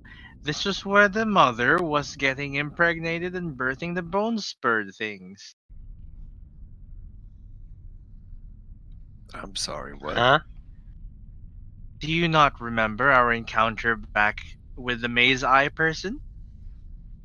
The succubus, the one that was in the cave that Flick's head started turning into a demon that tried to escape. Oh yeah, Yeah. I remember. What does that have to do with the mother? The mother was a is the succubus. Because she gave birth to other demons by sleeping with Okay. men. But how did you say this looks familiar? It's completely There was a different place. The table. bone spurs and the sigils on the ground. Okay, so it's similar, not familiar. The guy It literally is familiar. mentioned the mother. I thought the same thing. I was like, wait, Nomad has like been here? What the fuck? Are we about It's to find out? familiar. But also, I have visions. Don't ask me questions. Okay, so I recognized the succubus sigil last time and went back and destroyed it. Does this look presumably like the same situation? It looks pretty similar, yeah. Give me an Arcana check to see if it's like the exact same sigil. May Okay, I? now listen. You can. Performance. You can give me an Even though you won't make us level 6, and I've been begging for it so I can have expertise. You guys are getting real close. It's probably going to be after There. this session.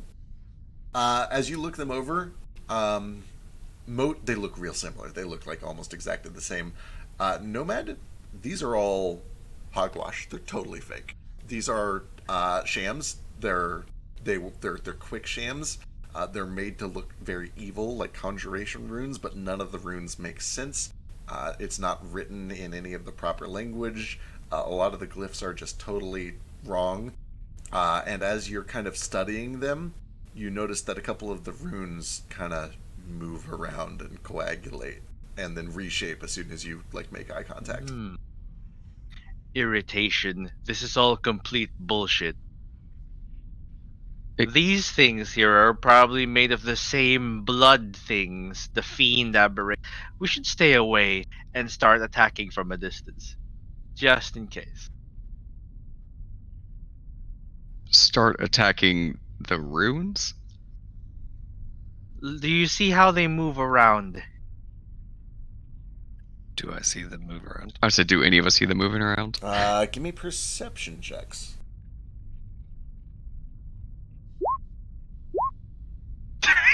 Classic.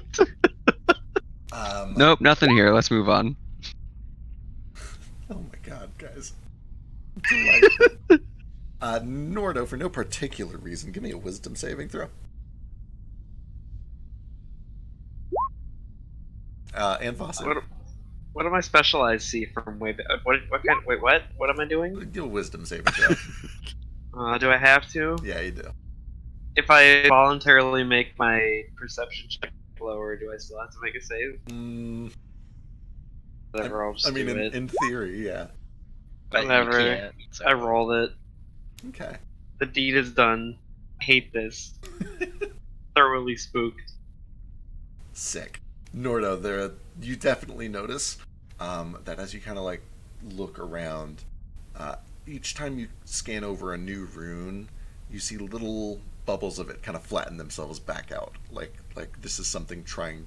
This is another one of those weird oozy things trying to pass itself off for one of these glyphs.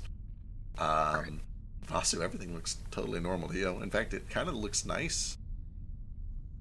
No, it does not. It just kind of feels warm and inviting over there. Like, you know, you don't have to come in if you don't want, but it's real spooky out there. We established that Vasu really doesn't want to. Yeah, no, that's fine. You So, do whatever makes you comfortable.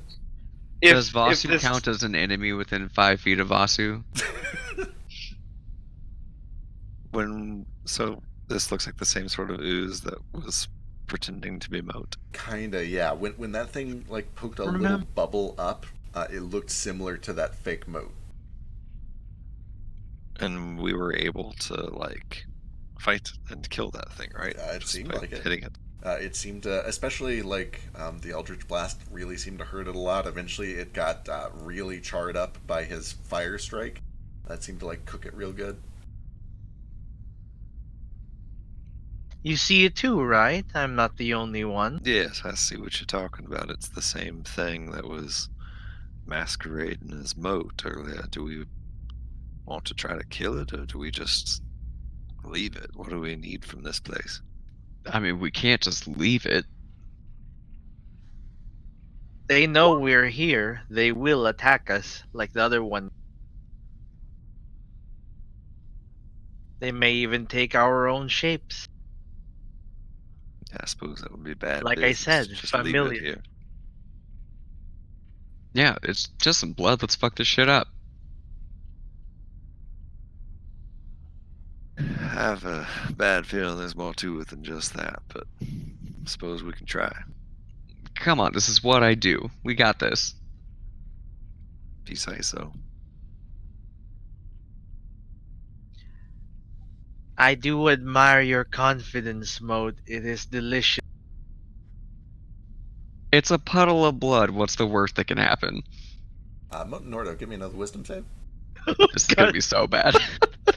I said from a distance. Come on. Oh, that's not bad. Yeah. For the is- record, before I step all the way away from my keyboard and can't talk, I'm staying far the fuck away from this thing if I can. Sure. Is Just this a charm fireball it. effect? It's fine. It is not. Can I push the bone spurs out of the way as I go so we don't step on them? Yeah, you guys, like, when you're out of combat, you can kind of push them to the side. Okay, good. Thank you. Good to know. They're my weakness. Following Moat's lead, I'm going to just take my quarter. I'm not going to do the quarterstaff, just unarmed. I'm just going to like stomp on some of this. I will cast Bless on me, Flick, and Nordo. Okay. I'm also still holding to cast Hunter's Mark on the first demon, or I guess enemy I see is probably a proper terminology. Alright. Yeah, you start smacking, and as you do, like there's this weird squelching noise and a little bit of this tiny shriek. And sure enough, you watch as these little droplets of blood kind of coagulate under your feet and start to like scurry away and get away from you as you start stomping on it. And there are little bits there that you have stomped successfully. And they seem to just be kind of like dead under your foot. This just mushy, gooey, partially coagulated blood. But the rest of it starts to like move away from you. And you can see that it is all kind of slithering together. And at this point, all of the runes throughout the entire room start to converge at the center. Flick throws an Eldritch Blast. Okay. Double check. It seems to catch a big spray of one of the runes as it starts to shift towards the center of the room. And you do watch as... Could I firebolt it? From back there, sure, there's going to be a lot of cover, but you can go for it. I guess I would have had to declare an action for it beforehand, but here it is anyway. Even with cover, yeah. So as soon as that Here's the firebolt thing. goes rocketing down the hall, everybody who is in the room suddenly notice that all of this blood immediately turns into this like ferromagnetic spiky pattern, and it shirks away from this streaking fire that cuts through the room, and all at once, very, very rapidly, like it is suddenly in a very urgent, panicked state, it grows and grows and grows into this big red mass at the center of the table. Gross. And you can see it pops out from its two sides, these two long arms, and all over the middle droplet of its main body, you see eyes form, and mouths, and noses that are upside down, and gills in weird places, fins that don't belong. And it begins to pull itself towards you, crawling across the ground, Nordo. And I think this is probably where we should pick up next week. Unless you guys want to try to fit around in. I'm okay with Question. waiting for next week. I am so tired. Yeah. Do we level up now, or are we going to level up after we fight this thing? You guys do level up, and you can level up before this fight starts. Again, if you Okay, yeah, let's wait for next week because I need to decide what I'm gonna do. all right, if you guys gain health, you will get whatever new health that you got. The same is true for mana, so you'll get a couple of mana when you level up.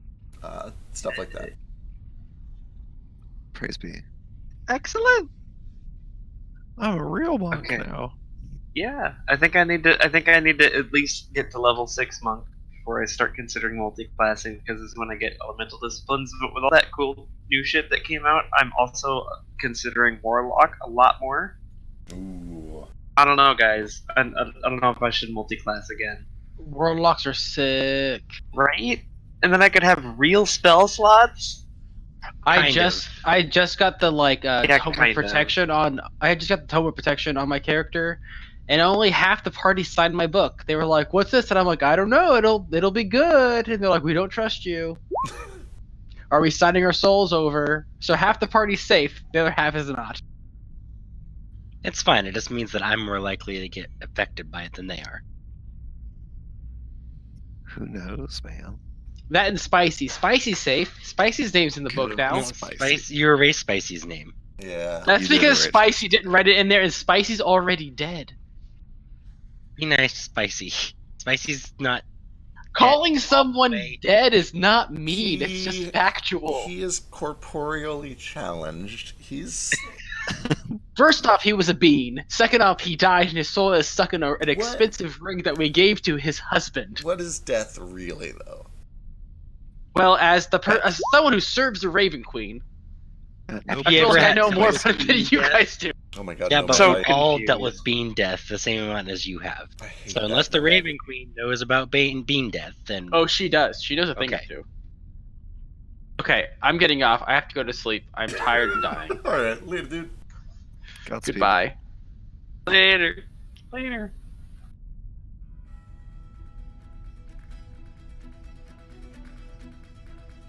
oh man, I can get second level spells maybe. Oh, snap. I have no idea what I'm doing. Guys,